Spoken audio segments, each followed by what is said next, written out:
Chapter 1. Andy. I sat on Miss Sarah's couch and killed all the Mega Warriors. I could usually kill them better, but her TV was way littler than ours and I was sick.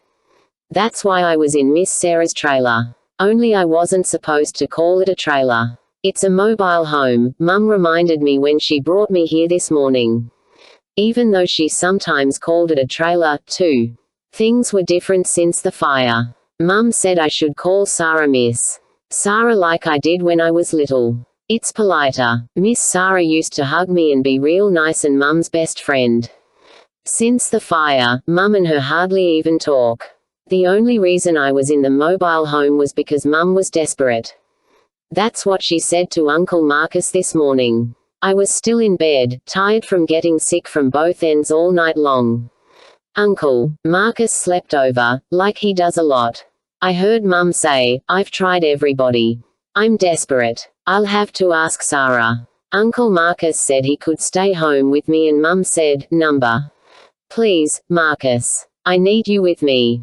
I can stay alone," I called, but it came out quiet on account of being sick. I was 16. I didn't need a babysitter. I was sure I was done barfing, too. I couldn't be sick anymore because Maggie was coming home today. I wanted to jump up and down and yell Maggie's coming home, but I was too tired. I could only jump up and down in my imagination. I heard Mum on the phone with Miss Sarah. "Please, Sarah. I'm sure it is just a 24-hour bug. I know it is a huge favor to ask, but I can't leave him alone. It'll only be for a few hours." In the before the fire days, Mum would say, "Can you watch Andy today?" And Miss Sarah would say, "Sure. No problem." But this wasn't those days anymore. After a minute, Mum said, "Thank you. Oh, him at your house about 10:30. I pulled the blanket over my head. I didn't want to get up and get dressed and go to Miss Sarah's trailer. I just wanted to go back to sleep till Maggie got home. I brought my own pillow with me to the trailer. In the car, I leaned against the window with my head on it. Mum kept turning around from her seat. "Are you okay, Andy?" I said. That meant yes, but I was too tired to open my mouth. I knew she wanted to reach back and touch my forehead. She was a nurse and she could tell if you had a fever by touching your forehead. Nurses are very smart like that. "Just think, Andy," Uncle Marcus said. "When we pick you up at Miss Sarah's this afternoon, Maggie will be with us. Free," I thought. Maggie would finally be free. I hated visiting her at that stupid prison. At the trailer, I laid down on Miss Sarah's couch with my pillow. Miss Sarah got a blanket and Mum covered me over. She got to put her hand on my forehead then. She gave Miss Sarah ginger ale and crackers for me. I started falling asleep as Mum said, "I can't thank you enough, Sarah," and things like that. Then she left and I fell asleep for a long time. I woke up and Miss Sarah was walking across the living room. She looked right at me. She was carrying a big box with a picture of a pot on it. She stopped walking and put it on the floor. "How are you feeling?" she asked. She had some lines on her forehead and by her eyes. So did Mum, but not as many. "Kay," I said. My mouth tasted icky. "You ready for some ginger ale and crackers?" "Stayed home alone, no problem." I sat up and Miss Sarah brought me ginger ale in a glass with ice and crackers on a plate. Her eyes looked like she'd been crying. They were red how your eyes got. She smiled a funny smile at me. I smiled one back at her. People sometimes cried when they were happy and I knew that's what was going on. Mum had red eyes all week. Miss Sarah was probably as happy about Maggie coming home as we all were. I drank some ginger ale, which tasted good. Miss Sarah carried the box outside. When she came back in, she said, "Do you want to play some of Keith's video games?" Which is how I started playing Mega Warrior. Now I shot another Mega Warrior and then a Super Mega Warrior, which are the ones with the arrow things on their heads. At least it was a school day and Keith wasn't home. Keith was one of the people I couldn't save at the fire. Mum said he could actually die at first, but he didn't. He got scars, though. His hands and his arms look like they have maps on them, only without the country names.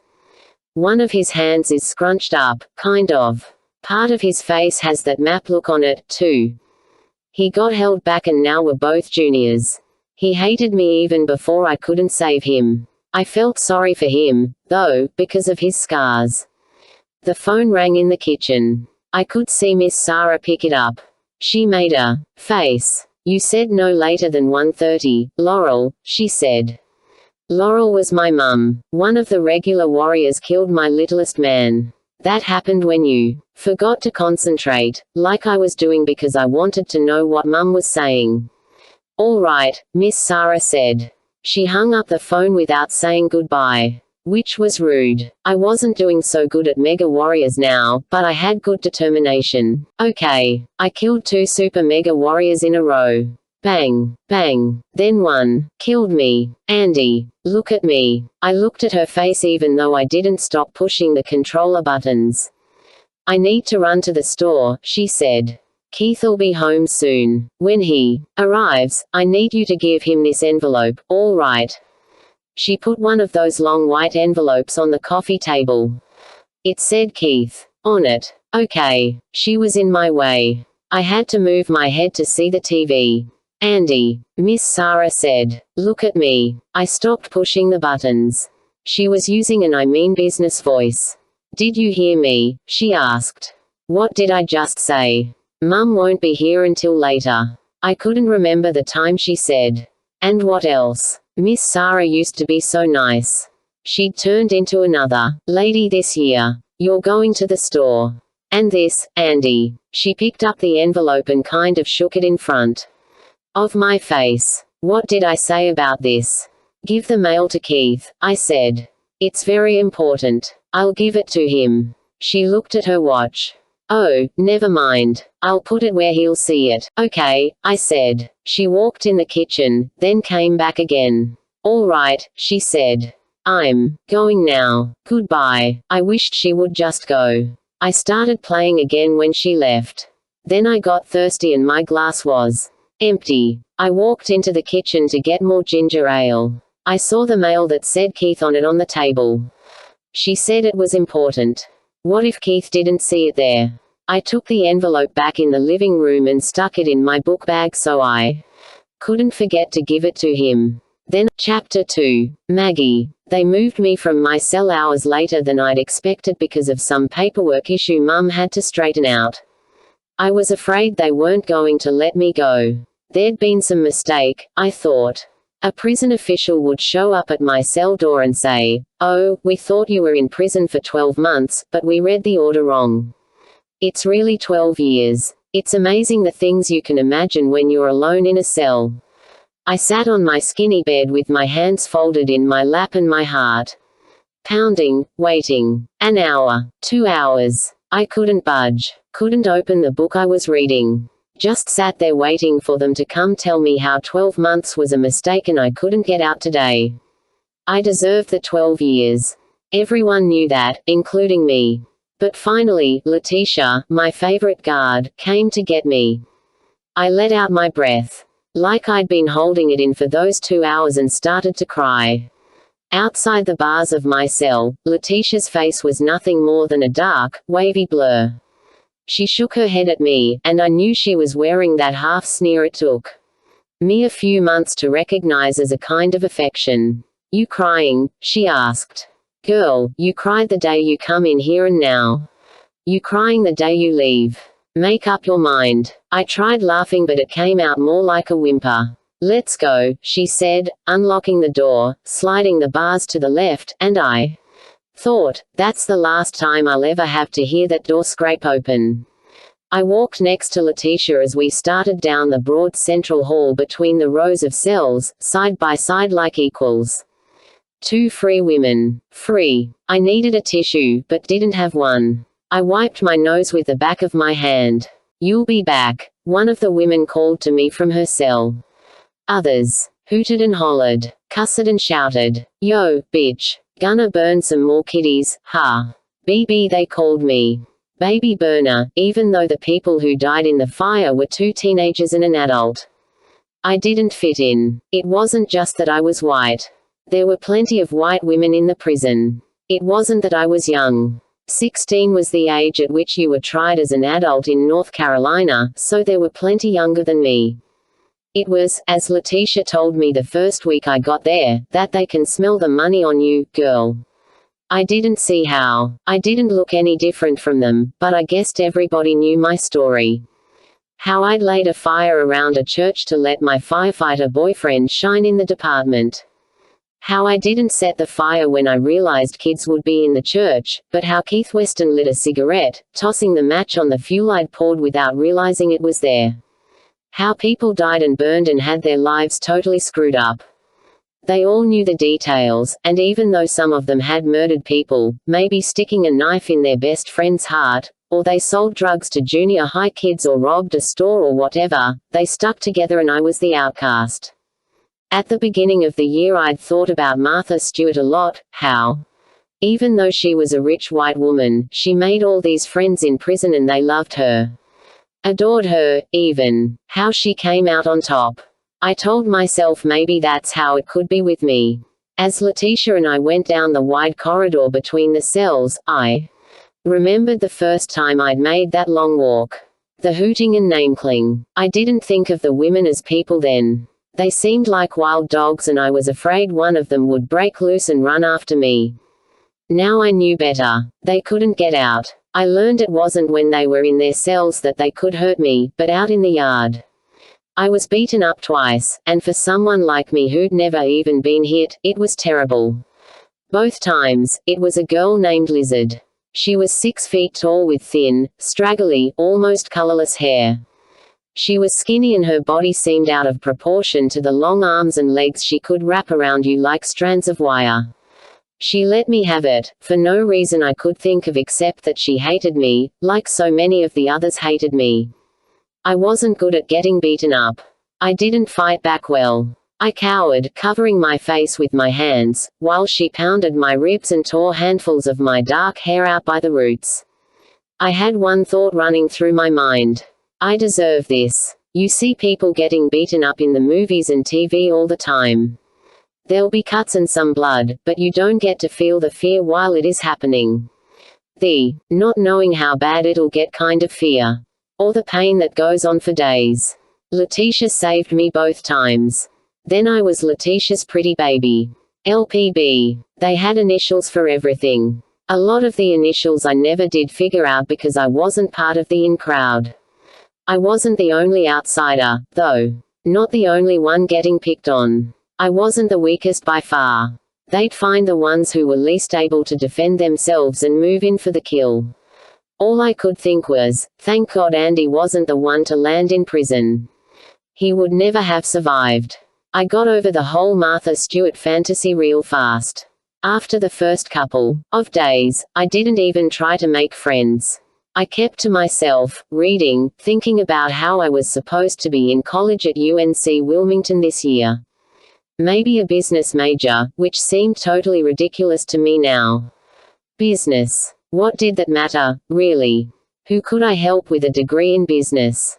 What good could I do for anybody but myself and maybe some blood-sucking company? I tried to keep a journal, but I threw it away after a couple of months because I couldn't stand rereading what I'd written in the first few days about Ben and how I still loved him even though he betrayed me. How I did something so stupid out of love for him. How I killed people. I took lives. I wrote those words over and over on 4 or 5 pages of the journal like some third-grade punishment. I'd touch the latest cut on my lip from Lizard or the bruises that crisscrossed my legs and think these are nothing. Letitia led me into a room that was the closest thing to freedom I'd seen in a year. It was the room where I'd checked into the prison, but it didn't look the same to me now that I was facing the windows instead of the door that led to the cells. There was a long counter, a few people working at desks behind it. There were orange plastic chairs along one wall. The windows looked out on a sky so blue I barely noticed the rows of barbed wire at the top of a tall chain-link fence. There was something else out there, too, a crowd on the other side of the fence. News vans. People with microphones. People carrying signs I couldn't read from inside the room. People yelling words I couldn't hear, punching the signs in the air. I knew that the crowd was there for me, and they weren't there to welcome me home. "Yo, girl," Letitia said when she saw them. "Sure you don't wanna stay here? Wit, the devil you know." Letitia was a mind reader. I was shaking so hard. Through the prison gate. "You sign over here, Lockwood." A man behind the counter handed me a sheet of paper. I didn't bother reading it. Just scribbled my name. My hand jerked all over the place. I spotted my mother and Uncle Marcus on the sidewalk leading up to the building. Delia Martinez, my tiny but tough lawyer, was with them, along with 2 guards, helping them push through the crowd. I reached for the doorknob. "It's locked, girl," Letitia said. "They goin' buzz em through. Just hold on." I heard the buzzer. One of the guards opened the door, and Mum and Uncle Marcus burst into the room, Delia behind them. "Mama," I said, though I'd never called her Mama before in my life. We crashed into each other's arms, and then I started crying for real. I held onto her, sobbing, my eyes squinched shut, and I couldn't let go. I didn't care who was watching or if anyone thought I was holding onto her for too long. I didn't care if I seemed 9 instead of 19. I didn't care if Mum had had enough, though I could tell she didn't care about anything either. It felt awesome, knowing that. Knowing she'd hold me as long as I needed to be held. Uncle Marcus hugged me when Mum and I finally let go of each other. He smelled so good. If anyone had asked me how Uncle Marcus smelled, I would have said I didn't have a clue. But now that I could breathe in his aftershave or shampoo or whatever it was, I knew I'd been smelling that scent all my life. His hand squeezed my neck through my hair and he whispered in my ear, "I'm so glad you're coming home, babe," which started me crying all over again. "When we go out there, Maggie," Delia said when I finally let go of Uncle Marcus, "you don't say a word. Okay. Eyes straight ahead. No matter what you hear. What anybody says. No matter what questions they throw at you. Not a word." I nodded. "Okay," Delia said. "Let's go." The guards led us out, and the moment my feet hit the sidewalk, the people went crazy. I could see some of the signs now. "Life for Lockwood. Murderer Maggie." "Eyes straight ahead," Delia repeated, her hand on my elbow. Mum's car was parked right outside the gate so I wouldn't have to walk very far through the crowd. Still, when we got close to the car, the camera crews threw microphones toward us on long poles. They shouted so many questions I couldn't separate one from another, not that I planned to answer any of them. I nearly dived into the car, Mum right behind me. Delia got in front, and Uncle Marcus jumped in the driver's seat. People pressed against the car as Uncle Marcus slowly drove through the crowd. The car swayed and shook, and I pictured the mob of people lifting up one side of it and rolling it over, crushing us. I put my head down on my knees and protected it with my arms, the crash position for flying. I felt Mum lean over me, covering me like a blanket. "All clear," Uncle Marcus called as we turned onto the road. I lifted my head and the angry shouts of the crowd faded away. Would they follow us to our dead-end street in North Topsail? Surround our house? Who would protect me then? I could hear Delia and Uncle Marcus talking quietly, but not what they were saying. After about a mile, we pulled to the side of the road behind a black Audi. Delia turned around and reached for my hand. "I'm getting out here," she said. "Call if you need me. You stay tough." "Okay," I whispered, thinking that I wasn't the tough one in the car. Delia was, and I owed my puny 12-month sentence to her. She'd gotten a bunch of charges against me dismissed or reduced. I had mandatory counseling ahead of me, where I guess I was supposed to figure out why I did what I did so I never did it again.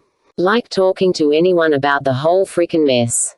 I wasn't sure what I needed, but I knew it had to be some kind of total overhaul, not a few sessions with a shrink. Then I had 300 hours of community service.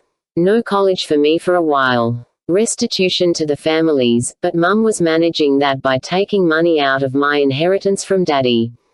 How did you pay families for their dead kids? You'd think after a year in prison, we'd have a lot to talk about, but it was Quiet in the car. Sometimes there's so much to say that you don't know where to begin. I'd seen my mother and Uncle Marcus a couple of times a month while I was in prison. Each time, they sat closer together on their side of the table. I knew Uncle Marcus had loved my mother for a long time, and I was glad she'd stopped with the Ice Queen routine. They were probably lovers by now, but I didn't want to go there.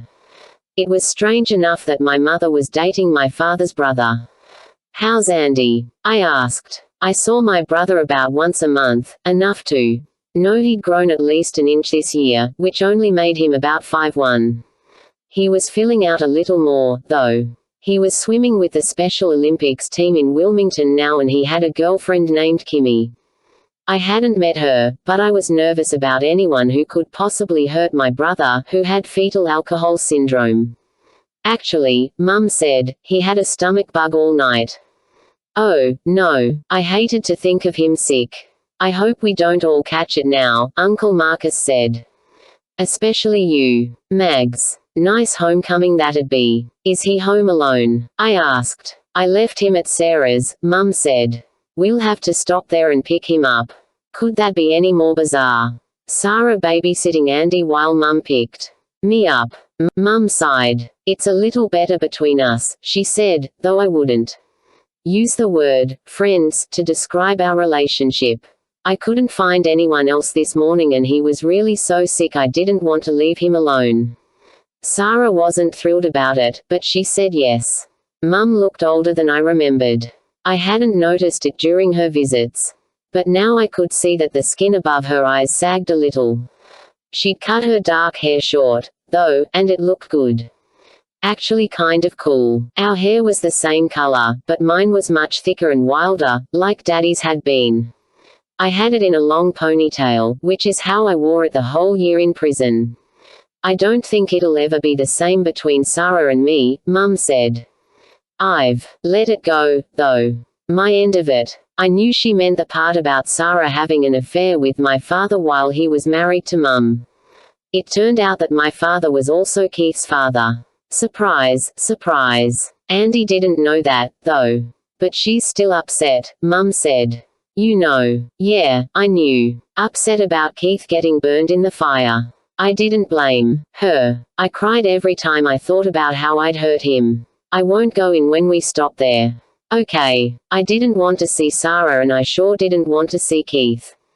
"That's fine." Mum sounded relieved, or maybe it was just my imagination. We drove over the swing bridge that crossed the Intracoastal Waterway.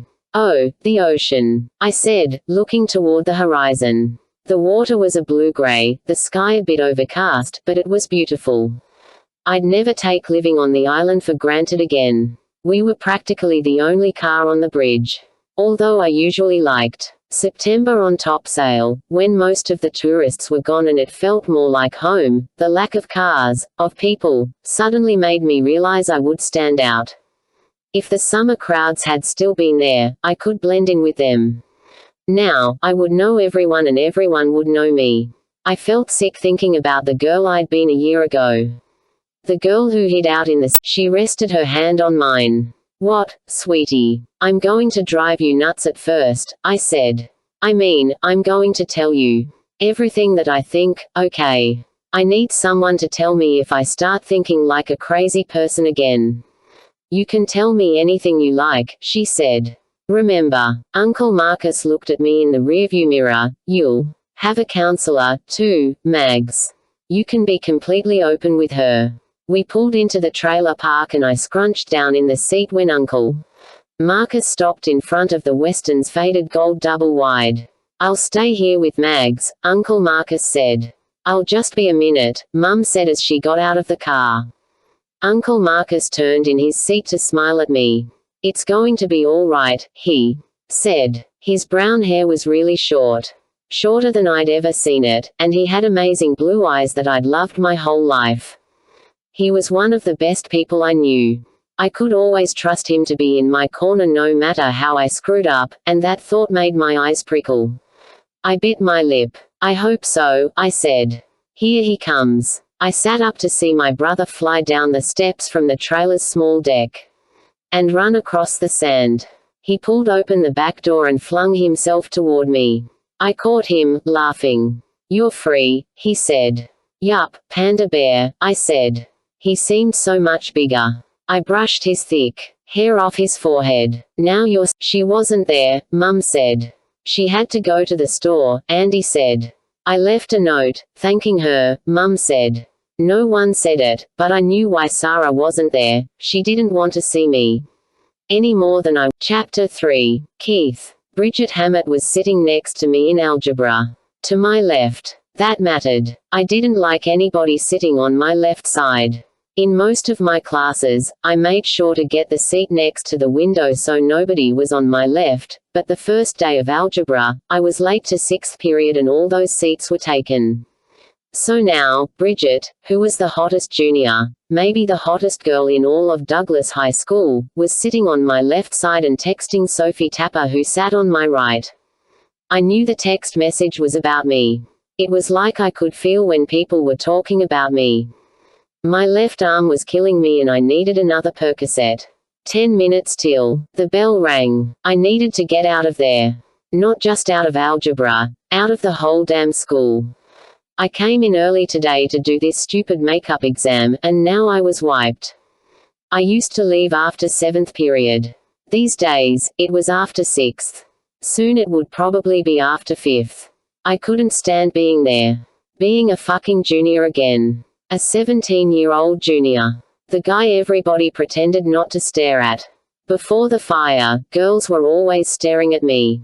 I liked it back then, feeling them watch me in class, knowing they were texting their friends about me. I'd get these emails about how they wanted to do it with me. Lots of details in them. Now it was different. I got, no emails at all. I knew what the girls were saying about me now. How if they looked at me from the right side, as long as they didn't see my hands and arms? I looked hot. If they looked at me from the left side, I was like something out of a horror flick. There was only so much of that kind of staring I could take before I wanted to toss all the desks out the windows. The bell finally rang and I was out of there without looking back.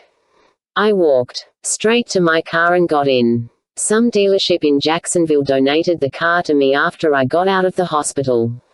It was a total dork of a car and I wanted to sell it and get a motorcycle, but my mother said that would be an insult and I needed to be grateful and blah blah blah. I took a Percocet with what was left in a can of Dr. Pepper I had stuck in my cup holder that morning. Then I laid rubber pulling out of the parking lot, heading toward the bridge and the beach. I wasn't going home, though. First, because Mum would be there and I never let her know I was cutting.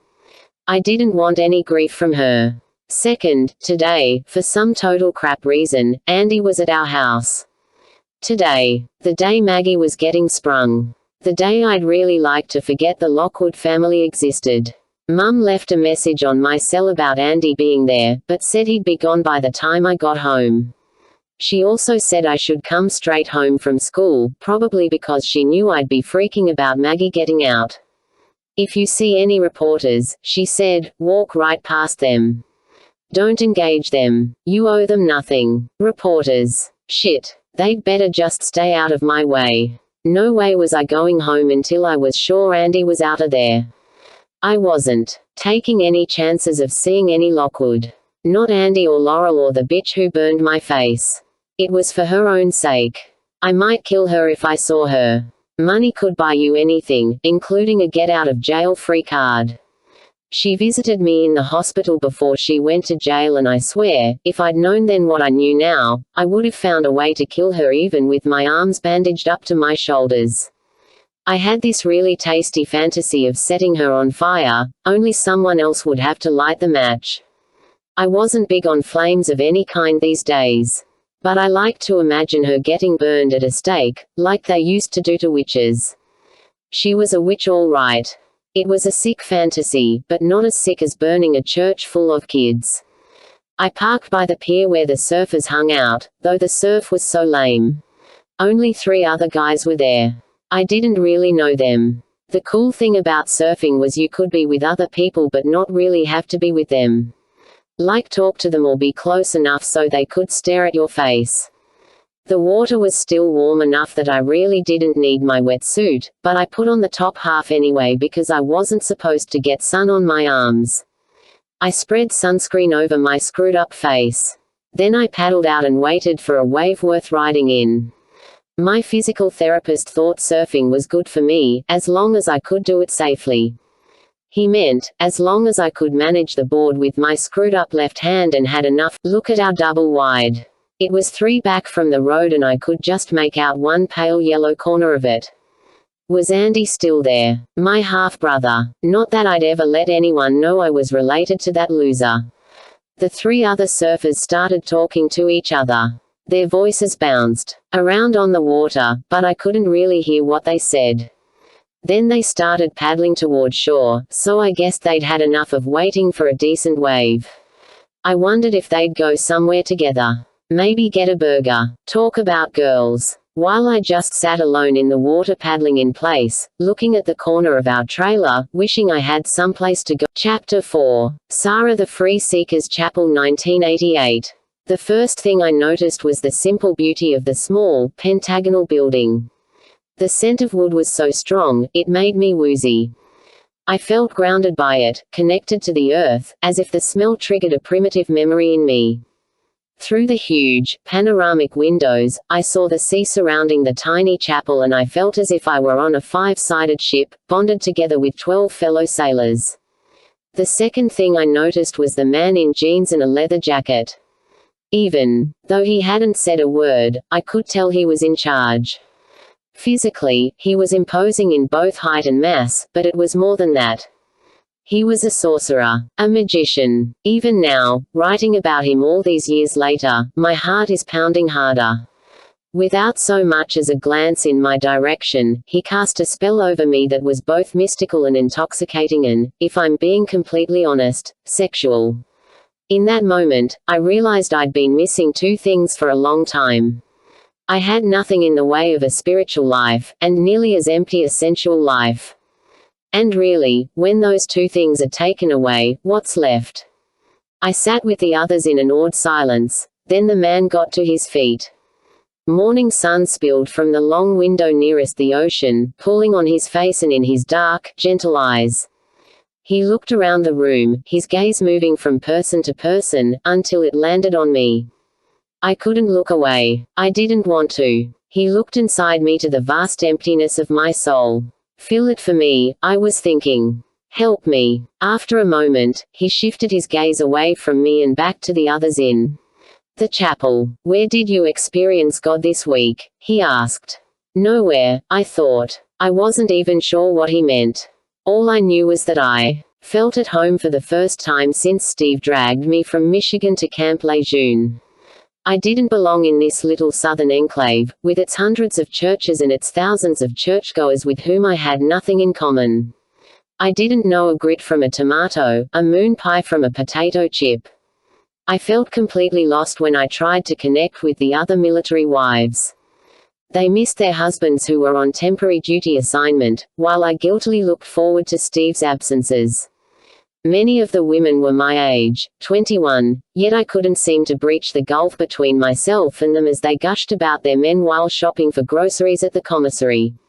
I felt as though something was terribly wrong with me. Terribly lacking. Suddenly, though, there I was in an actual church, of sorts, and I felt at home. There was a long silence after the man asked the question about God, but it wasn't at all uncomfortable, at least not to me. Finally, the woman next to him stood up.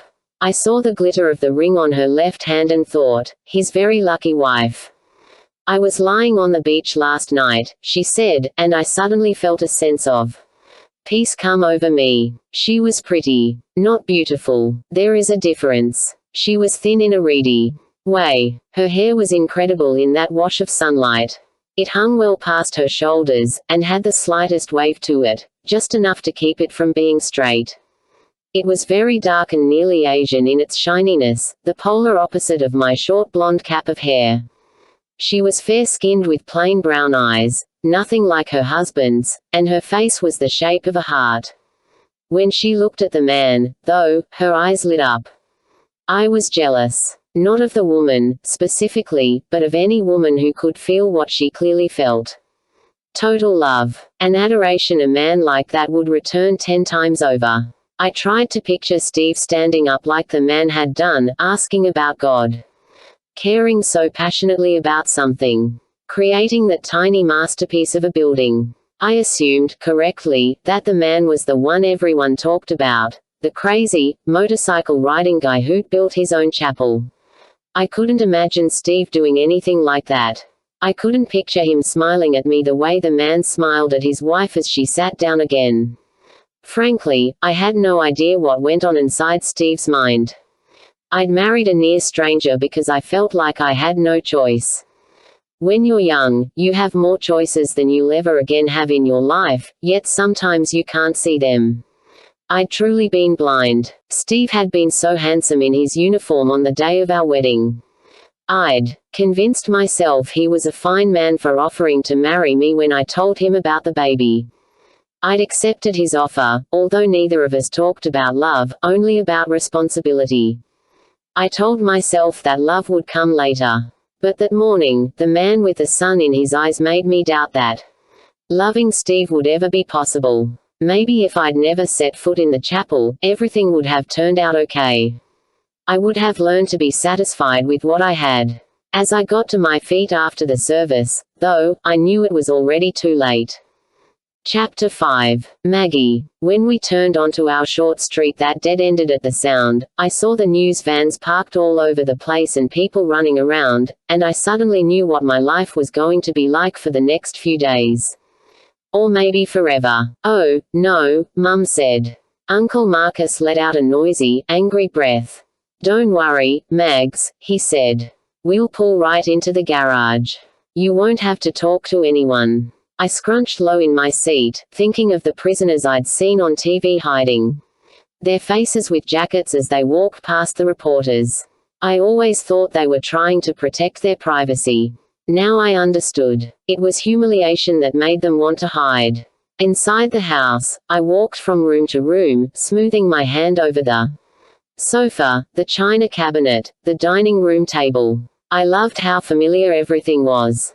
Andy followed me around, talking constantly, like he was trying to make up for all our lost conversations. In the kitchen, I recognized Uncle Marcus's crock-pot on the counter. I could tell by the smell that Mum was cooking chili. I was glad they weren't making a big deal out of me coming home. No party or anything like that, where I'd have to see a lot of people. I was totally overjoyed to be home, but it didn't seem like something we should celebrate. My room was exactly as I'd left it, with the blue and green striped bedspread on the double bed and framed photographs of Daddy and Andy and some former friends on my dresser. There was a white teddy bear I'd never seen before on my pillow, and I picked it up. It was the softest thing. It held a little card that read, "Welcome home. Love, Uncle Marcus." The label on its leg said it was made of Angora. A teddy bear might have seemed like a silly present for a 19-year-old, but it was totally perfect. How did Uncle Marcus know I needed something exactly like the bear? Something I could hold onto that made me feel kinda innocent, like a little kid who hadn't meant to do something so wrong. I carried the bear around with me as I walked through the rest of the house. Mum's room was a little different, mostly because of Uncle Marcus. His slippers were on the floor next to the bed. In her bathroom, his shaving stuff and toothbrush and deodorant and everything had taken over the counter around one of the sinks. While I was in her room, the doorbell rang a couple of times. I heard Uncle Marcus talking to whoever it was. I couldn't make out what he was saying, but I figured he was telling them to get lost. Leave us alone. Andy's room was exactly the same in every way except one: it smelled different. The air seemed thicker or something. I'd been in the bedrooms of my male friends before I hooked up with Ben, and Andy's room smelled like theirs did. No longer a little boy smell. Slightly dirty socks. A little sweat. A little aftershave. It felt weird to be in there. Do you want to see pictures? Andy asked, sitting down at his computer. Sure. I pulled his desk chair next to him and hugged my arms across the Teddy bear. Do you have one of Kimmy? Yeah, he said, clicking his mouse. He pulled up a bunch of pictures.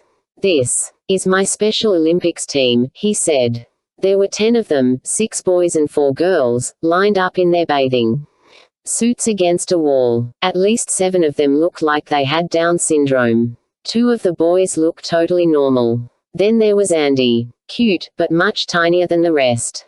That's Matt. Andy pointed to one of the boys with Down syndrome. He's Kimmy's brother. It was coming back to me.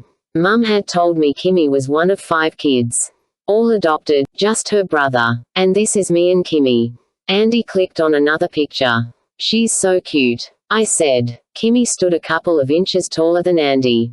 Her dark hair was coming loose from a long ponytail. Ethnically, I couldn't even guess. Her eyes were sort of Asian. Her skin was nearly as dark as Letitia's, but she didn't really look African American. She wore rectangular glasses and behind them, her eyes were very green. She was beyond cute, actually. She was beautiful. I wondered what her special needs were. One of her legs is short, Andy said as if he knew what I was thinking. Which I knew he didn't. She was born with a funny foot. They did an operation but it made her limp.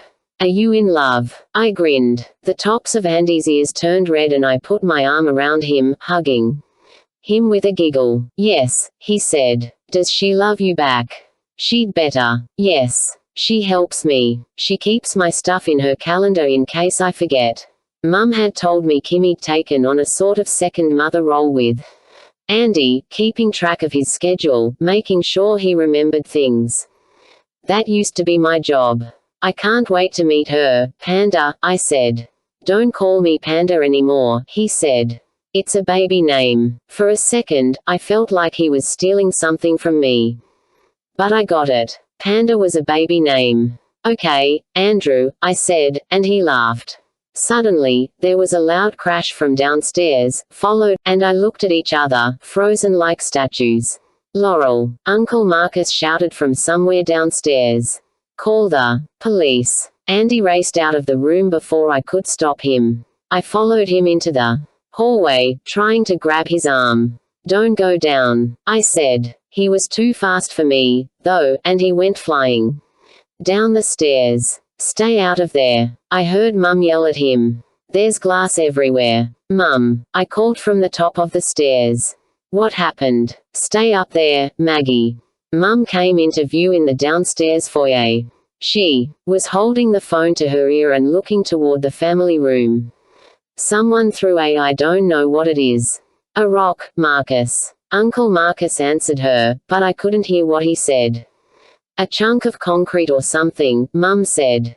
Someone threw yes. Hello. She spoke into the phone, and her voice was shaking. This is Laurel Lockwood, she said.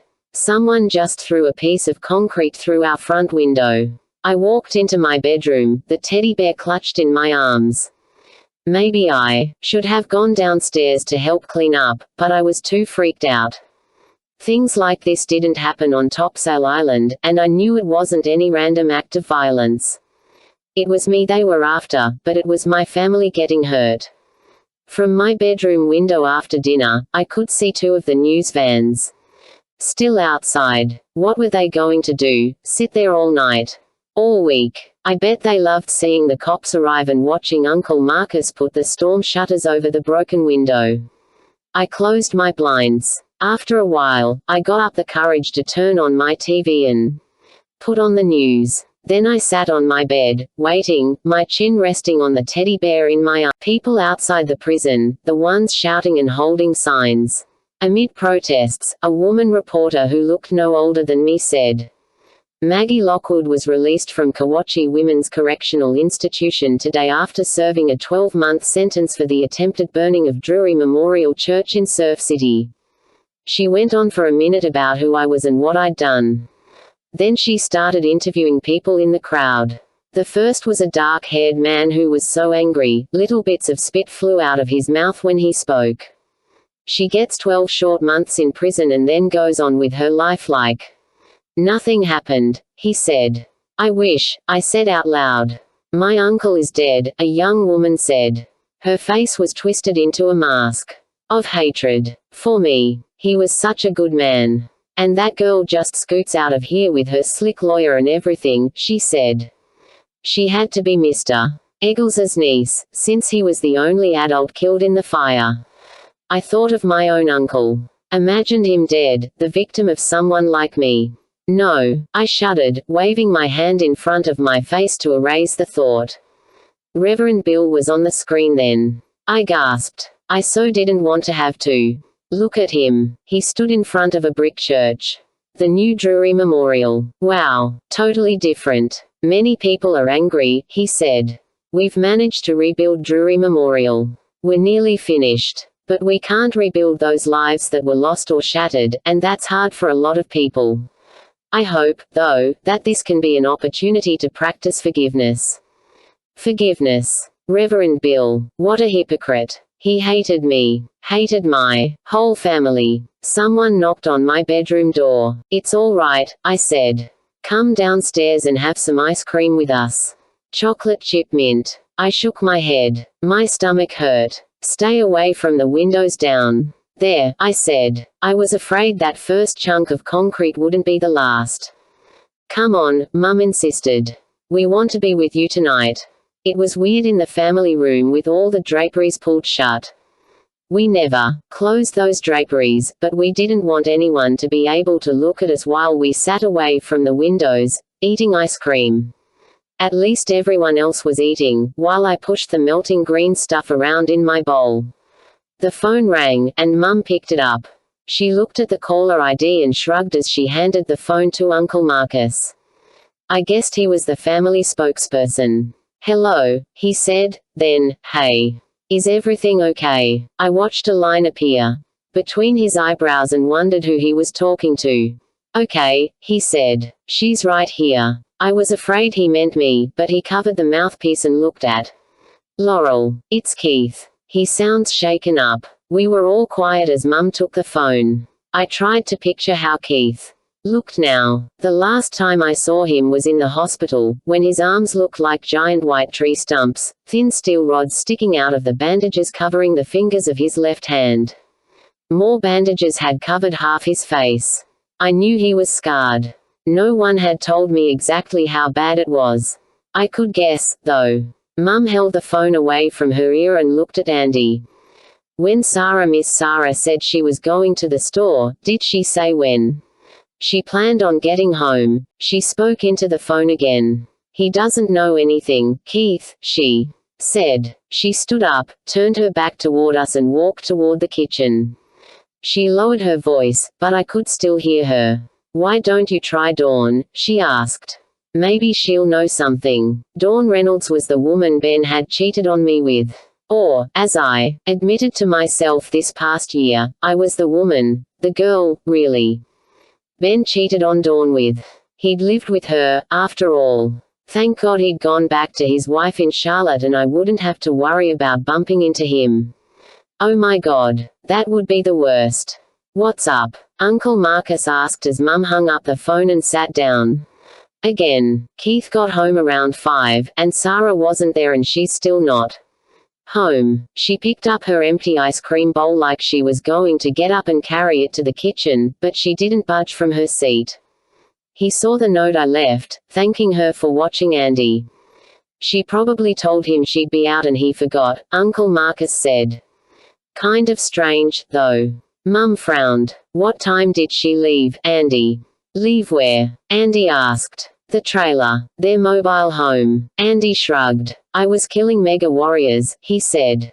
Uncle Marcus laughed. What was your score? My best was 52, 341, Andy said proudly. Uncle Marcus smiled at my mother. The boy has his priorities when it comes to what he remembers and what he doesn't, he said. I'm sure Sarah's fine. I listened to the conversation, feeling apart from him. Around 10:30, Uncle Marcus went upstairs and I realized he was staying over. I was glad. I didn't feel safe in our house, and I liked having him there. I thought the news vans were finally gone, but I still felt as though people were sneaking around outside, maybe looking in the windows, maybe carrying something to throw. Oh, God. What if someone torched the house with all of us inside?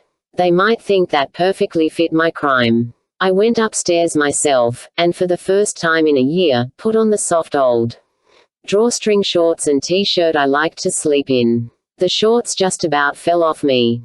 Wow, I'd lost weight this year.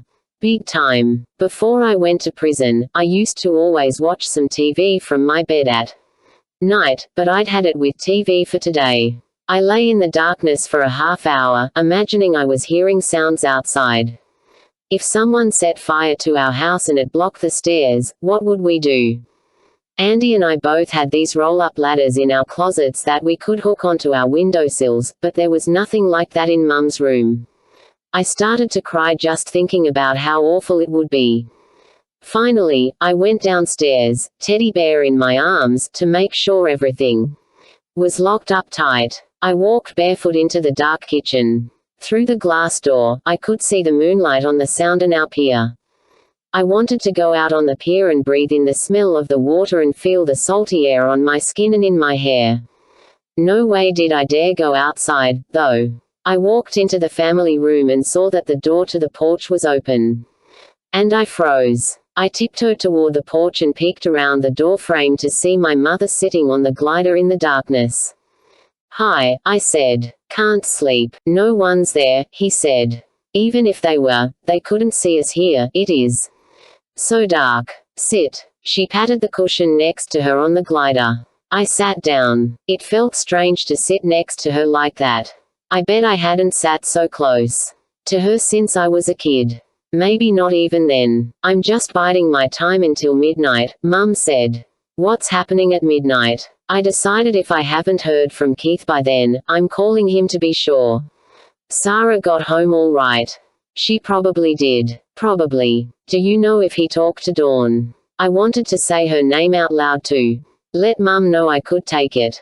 She didn't need to get weird about it. "I don't know. I hope so." She rocked the glider a little. "You know, Maggie, I've gotten to know Dawn better this year." "What do you mean?" "Just she and I had to clear the air after everything that happened. She was hurt, too, by the situation by the triangle between you and her and Ben." I know. I still felt some leftover hatred for Dawn. It wasn't her fault, but I couldn't help it. "She's a decent person," Mum said. "She has a new man in her life now. Frankie. He works at this boat rental place, and he moved in with her last month. I don't know him well, but he seems nice." I hugged the teddy bear tighter. "She's worked very hard to help the victims and their families getting." "I know," I whispered. "I saw some of them on the news." "Mr. Eggles's niece." I shook my head, not wanting to remember the ugly look on the woman's face. "Mr. Eggles's family is very angry," Mum said. "A lot of people are still angry. Marcus got a call from the police a little while ago and they said they caught the boy who threw the concrete through our window. It turns out he was a friend of Henderson Wright's." I remembered the poster of Henderson Wright at the memorial service for the fire victims, how he looked like a scared little rabbit. I remembered Reverend Bill saying his family lived in a car. "Henderson's family, though, has been more understanding," Mum said. "They've been quite forgiving. Really. Dawn was able to get 'em into an apartment, and they're the kind of people who just she rock the glider a little more. They're religious. They have a way of accepting what happened that I can't even imagine." I shook my head. I couldn't imagine it either. Mum sighed. "I need to tell you about Geordie Matthews's mother," she said. "I don't want you to hear about it through the grapevine." "Oh, no." Geordie Matthews was the third death in the fire. A really cute blue-eyed blonde with the future ahead of her. I had those posters memorized. I still saw them when I closed my eyes at night.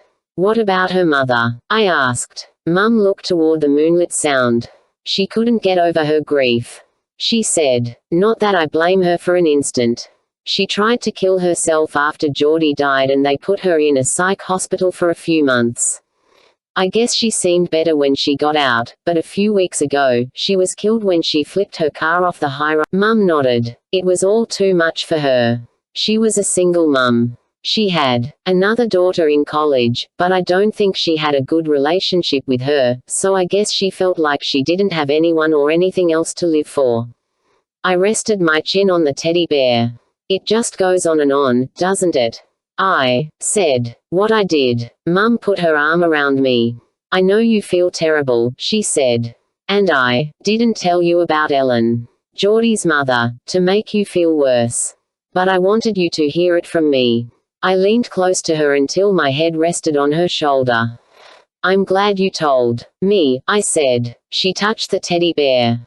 Isn't that the softest thing? You must think I'm nuts, carrying it around. Not nuts at all. I thought it was sweet Marcus got it for you. It was. Is it uncomfortable for you? She asked. Having him stay over. I sat up straight again. It's awesome, I said. It's like this family's the way it should be, finally.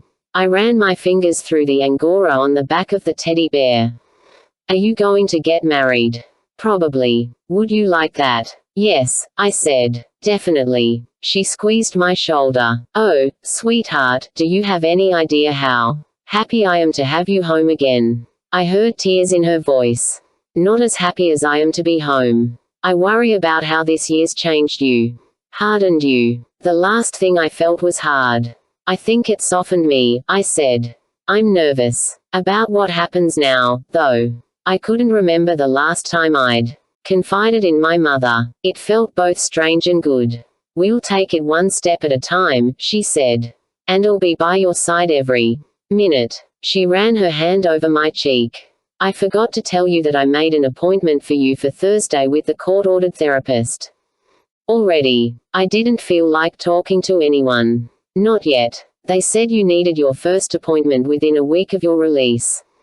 And I have an idea for your community service. Do you want to hear it now or maybe tomorrow or later this? Now. I hadn't thought about where I would do my community service. Topsail Island wasn't exactly crawling with opportunities. Plus, the idea of maybe running into all those hurt and pissed off people was enough to make me nauseous. My school, Mum said. Douglas Elementary. I spoke to Ms. Terrell, the principal, and she said you could help out in one of the classrooms. She's already talked to the first grade teacher, Mrs. Hadley, who you'll love, and she said she'd like to have you. Really? I'm an ex-con, Mum. Don't use that term. You don't really think of yourself that way, do you? Yeah, actually, I did, even though the word made me think of disgusting old men. That's what I am, I said. Well, Ms. Terrell didn't seem to think it would be a problem. She and I have talked a lot this past year and I think she understands who you really are and what led you to do what you did. Would you like that? Working at the school? Yes, I said. As long as the teacher, thinks it is okay. I love that my mother had figured it out for me. Made all the arrangements. She'd left me to take care of myself for most of my life, and this felt good. Plus, she'd made a good choice for me. I wanted to make up to everyone for the fire, but graders had to be the safest possible choice. They wouldn't know who I was or what I'd done. The next best thing to a stuffed teddy bear. Chapter 6. Keith. My mother could annoy the crap out of me sometimes. She hovered over me, like I was going to die if she didn't keep her eye on me every second. I almost did kick the bucket after the fire, so I guess that gave her the right to freak out, but it could really get to me. So when I came home from the beach and she wasn't there, I was glad. And after a couple hours, when I could heat up my own mac and cheese for dinner and eat it in front of a Simpsons rerun without her giving me grief about it, I was still liking it. The Simpsons was still on when I heard someone on our deck and then a knock on the door. I opened it and saw a couple of guys out there. One was on the other side of our screen door, the other back a ways, holding a camera. The sun was starting to go down behind his head. Keith, the guy closest to me said. Today Maggie Lockwood was released from prison. As one of the fire victims, can you tell us how you feel about that? It took me a couple of seconds to realize what was going on. Reporters. No fucking way. I slammed the door shut in his face, then walked around the trailer yanking down the shades. Like I needed this. Where was my mother? She would have answered the door and told those bastards to take a hike off the end of a pier. When The Simpsons was over, the news came on. I never watched the news. But I wanted to make sure they didn't say anything about me. They didn't. Not by name, anyway. But the first thing they showed was this mob outside the prison and Maggie coming out the door, looking pale and scared. The crowd was vicious, shouting and holding these protest signs and everything. I loved it. You deserve it, bitch. I watched the news a while longer, then looked at the clock on the stove, which I could see from the couch. Almost 7:30. Where was my mother? She probably told me she was going out with Dawn or something and I forgot. I didn't listen all that much when she talked. But by 8 o'clock, which was when she always helped me with my physical therapy exercises, and she still wasn't home, I got worried is the wrong word. Mad. I was mad she hadn't left a note or anything. She knew I forgot things she told me, and if she was going to miss 8 o'clock, then she should have left a note or a message on my cell or something. I sat in the living room and dialed her cell number. It rang and finally cut to her voicemail. It's 8 o'clock, I said. Where are you? So I called Laurel to see if my mother had said anything to Andy. A sign of total desperation, me calling Laurel. After I talked to her, I called Dawn. Frankie answered the phone and tried to make chit-chat with me. Just put Dawn on, I said. I didn't know what Dawn saw in that dude. She sounded worried when I said Mum wasn't home. Dawn had no plans with her, and my mother didn't have much in the way of friends, really. She'd been best friends with Laurel all those years and then this last year she'd been glued to my hip, so she didn't get out much. Dawn said she hadn't talked to my mother since the day before at Jabin's Java, where they worked together. I tried to do my exercises by myself. I got out the exercise bands. My mother would pull against them while I pulled back, working all the muscles in my arms and trying to keep the scar tissue from tightening up. It was brutal shit. Without my mother there, I wrapped the bands around the leg of the heaviest chair in the living room, but every time I pulled on the band, the chair moved. My mother would always kind of cheer me on. You can do it. I know it hurts. Keep going. I hated her rah-rah stuff, but without it I wasn't doing all that good. I sat like I was supposed to, with my legs stretched out wide on the floor, and got the red band into position on my left arm. I pulled, leaning way back, and the damn chair flipped over on the floor and stood up, grabbing my cell phone again, punching the number for my mother's phone. Where the hell are you? I shouted, then rammed the phone into my pocket. Screw the exercises. Screw them. Now my ankle was killing me on top of the whole arm agony. I took a Percocet even though it was a couple of hours before I was supposed to. I went outside and ran down the deck stairs to my car, moving fast in case the reporters were still hanging around. She went to the store, Andy'd said. Not that I trusted Andy to remember things right, but what else did I have to go on? I couldn't believe Andy and I were now in the same year when he was dumb as a toad. What did I care, really? School was a waste of time. My mother kept pressuring me, like, what do you want to do when you graduate? I didn't know the answer to that question before the fire. Now it was as if my choices had been reduced by thousands. Everyone at school was talking about college and how they were going to visit different ones this year, and since so many kids were poor, like us, how they'd get loans or try to get scholarships and all that crap. My counselor said if I could get my grades up, I might be able to get a scholarship myself, but the whole time he was talking to me, he was looking at my right eye so he could avoid the left side of my face. Didn't want to be caught staring at the freak, pretending it was a normal dude he was talking to. I was thinking, oh sure, buddy. Once I was out of Douglas High, the last thing I wanted was more school with more kids staring at me. I didn't bother telling him that if I wanted to go to college, I didn't need a scholarship. I had a college fund. Guilt money given to me by Marcus Lockwood after Jamie Lockwood, my real father, died. I could only use the money for college, but if I didn't do college, I could have it when I was 25. 25. What was I supposed to do till then? So I headed toward the Food Lion in Hampstead where my mother usually shopped, checking the ditches along the side of the road for her car. It was dark and I had to use a flashlight and I thought, this is so lame. So fucking dramatic. Like what did I think? I was in some movie or something. But then I kept coming back to the fact that it didn't make sense. She was gone. I called her, like, 15 times. Maybe her cell battery was shot, but still, couldn't she? And checked out the parking lots at JB's and the restaurants and any place else I could think of, mostly because I didn't know what else to do. I wondered if I should call the police, but that seemed like even more drama. I went home after a while and sat in front of my computer and got online. We didn't have high-speed internet, but I could piggyback on someone else's connection nearly every time I tried.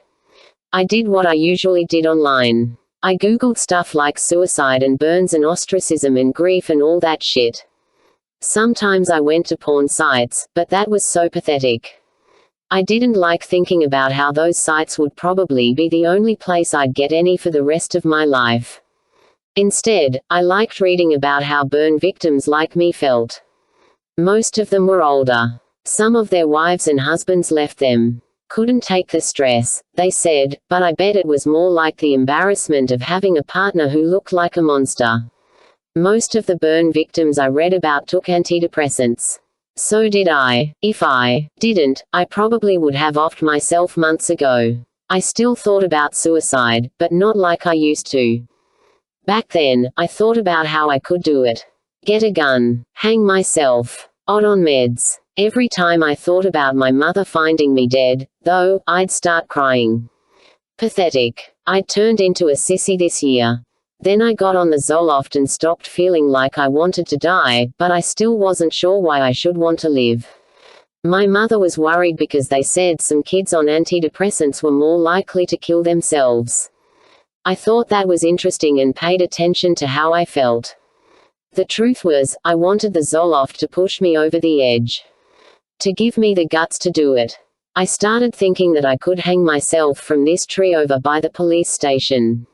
I could do it at night so no one would see me until it was too late, and then the cops would be first to find me and they'd cut me down before my mother could see me like that.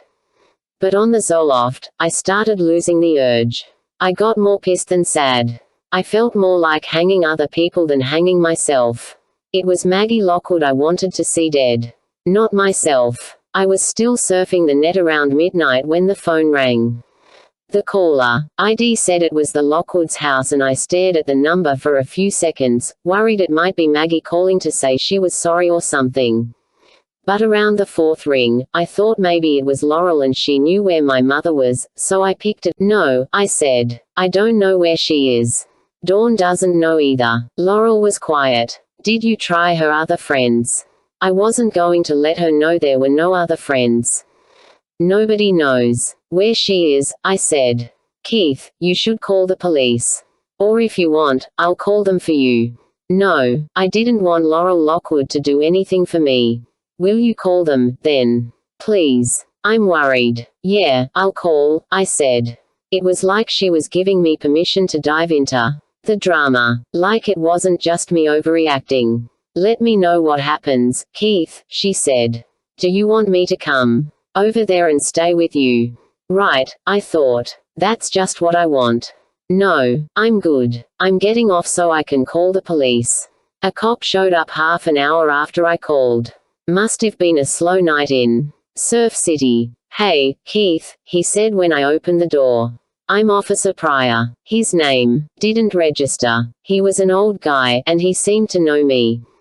But then, everyone knew who I was, the most damaged living victim of the fire. My claim to fame. Okay if I come in, he asked. We sat in the kitchen. He took off his hat, leaving ridges in his gray hair. He knew my mother from JB's, he told me. Nice lady. Where did I think she was? Tan. She had that kind of skin that went dark just from walking between the trailer and her car.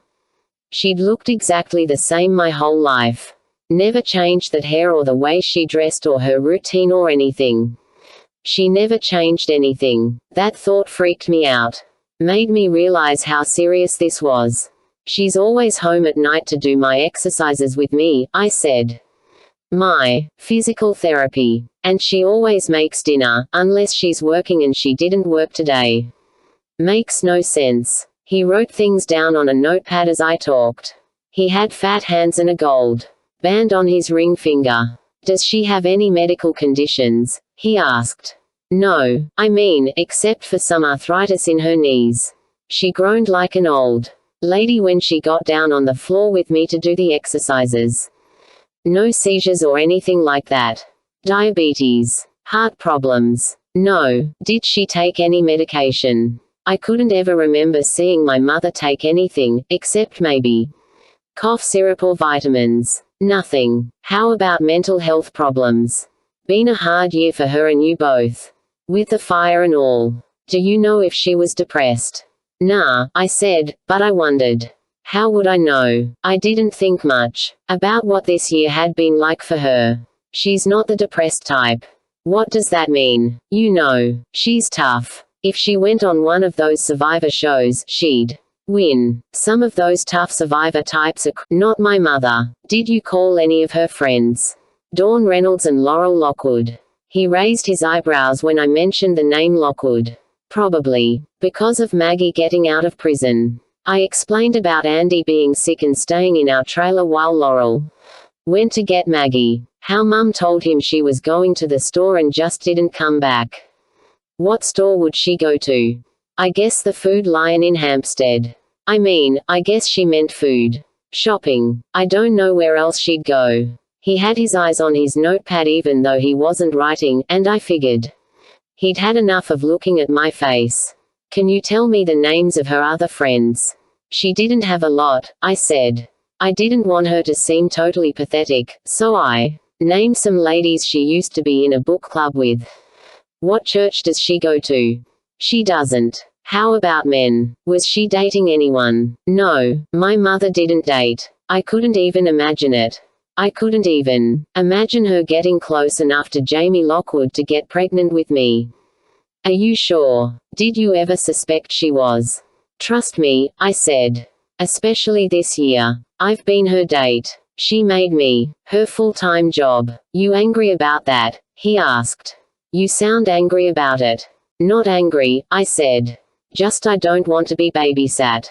I noticed him looking into the living room, where the chair that had fallen on me was still on its side. I realized he might suspect me of something. Foul play. Whatever. Like if I was angry at her, maybe I'd hurt her. That pissed me off even more. Have you looked around to see if anything's missing? He asked.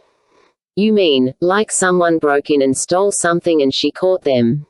And it's just a general question. He stopped me. Did she have a suitcase? I didn't know the answer. She never went anywhere, I said. Well, everyone has a suitcase. Actually, I didn't have one. But, I supposed with all that time my mother spent in Chapel Hill when I was in the hospital, she must have owned a suitcase. Can we take a look in her room? He asked, getting to his feet.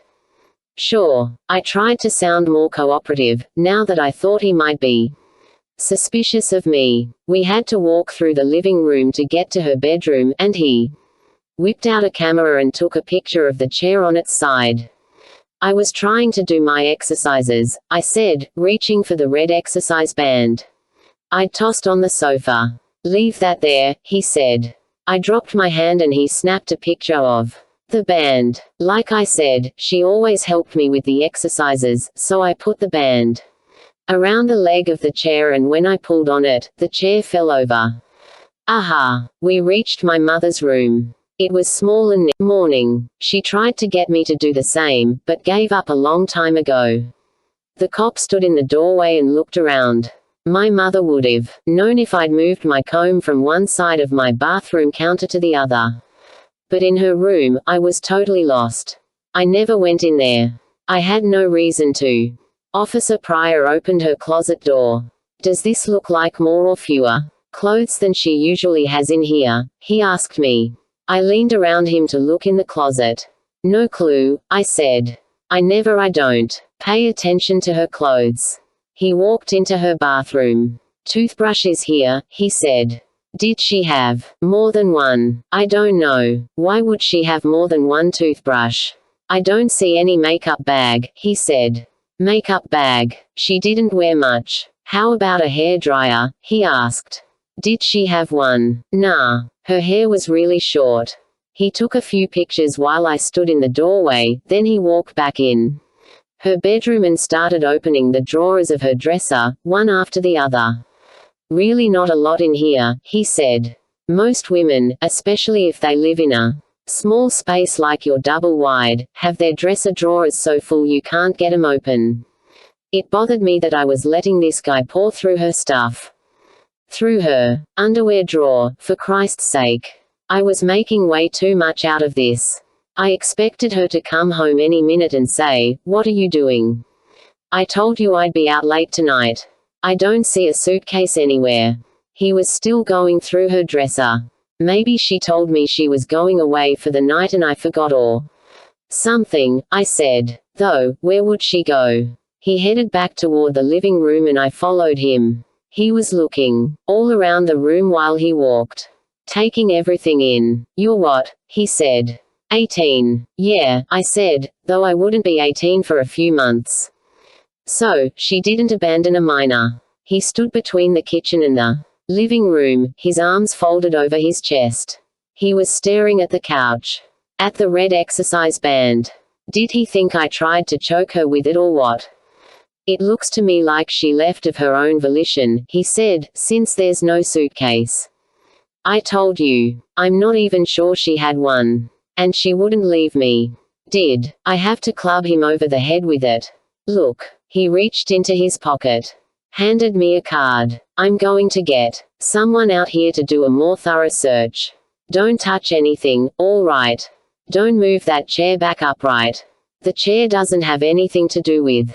Just don't touch anything," he said. "Do yourself a favor. Meanwhile, we'll put a bolo on her car." What's a bolo? A "be on the lookout" bulletin. That'll get authorities to keep an eye out for her. We'll get Pender County to check the Food Lion parking lot and contact the hospitals. I already checked the Food Lion parking lot. You did? When? A while ago. We'll be checking it, too, he said. Timon forgot to turn her cell on. By the time I get an officer back out here, she'll be home safe and sound. Right, I said, trying to calm myself down. I was making a mountain out of a molehill. I watched him get into his cruiser and drive out to the main road. Then I looked next to my car, to where her car should have been. Where her car always was. And I knew something was very. Chapter 7. Andy. I was still in bed when my cell phone rang. Kimmy. I got out of bed quick and ran over to my desk to get my phone. "Hi," I said, probably too loud. "You better be up," she said. "I'm up." I smiled even though she couldn't see me. "Just checking." She checked on me every morning. "Do you feel better today?" I had to think. I almost forgot I was sick yesterday. It was only a 24-hour bug. That's what Mum called it. I felt pretty good now. "I'll text you later," she said. "Or you can text me." Okay. I hung up and went into the bathroom to take my shower. That was what the chart on my corkboard said for me to do first, but I didn't need to look at it for every little thing anymore. I was getting smarter. I met Kimmy at a Special Olympics party. We started out just friends. She was pretty, but not the kind of pretty of any other girl I knew. We danced at the party. Special Olympics people dance really good and are nice. We played games and ate cake and things. The next time I saw Kimmy was at a swim team practice. She came with her mother and father to watch my friend Matt swim. Her mother was a white lady with yellow hair and her father had brown hair like mine. After swim practice, me and Kimmy went in the corner and talked. I made sure to stand for sure, and she kept moving closer to me. I didn't care, though. "How come you're America, Africa and your parents are white?" I asked her. "I'm adopted," she said. "My birth mother is black and I don't know about my birth father, except they think he was probably part Caucasian and part Japanese or maybe Indian." "What does birth mother mean?" "The woman who gave birth to me. You know, had me." Like your mother. Had you? She pointed to Mum, who was talking to my coach. Who's that lady, then? I pointed to her mother. She's my adoptive mother, she said. And the man is my adoptive father. You're complicated. I smiled to let her know that wasn't a bad thing. I know. She smiled back at me. I knew a lot about Indians. Like she shouldn't really have said Indian. She should have said Native American. Is your Indian part Cherokee? I asked. No, she said. Indian. Like from the country India. But they don't really know exactly where my birth father was from. I just am who I am. I am who I am, too, I said. I think you're cute, she said. I got an instant hard-on. That happens sometimes. I wrapped my towel over my bathing suit so Kimmy couldn't see how it poked up. I started thinking maybe I didn't like her as just a friend anymore. Now, she's almost the only thing I think about. After I got all ready, I went downstairs. I hoped Maggie was up. Family room. No, no, no. Not again. I didn't know if I should run back upstairs or what to do. It was like this. First I was a hero, then I wasn't a hero, then I was a hero again. Sometimes I couldn't remember which I really was. That's why I freaked. I decided to sneak into the kitchen so I could get cereal, but Mum saw me. Andy, come here, sweetie. I didn't want to turn around. I stayed where I was, looking at the kitchen door. It's okay, Andy, Mum said. Remember Officer Cates. He just wants to ask you a few questions about Miss Sarah. I turned around real slow. I recognized him. He was nice. But I answered 300 questions after the fire. I knew over a whole year had went by, but I was tired of questions. I don't know anything, I said. Hi, Andy, Officer Cates said. I all of a sudden remembered his first name. Was Flip. Funny. Come sit down, Mum said. Her voice told me I had to do it. I sat down on the couch near her. She put her hand on my forehead. How are you feeling? She asked. Fine. He had a stomach virus yesterday, she said to Officer Cates, who made an icky face. Do you want to stay home again today? Mum asked me. It might be good to take it easy. I'm okay, I said. Is Maggie up yet? Not yet, she said. Listen, Andy. I'm very worried. No one's seen Miss Sarah since she left while she was watching you yesterday. Maybe Keith saw her, I said. No, he hasn't, Mum said. Can you help me out, Andy? Officer Cates asked. He had a pad and a pen. Police always had them. I don't want to go to jail, I said. Jail had a little room with a window in the door and Mean Boys. I would never forget it. You won't be going to jail, Mum said. This has nothing to do with you. She didn't think I was going to jail that other time either. Tell me exactly what Mrs. Weston said when she left the trailer yesterday. Officer Cates asked. Mrs. Weston was Miss Sarah. She was going shopping. I wasn't sure about the exactly part, but she said something like that. Did she say when she'd be back? He asked. Mostly what I remembered was the Mega Warriors. I don't think so, I said. Did she say where she was going shopping? I shook my head. Did she say grocery shopping or some other kind of store? Grocery shopping, maybe. Maybe not. I should have paid better attention. My legs started jiggling up and down. Officer Cates wrote something on his pad. Did you see Keith yesterday? He asked. At his house. Yes. He wasn't there. Not at all. I shook my head. I was sure I didn't see Keith there. What was Mrs. Weston doing while you were there? I don't know. She was in another room mostly. I was asleep part of the time. Did you see her do anything at all? She got me soda and crackers. Mum put her hand on my knee to stop the jiggling. Did she talk to anyone on the phone? Officer Cates asked. I shook my head. Oh, Mum, I remembered. Mum called. He looked at Mum. She nodded. I called to tell her we'd be late picking Andy up, she said. How did she sound? Annoyed, actually, Mum said.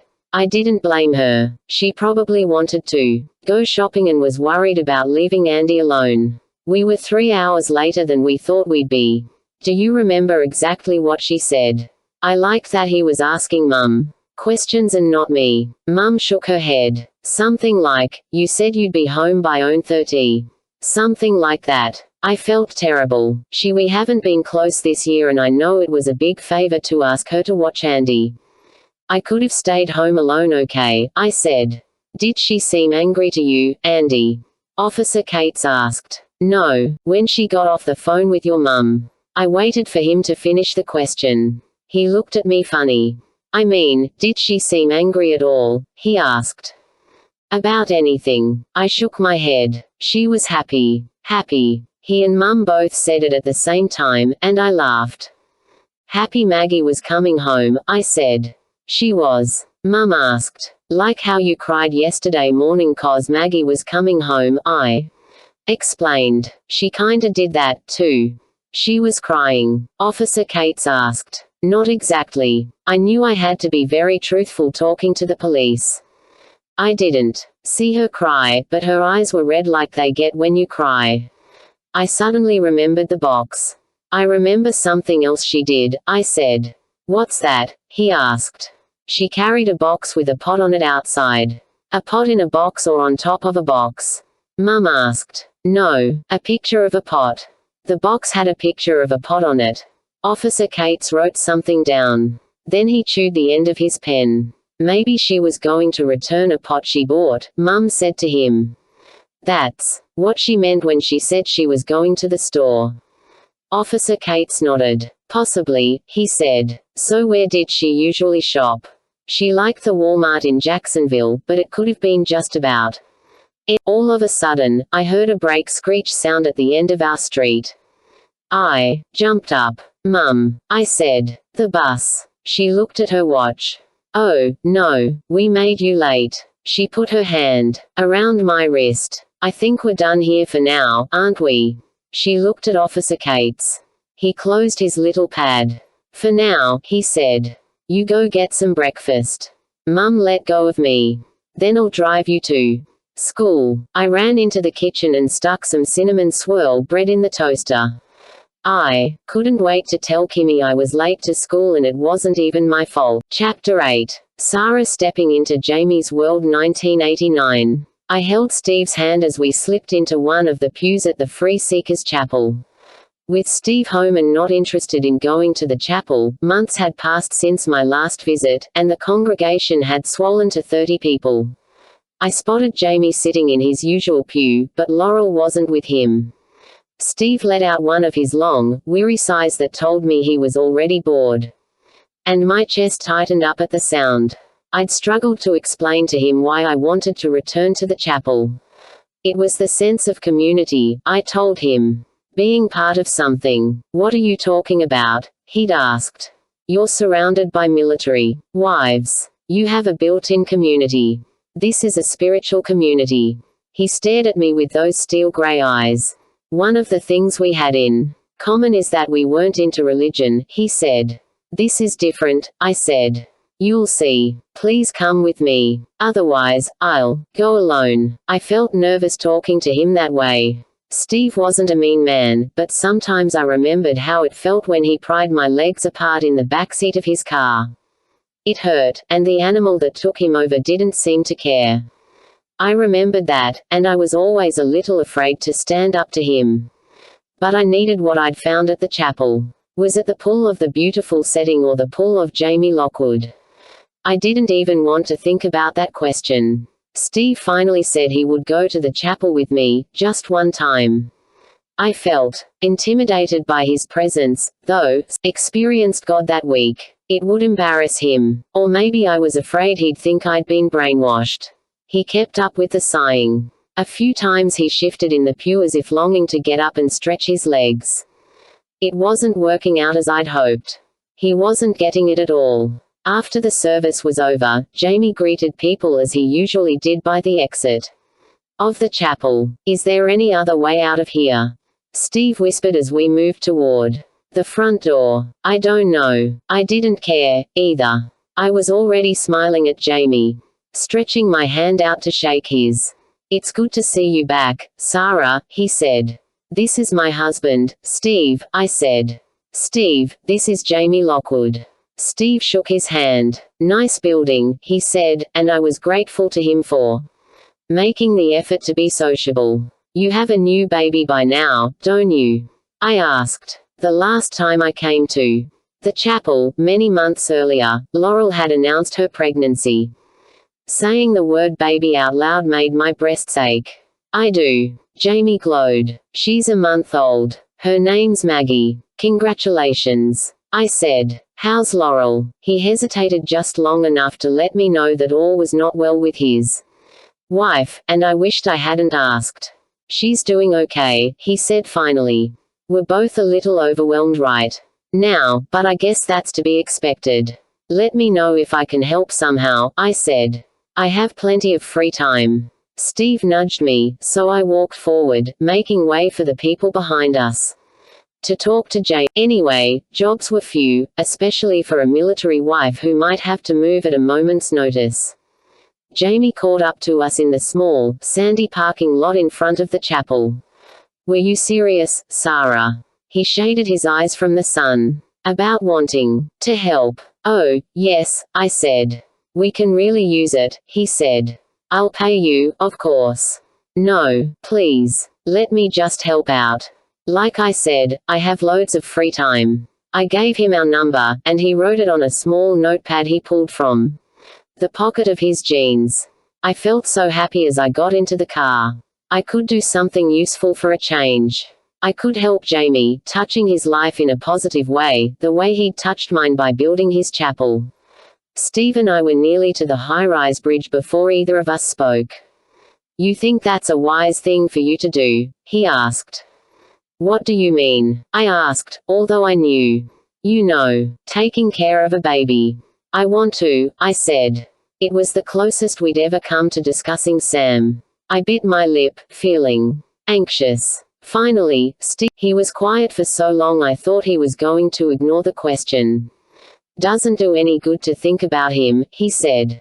Then he pointed to a speed limit sign. 35 miles per hour. Is that new? He asked. I thought it was 45 along this stretch. Jamie suggested I come to the real estate office where he worked. I supposed he wanted to interview me before accepting my offer of help, but when I walked into his small office, I found him holding the baby.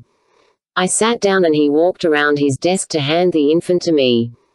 Every baby looked beautiful to me, even those with cone-shaped heads and scrunched-up faces and homely features.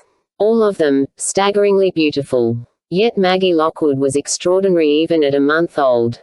She had Jamie's enormous brown eyes, and they were wide open, already taking in her world. She had a thick crop of dark curls and tiny features carved in pale, flawless porcelain. She's a little colicky, Jamie said. But she's a good baby. It was like holding feathers, she was so light. Like holding a miracle. Experiencing God. The thought slipped into my mind, and tears filled my eyes. Could I bear it? Helping to care for this child. Are you all right? Jamie asked. She's just so beautiful. I felt one tear slip down my cheek, but managed to stop the rest. He'd think I was deranged. Maybe the sort of woman who would steal a baby. I looked up at him, clearing my throat as I grounded myself again in my surroundings. Is this her first visit to your office? I asked. Your coworkers must have flipped over her. He tapped his fingers on his desk, not answering right away. Actually, he said, I've brought her here all this week. Leaning forward, he studied his new daughter where she rested quietly in my arms. And is anemic and I think she feels isolated and unsure of herself. Oh, poor thing. I felt sympathy for the woman I'd met only a couple of times. How hard to have a new baby and not feel up to taking care of her. I hope she feels better soon. Thanks. Me, too. I looked at the stack of real estate brochures on Jamie's desk. It's strange. Seeing you here in an office, I said. Seeing you look human. He laughed. I'm very human, he said. That's all I am. All I want to be. A good human. I wanted to tell him what my few visits to the chapel had meant to me. I knew I would be going back, with or without Steve. I looked down at Maggie, whose long-lashed eyes were now closed, the lids twitching a little as if she was dreaming. I don't know how to explain to you how I feel in your chapel, I said, raising my gaze to him again. I'm not religious, so it is strange. It's hard to put into words. It's bigger than words, he suggested. I nodded. Oh, Sarah, he said. Welcome to my world. Jamie and Laurel lived in a round cottage called the Sea Tender, right on the beach. I didn't want to feel envy when I walked inside the cottage and took in the ocean view from the living room windows, yet how could I help it? Clearly, the Lockwoods had money, something I doubted I'd ever have myself. Oh, this is fabulous, I said as Jamie led me through the room to the sofa. Maggie sleeping against his chest. He'd asked me to stop by to reconnect with Laurel, since I'd be helping out with the baby. Have a seat, he said. He handed Maggie to me. I'll let Laurel know you're here. I settled down on the sofa, the sleeping baby on my knees. Made of concrete, and I honestly wasn't certain I would have recognized her. Her hair was long and stringy and dull, her eyes lifeless. Her face was not pale as much as jaundiced, like a tan that was fading in uneven patches. She wore a yellow robe that needed a good washing. Seeing her, I felt deep concern that the pretty woman from the chapel had been replaced by a ghost. I could see that she had a long recovery ahead of her. Maggie's delivery must have been horrendous. You have a gorgeous baby. I lowered my eyes to Maggie to hide my shock at Laurel's appearance. Thank you. Laurel sat down in a rocking chair. Jamie brought me a glass of iced tea I knew I wouldn't touch. It would be sweet, no doubt. That southern abomination. You two remember each other, of course, Jamie said as he sat down on the other end of the sofa. Of course, I said. Your house is beautiful, Laurel. Thanks. Jamie and I thought I should meet with you to see if you have any special instructions about Maggie. Laurel shrugged as though she didn't really care how I took care of her daughter. Just don't kill her, she said. Laurel, Jamie said. My body must have jerked at Laurel's words because Maggie started to whimper. Shush, honey. I tightened the blanket around the baby, wondering if Laurel could possibly know about Sam. Who could have told her? I was afraid to look up. I didn't want to meet her eyes. Laurel laughed, breaking the tension. She said, well, okay. I attempted a laugh myself. I think I can manage that. Jamie had a tiny office in the chapel, and that's where I spent most of my time with Maggie because Laurel didn't want me in the house. It's not you, Jamie reassured me. It's anyone right now. She's too tired to have someone around. Or the baby around, I thought. It was unspoken between us, but Jamie and I both knew there was something more going on with Laurel than tiredness. Laurel wanted Maggie out of the house. Out of her sight. The chapel had electricity and Jamie installed a small refrigerator and a hot plate in the little office so I could heat Maggie's formula. There was also an old-fashioned wooden cradle and a lightweight stroller. I spent my days there with Maggie, reading and teaching myself to knit when I wasn't feeding, cuddling or changing diapers. I couldn't believe my luck at being able to spend so much time in the beautiful, simple building. I was drawn to the panoramic windows, and I watched the sea for dolphins and the sky for pelicans. In a way, I finally had beachfront property. When the weather was mild enough, I took Maggie for walks in the stroller. I'd push the little girl right past the sea tender, learning quickly there was no point in stopping in for a visit. Neither Maggie nor I would be welcome. On Sundays, I sat next to Jamie in the chapel with Maggie on my lap. The first time, Jamie briefly explained to the 30 or so people there that I was helping him and Laurel out with Maggie. When new people came during the summer, though, I wondered if some of them thought I was Jamie's wife. It fascinated me to feel Maggie melt into my arms when she heard her father speak. He had a hypnotic quality in his voice that soothed not only Maggie and myself but most of the other people in the chapel as well. With the influx of tourists, the 50 seats were nearly full each week. People stood one after another to say where they recently experienced God, but a month's time, I'd filled up with such a painful sort of joy that I knew if I tried to speak during the service, I would lose all control. God, Jamie's God, was with me nearly every minute of every day by then. I had a purpose. I was able to hold a tiny life in my arms. I was able to help Jamie when he so clearly needed my help. Even at home, I caught myself smiling as I made dinner or pressed Steve's uniform or cleaned the small house we rented. I had enough joy inside myself that the sorrow over Sam, over my loveless marriage, didn't have a chance to come through. A few months later, Jamie told me he thought Laurel needed a friend. She doesn't have any friends with babies, he said. Not that you have a baby, but you're so warm and nice and kind. He looked away from me, as though he'd said more than he meant to. She's depressed. She's not taking care of herself.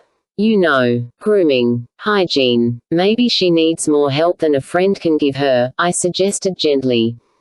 The truth was, Laurel was unpleasant to be around, and I avoided her as much as possible. There was nothing of the starry-eyed young woman left in her. Jamie sighed. You're probably right. He sounded tired. Her doctor thinks she needs that new Prozac medication, but neither of us likes the idea of her taking drugs. I think she just needs a girlfriend. He looked so lost. I would have done anything to bring a smile back to his face. I'll visit her one day while you have Maggie, I said. Then maybe she and I can have a good talk. It had sounded possible when I said it, but I'd had no idea how bad things had gotten with Laurel. She was incapable of having a good talk with anyone. I visited her under the guise of taking over a chicken and rice casserole. I brought you a casserole for dinner. I headed for the kitchen after letting myself in through the unlocked door. I'll just put it in the fridge, okay? It should last you at least a couple of nights. Where's the baby? Laurel asked. I looked at her across the breakfast bar. With Jamie. He's doing some paperwork in the chapel office.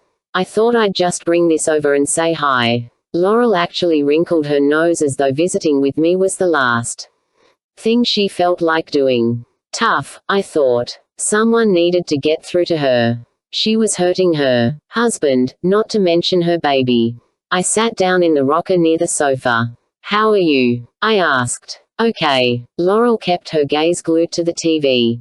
I leaned toward her. Seriously, Laurel, how are you feeling? She sighed. Tired. Jamie said your doctor suggested Prozac.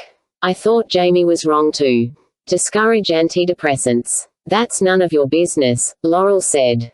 Was she right? Maybe. But I was taking care of her baby and that did make it my business in a way. I have a really good friend in Michigan who takes Prozac and it has made a world of difference for her, I said. I'm not depressed, Laurel said. I'm tired. You'd be tired, too, if you had to be up all night with a screaming baby. You're a nurse, I said. You must know depression can be a medical problem. Jamie said you don't care about anything. Not even Maggie. I worried I might be going too far. You were excited about having a baby. You announced your pregnancy in the chapel. I think it is a definite sign of depression that you're so disinterested in her. Laurel looked at me. I want you to leave, she said. I was blowing it, handling it all wrong. The last thing I wanted to do was make things worse for Jamie, but I couldn't seem to stop myself. You're not being fair to Jamie, I said. It's like he's a single parent. He's great with Maggie, but she's not even going to know who you are. I turned at the creaking of the screen door. A young guy walked into the living room and it took me a second to remember that Jamie's brother, Marcus, lived with them. The rebel, Jamie had called him. He looked harmless. Slender, tan and messy-haired, wearing a t-shirt and green bathing suit. You must be Marcus. I stood up. I'm Sarah Weston, the babysitter. He'd been drinking, and it was not even noon. I could smell it on him. Right. I wanted to stop in to see Laurel. She came over to tell me I'm a shitty mother and a shitty wife, Laurel said. Laurel. I was stunned. That's not what I meant. I'm sorry if I told her to leave but she won't, Laurel said to Marcus. I felt my cheeks blaze. If she wants you to go, you'd better go, Marcus said. All right. I raised my hands in surrender. I'm sorry, I said, walking to the door. I didn't mean to upset you. In the chapel office, Jamie looked up from his small, wooden desk. How'd it go? I was embarrassed when I started to cry. I didn't handle it well at all. I sank into the only other chair in the office. She kicked me out, and I don't blame her. Why? What happened? I told him about the conversation, grappling in my diaper bag. Yes, I had come to think of the diaper bag as mine, for a tissue. I pressed it to my eyes. Sarah. Jamie's chair was on wheels and he moved it closer to take both my hands in his. It's not your fault, all right. I set you up for failure. You worked such miracles for Maggie and me that I guess I hoped you could work 'em for Laurel, too. He smoothed his thumbs over the back of my hands as he spoke. I curled my own hands involuntarily around his, gripping his fingers. How do you stand it? I wanted to ask him. How do you stand her? I'd wanted to feel sympathy for Laurel because clearly the woman was ill. But my sympathy could reach only so far.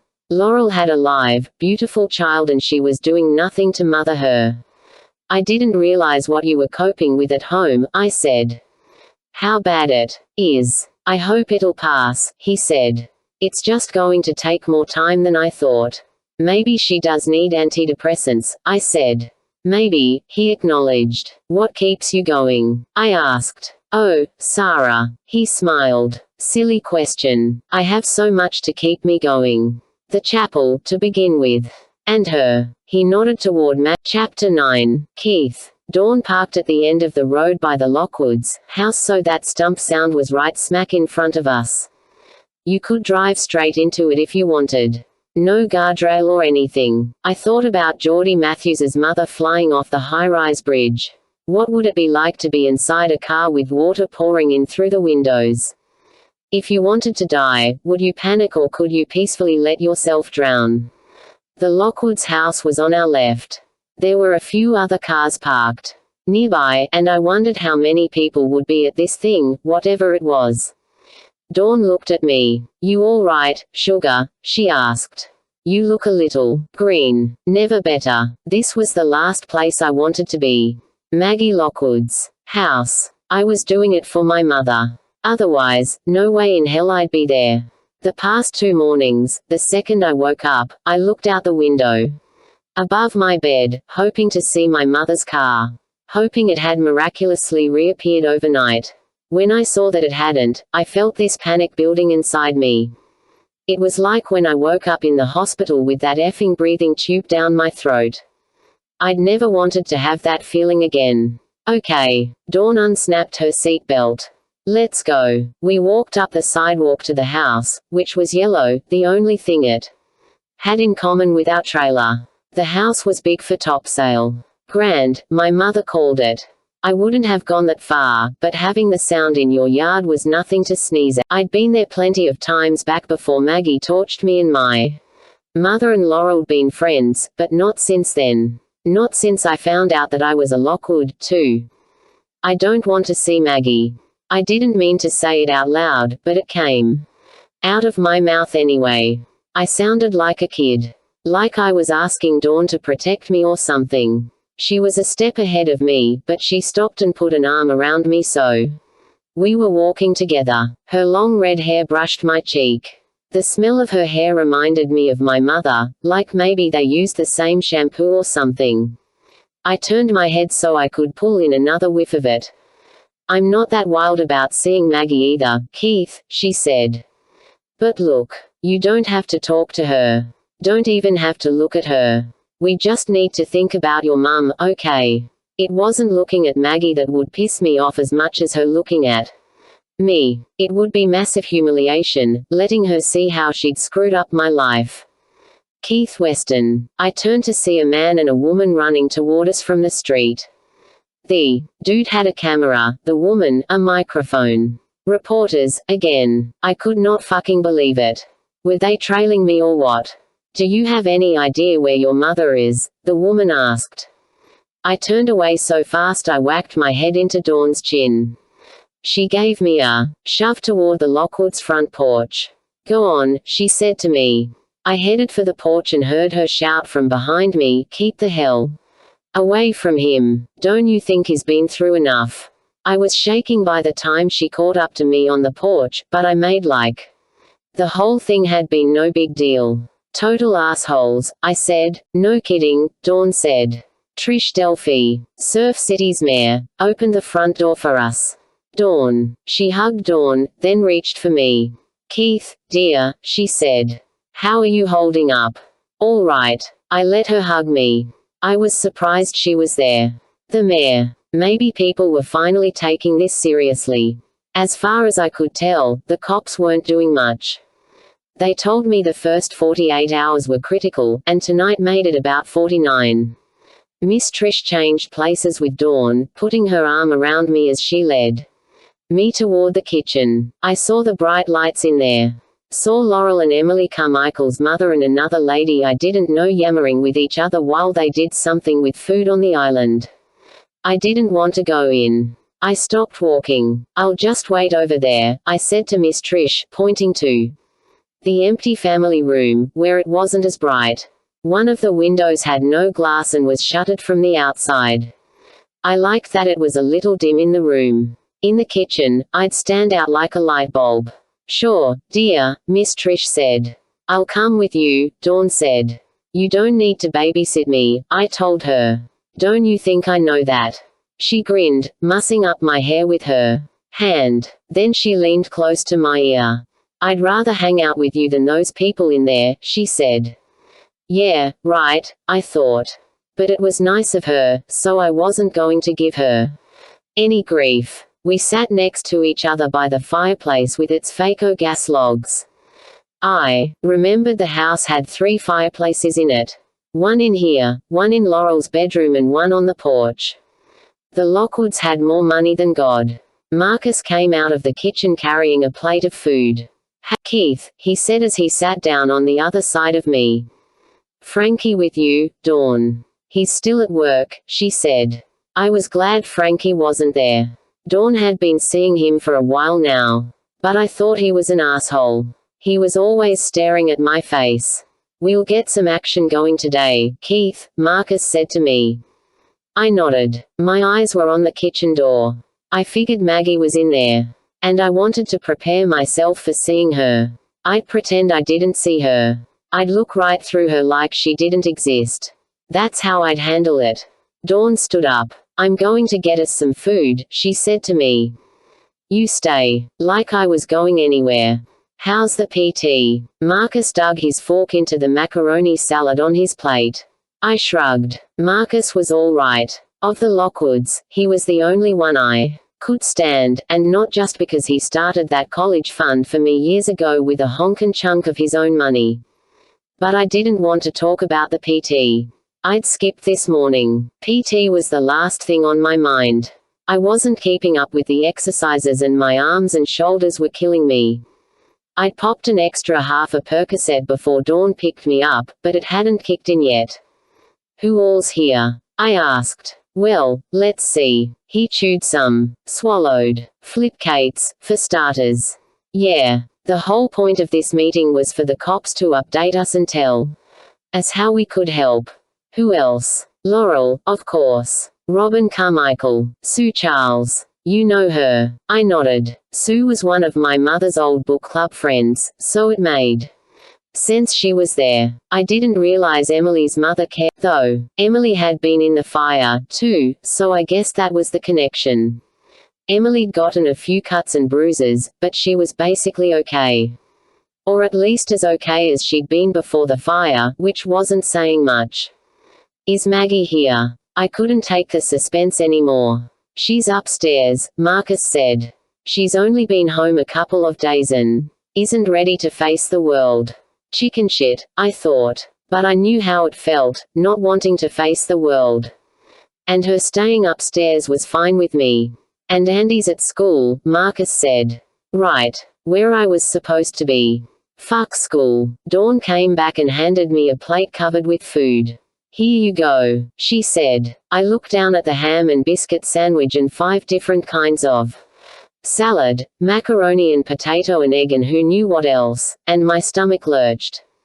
I should have told Dawn not to bother. I hadn't eaten anything since Monday night. I had the feeling the Percocet were doing a nice job carving out a hole in my stomach. Everyone else came in. They all said hi to me, and Laurel leaned down to hug me, which just pissed me off. Nothing was really her fault, but she was, like, an extension of Maggie, and that was enough to get to me.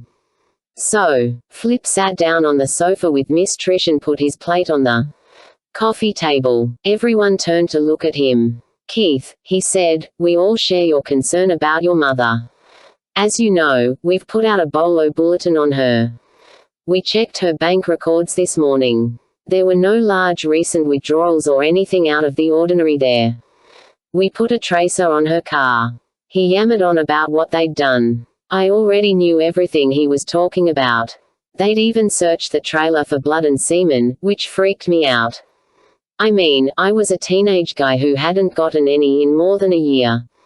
There was definitely semen in the trailer. But nobody said anything to me about. That's why Laurel and Dawn put together this meeting, Flip was saying. And they asked me to help you all figure out what the community can do. So, that's the purpose of our get-together here. The perk was starting to kick in, but not the way I wanted it to. It wasn't taking away the pain as much as making my head fuzzy, the way it did when I took too much. I ate the corner of one of the biscuits Dawn brought me to maybe take the edge off the drug, but I could hardly get it down. The smell of the food was making me feel worse. I leaned over and stuck my full plate under my chair. We've interviewed a few of you who know Sarah well, Flip said, and there's no clear-cut reason to suspect foul play. At least nothing that's leaping out at us. There's no mental or physical illness that could affect her judgment. And there's no suitcase in her home, which suggests she left of her own volition. Keith's not a minor, so he's able to be on his own. This is so screwed up. I slumped down in my chair and stuck my hands in my pockets. What are you saying? We just forget she's gone. Not at all, Flip said, and I understand your frustration. That's why we're here, to see what more we can do to find her. Laurel put her plate on the coffee table and leaned forward. Flip, doesn't the fact that Sarah's not mentally ill make her disappearance even more suspicious? There's no reason for it. No explanation for it. I know it is hard to hear, Flip said, but something we need to consider is this. Adults in her age range who are not mentally ill usually disappear to escape from something. Younger women disappear, you think about kidnapping and rape. Older, you think about cognitive problems. In Sarah's age range, where she may have chosen to leave on her own, you think about escaping from financial or relationship problems, maybe an abusive relationship. That sort of thing. He looked around the room. Do any of you know if she was struggling with financial problems?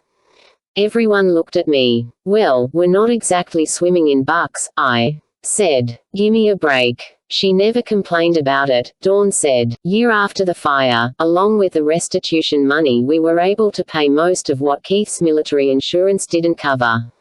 She put her hand on my shoulder. I know you and your mum didn't have a lot, but she never made it sound like you were going without. Oh, she suddenly looked surprised. I just thought of something, Flip. This probably won't help, but I think Sarah was sort of writing a memoir. Did you find anything like that when you searched the trailer? A memoir. Laurel sounded surprised. No more surprised than me, though. Didn't you have to have an interesting life to write a memoir? Yes, Dawn said. I talked her into taking a writing class with me at the Methodist Church in Jacksonville last year. She really got into it and I think she stuck with it.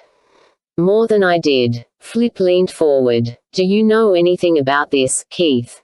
She was always writing this year, carrying a notebook around with her. I never thought much about it. I was into my life, not hers. I don't know anything about a memoir, I said. The spot between my shoulder and neck was seizing up something fierce, and I rubbed it. She wrote stuff down in a notebook a lot of times, but I don't have any idea what she was writing. That's it. Dawn sounded excited. She wrote by hand. Drove the teacher crazy the one time he tried to read something she wrote. This teacher, Flip said, he might know what was in the memoir. Dawn shook her head. I think he only read her first chapter, or whatever you'd call it. Everyone else in the class would read aloud, but Sarah was shy about it. She let Sean, that was the teacher, read that first bit, and she told me he said she was a really good writer, something like that. She didn't care about typing it. She said it was just for her own eyes. The notebook or notebooks or whatever, I said to Flip, they're not in the trailer. I haven't seen them and you would have found them, right? I don't know if she was feeling secretive, Dawn said. She was just self-conscious about reading aloud to the class. You'll get me the name and a number for that teacher, Dawn? Flip asked. Dawn nodded, and I tried to think where in the trailer my mother might have hidden something like that. The cops went over that place with a fine-tooth comb, though. If they couldn't find a notebook, I didn't know how I could. We've checked her cell phone records, Flip said. Her last call was to you. Dawn, Sunday afternoon. Dawn frowned, then nodded. Oh, right. We just talked for a few minutes. Nothing important, that I can remember. What about tracing her by her cell phone? Marcus asked. No luck there, Flip said. Her phone model's a dinosaur, but the towers still should have been able to pick it up. She may have ditched it or the battery may've run out. She wouldn't ditch it, I said. It was pissing me off, the way he made her sound like she wanted to run away. She never keeps that thing charged, though. She always forgets. Maybe she bought a new phone. Miss Trish looked at Flip. I know this doesn't sound like Sarah, but could she have known you'd try to trace her by her old phone, and if she didn't want to be found for some reason, she could have? Christ's sake. My voice came out a lot louder than I expected. She didn't buy a new phone, don't you get it? We're just trying to puzzle this all out, Keith, Sue Charles said. She wouldn't leave me, I said. She wouldn't. It felt like somebody was hitting my shoulder with a meat cleaver. The Percocet wasn't working at all. He nodded. Well, that's even more reason we have to do all we can to figure out what happened. You mean we have to figure it out? I sat up straight. Me and her friends. The cops said they were doing all this stuff, but I wasn't convinced. How much did they care about someone they thought took off of her own volition? I'd spent practically all the day before searching for my mother's car in the daylight, driving the same streets I'd driven the night she disappeared. My neck ached from turning my head back and forth, searching every inch of road and every space in every parking lot for her old black Honda. Must have put 100 miles on my car. $15 worth of gas. I couldn't keep that up. I had, like, $100 in my bank account. My mother'd let me keep the donations that trickled in from strangers in my name alone instead of to the fund Dawn had set up. I'd sped through it. After what I'd been through, I deserved that new cell phone, I'd told myself. I deserved the latest generation iPod and the stereo for my wheels. Stupid. How was I going to eat when that $100 ran out if she didn't come back? My eyes suddenly burned. Shit. She had to come back. It's a team effort, Keith, Laurel said. What can we do, Flip? She picked up a yellow notepad from the table and set it on her knees, ready to write. There are some websites where you can put up a page for a missing person, he said. Not many legit ones for missing adults, so you need to be careful. Try projectjason.org. He named a couple others, and Laurel wrote them down. Maggie said she could do any of the internet stuff we need, she said. I looked at the toe of my sneaker at the mention of Maggie. Was everybody staring at me? I didn't want to know. You can make up flyers with her picture on it, Flip said. Along with her vital statistics, etc. Then hand them out. Hand them out where? Sue Charles asked. Everywhere, Robin's mother said. Stores. Restaurants. The street. We've called the nearby hospitals, Flip said, but you can call all the She wouldn't be on the interstates, I said, but everybody ignored me. Put my name down for calling hospitals, Laurel, Dawn said. Did we decide who'll make the flyer? Trish asked. Maggie'll do it, Laurel said. Then we can give each of you stacks of them to distribute. How about contacting the media? Marcus asked. Oh, shit. Now the reporters would really be after me, but he was right. They had to get word out. We've sent out a press release, Flip said, but any media contacts y'all have will help. This is so fucked up. I said. You hear about other missing people on the news all the time. Did their friends take care of getting them on TV? I don't think so. I think the cops had something to do with it. Keith, Hon. Dawn put her hand on my shoulder. Again, Keith. Flip was so damn calm sounding. The police are on this. But the more we can all work together, the better. In those instances where a missing person's all over the news, most times the families have hired a private investigator to generate a lot of media buzz for them. Like I can afford that. I'd had enough. Everybody was staring at me. I couldn't take it anymore. Quit looking at me. I stood up and walked to the door. Keith, Dawn said, but I ignored her. I needed to go outside. Get into the fresh air. I was just about to turn the doorknob when I saw the news van still parked on the street. Damn, everyone in the living room was calling to me by then, but no one was coming after me, and I was glad. My head spun, and I turned around and leaned against the wall, and that's when I saw a pair of bare feet. The thought creeped me out and I thought I was seriously going to puke. I headed for the bathroom under the stairs and locked the door behind me. I closed my eyes and leaned back against the door, and this picture of a machete chopping off Maggie's feet flashed into my mind. I breathed long and steady through my mouth so I wouldn't get sick. Where was my mother? I pounded my fist against the door behind me. Where the hell was she? I started to cry like a total jerk-off, and I turned on the water so no one could hear me. In the mirror above the sink, I saw this kid who didn't look like me. Half his face was tight and red and the skin was twisted into smooth planes and deep gullies, and his hairline was all screwed up, and it was all so damn unfair. Keith. It was Dawn, right outside the bathroom. You okay? I knew if I tried to talk, my voice would crack, so I just grunted. Flip wants to know if you have a more recent picture of your mum than the one you gave him at the trailer. Trish is going to do up another press release and she needs one. I got a grip on myself. Be out in a minute, I said. Okay. I heard her walk away. I splashed water on my cheeks until I felt settled down enough to face them all again. Walking back to the family room, I thought of the pictures in the trailer. My mother had pictures of me, the pre-fire me, framed on the bookcases and her dresser, but the one I gave Flip was of both of us, taken on my 12th birthday. Not exactly recent. Keith, Miss Trish said when I walked into the room. Do you have a more? No. I cut her off. Then I felt like an asshole. She was only trying to help. Sorry, I said. That was the only one. I might have a picture somewhere, Laurel said. Good old Laurel, coming to the rescue. Me, too, said Dawn. I'll look when I get home. You'll need a good one for the flyer and the websites, Flip said. He looked at me again. How about your father? My father. The question caught me totally off guard. I glanced at Laurel as I sat down again. I knew she knew about her two-timing dead husband. Marcus knew, of course.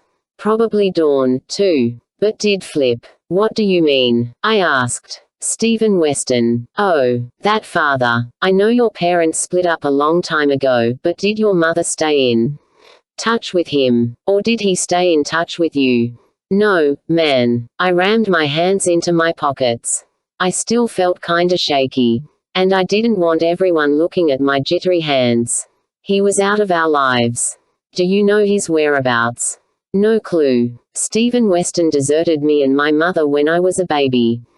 I had military insurance because of him, but that was it. I'd never met him and never wanted to.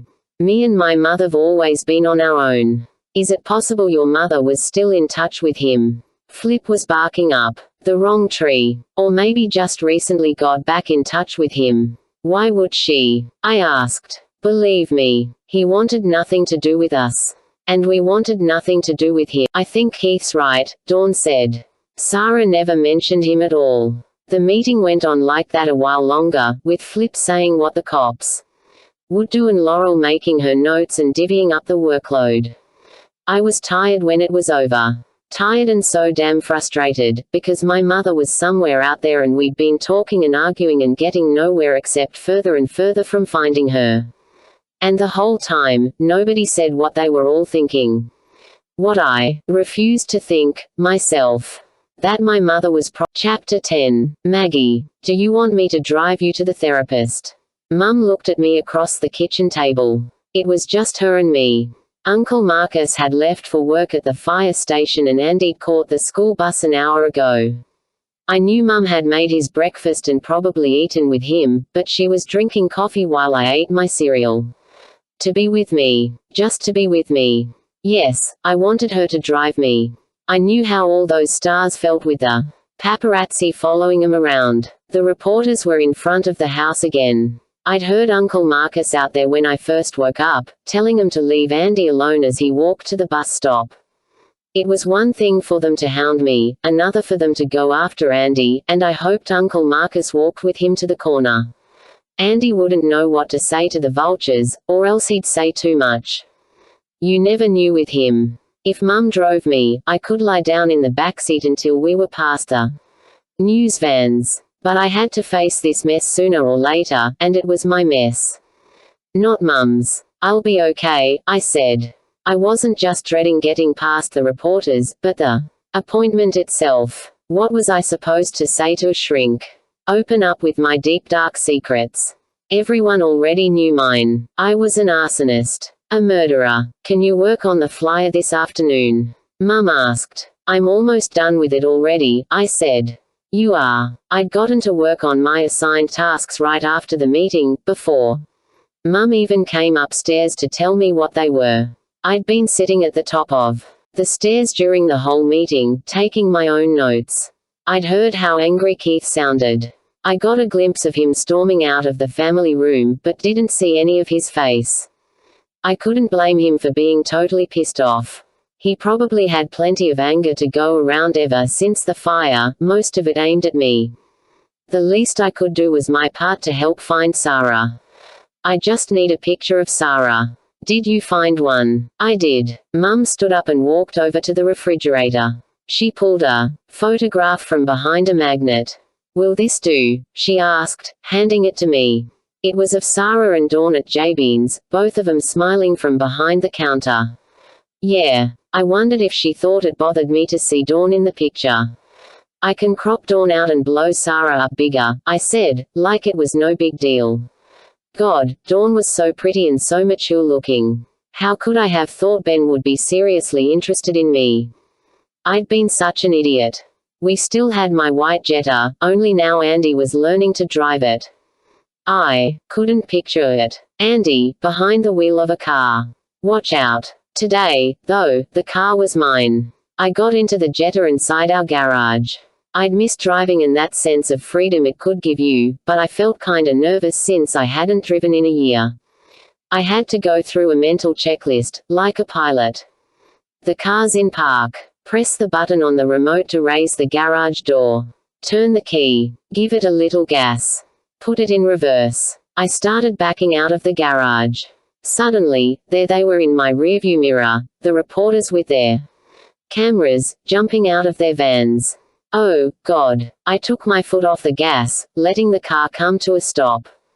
Exactly the wrong thing to do. The faster I got past them, the better off I'd be. I floored it. I'd had a few frightening moments in the last couple of years, but flying backward down my driveway toward a bunch of reporters was one of the scariest. I was totally out of control. People jumped out of the way. The crazy girl's coming. I hit the brake when I got into the street, shifted into drive and took off with a squeal of my tires. I raced. I wasn't free at all. Not even a little bit. I was driving into Hampstead when I noticed the white van behind me. I couldn't believe it. I should have been more careful. No way was I letting him follow me to the therapist's office. Maggie Lockwood was seen walking into psychologist Marion Jakes's office for her court-mandated counseling. I zigzagged all over Hampstead until I was 100% sure I'd lost the van. I spotted the little parking lot behind the therapist's building, but I drove past it to a nearby veterinarian's office, where I hid the Jetta between a van and a pickup. I felt like I was in a movie. A thriller. By the time I walked into the therapist's office, I was sweating. The small waiting room was empty. I sat down in one of the 8 chairs and picked up an old copy of Us from the coffee table, but I didn't open it. I was thinking about the websites where I could post Sarah's information. Wow, so many missing people on those sites. It was discouraging, and I wondered if everything I was doing was for nothing. The whole situation didn't make sense. Sarah wasn't the type of woman to just take off. At least, the Sarah I knew before the fire wasn't. But who knew how this year had changed her? It had changed me plenty. An enormous man walked through the office door, and I figured he was another patient, maybe waiting for a different therapist. I glanced up just long enough to catch his eggplant-shaped body before quickly lowering my eyes to the magazine cover again. "Miss Lockwood," he said. I was confused. Oh, God. I hoped he wasn't one of the reporters. "Yes," I said. "I'm Drive Jakes." "No," I said. "Drive Jakes is a woman." He smiled, and his eyes nearly disappeared above his round cheeks. "I'm Marion Jakes." "Oh, no." I did. Tolerable was imagining a kindly, maternal sort of woman, maybe my mother's age, as my shrink. This guy was not only obscenely fat, but he was ancient. The small amount of hair he had on his round head was gray. The buttons of his blue shirt strained at their buttonholes, and he wore ridiculous red, white and blue striped glasses. "Come in," he said. What choice did I have? I got up and followed him into a room even smaller than the waiting room. This one had 4 leather chairs facing each other, and I sat down in the one closest to the door. Drive Jakes took up most of the space in the room. "How are you today?" He dropped into one of the big leather chairs. It creaked beneath him. "Fine," I said. He looked like he didn't believe me. "You're very pale," he said. I'm fine." "Well," he folded his hands across his belly. "I know why you're here, of course, since this is court-ordered psychotherapy. I know what you were convicted of doing and that you were released Monday after 12 months in prison. What I don't know is how you feel about being here." He waited for me to speak, but I looked past him, out the window. I wanted to be outside again. I wanted to be home. "Okay. Just okay. I don't know what I'm supposed to say," I said.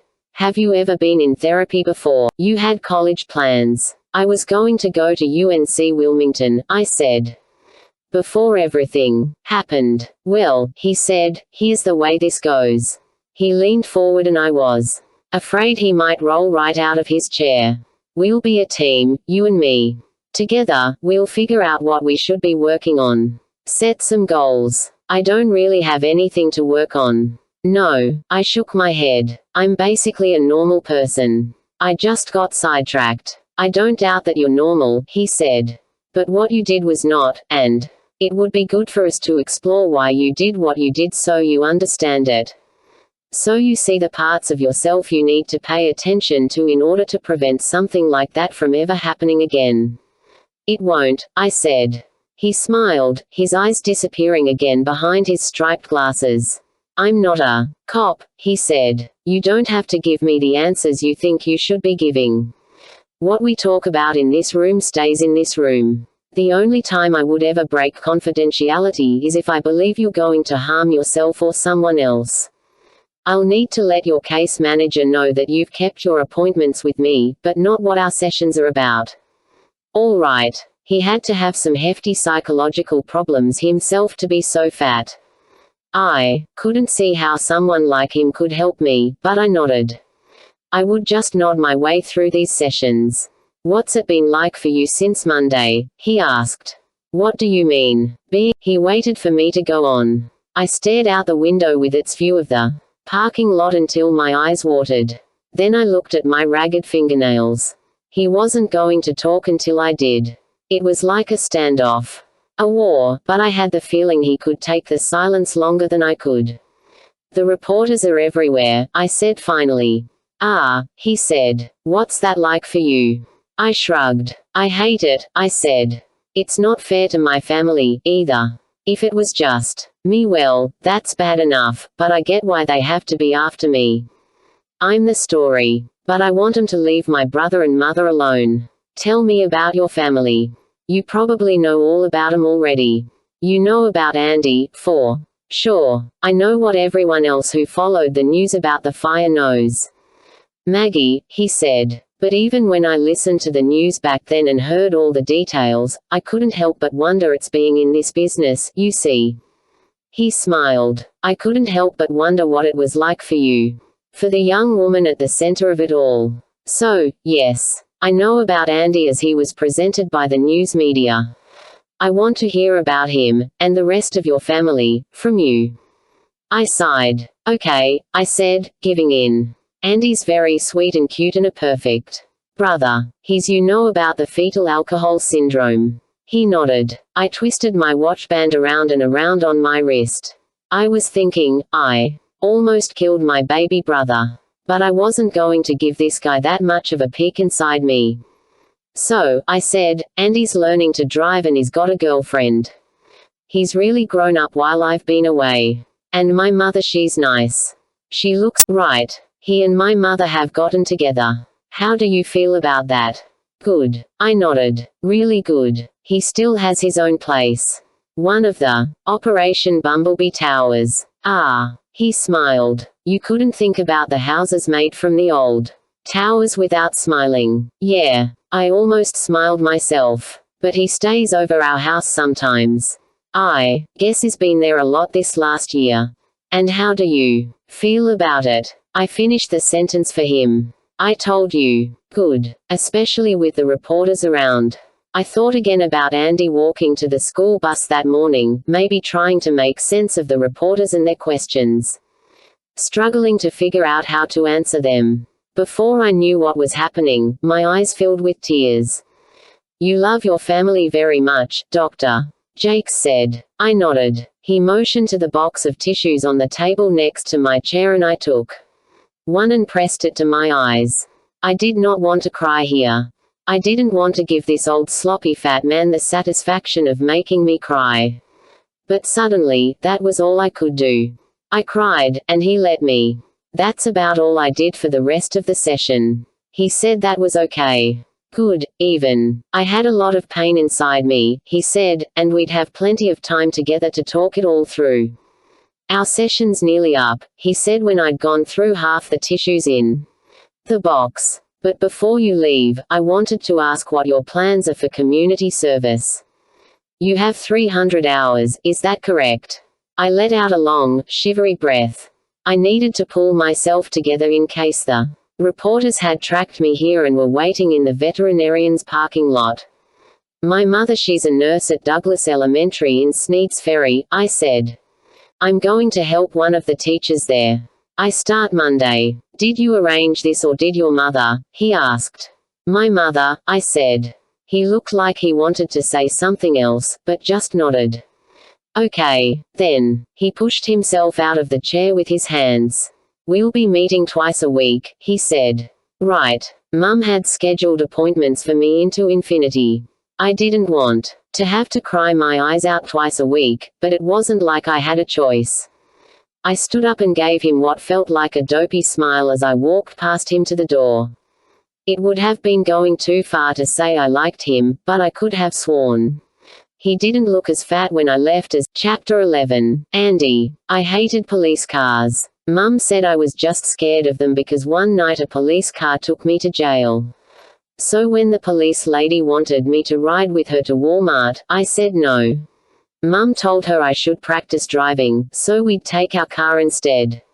Mum was being a quick thinker. I had a cushion thing I put on the driver's seat so I could see good through the window. I kept waiting to get taller but it wasn't happening. Kimmy was taller than me, but she didn't care.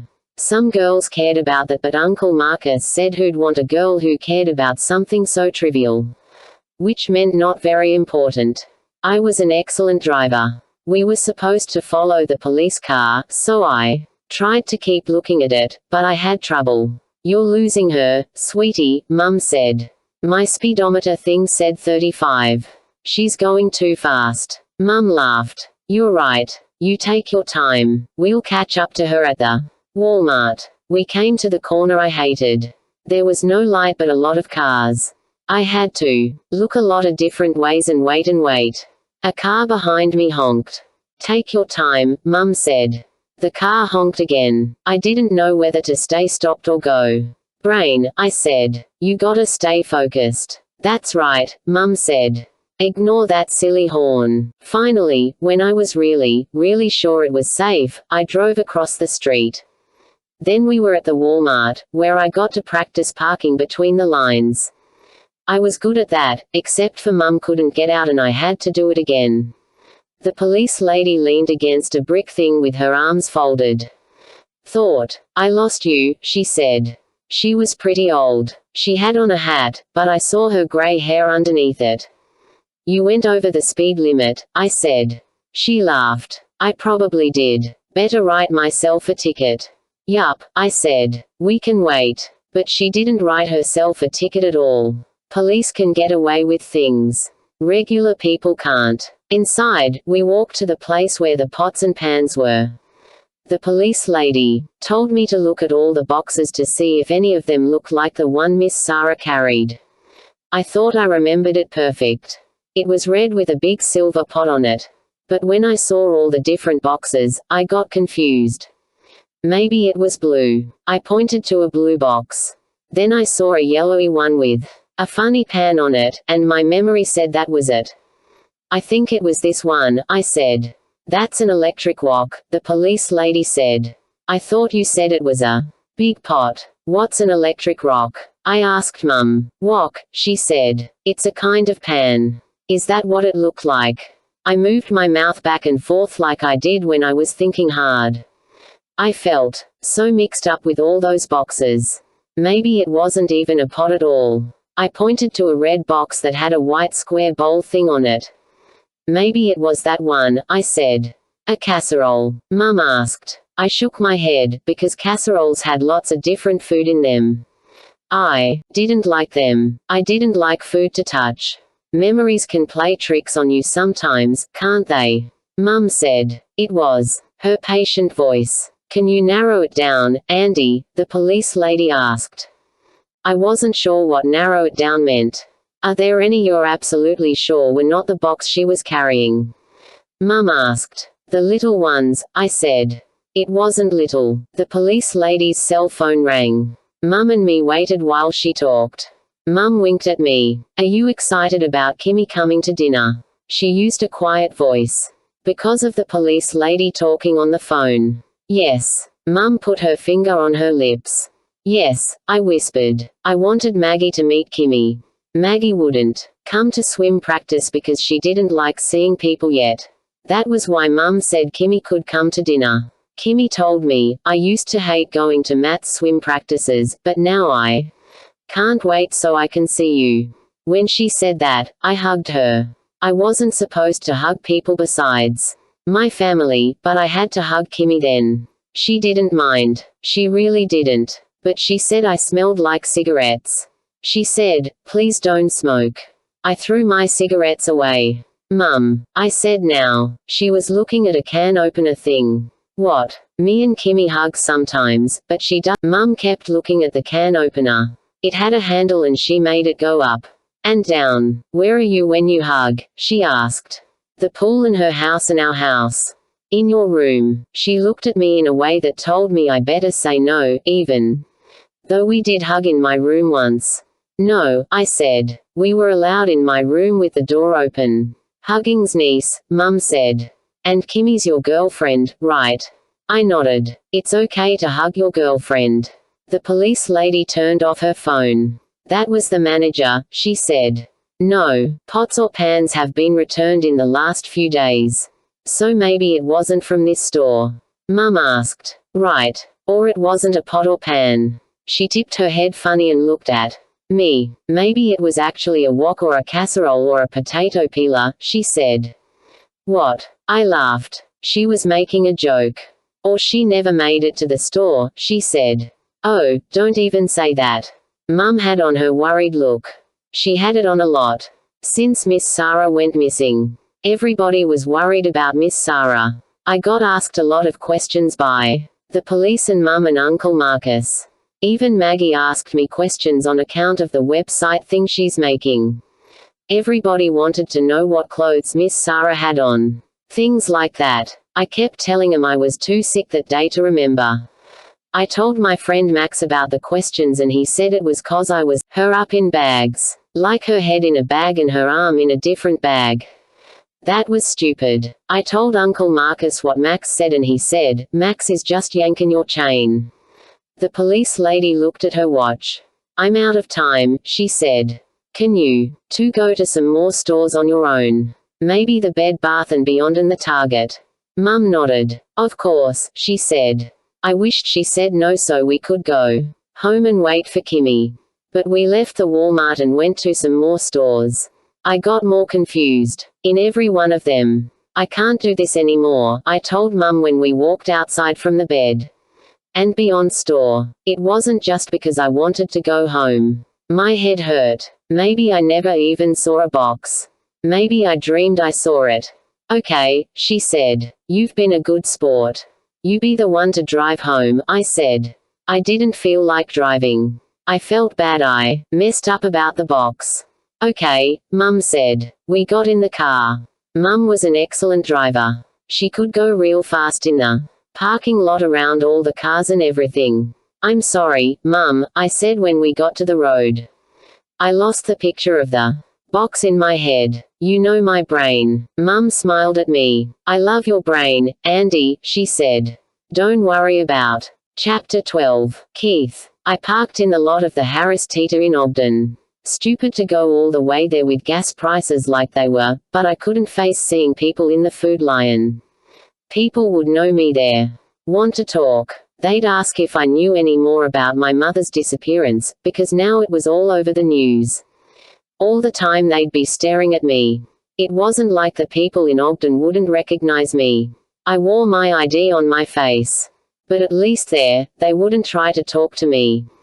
I got out of the car, grabbed a cart and pushed it into the store, which was pretty crowded. I didn't have a plan. No list. My mother always had a list and she stuck to it like it was the law. Man, I hated this.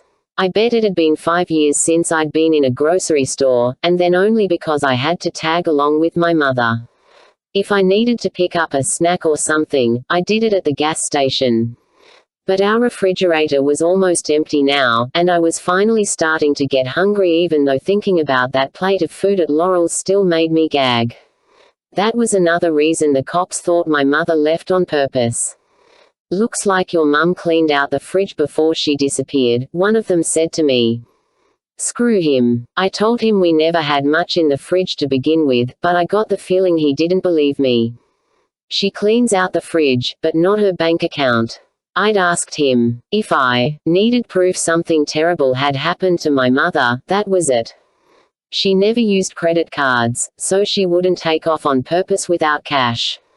When I started thinking about that, the breathing tube sort of panic would start again. The cops had a couple of new theories they were playing with now.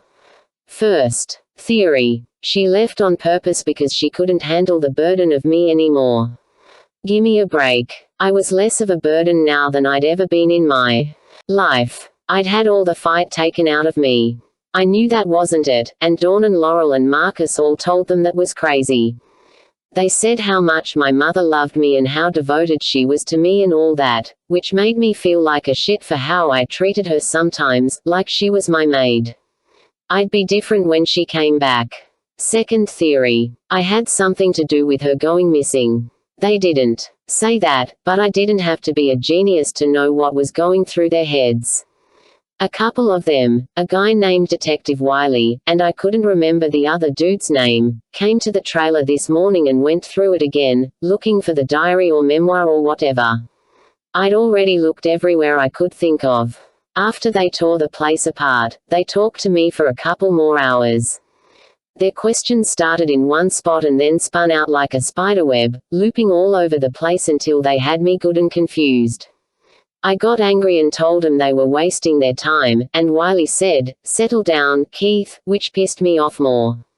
Like he could settle down if his mother went missing. They asked me where I was the afternoon she disappeared. "In school," I said.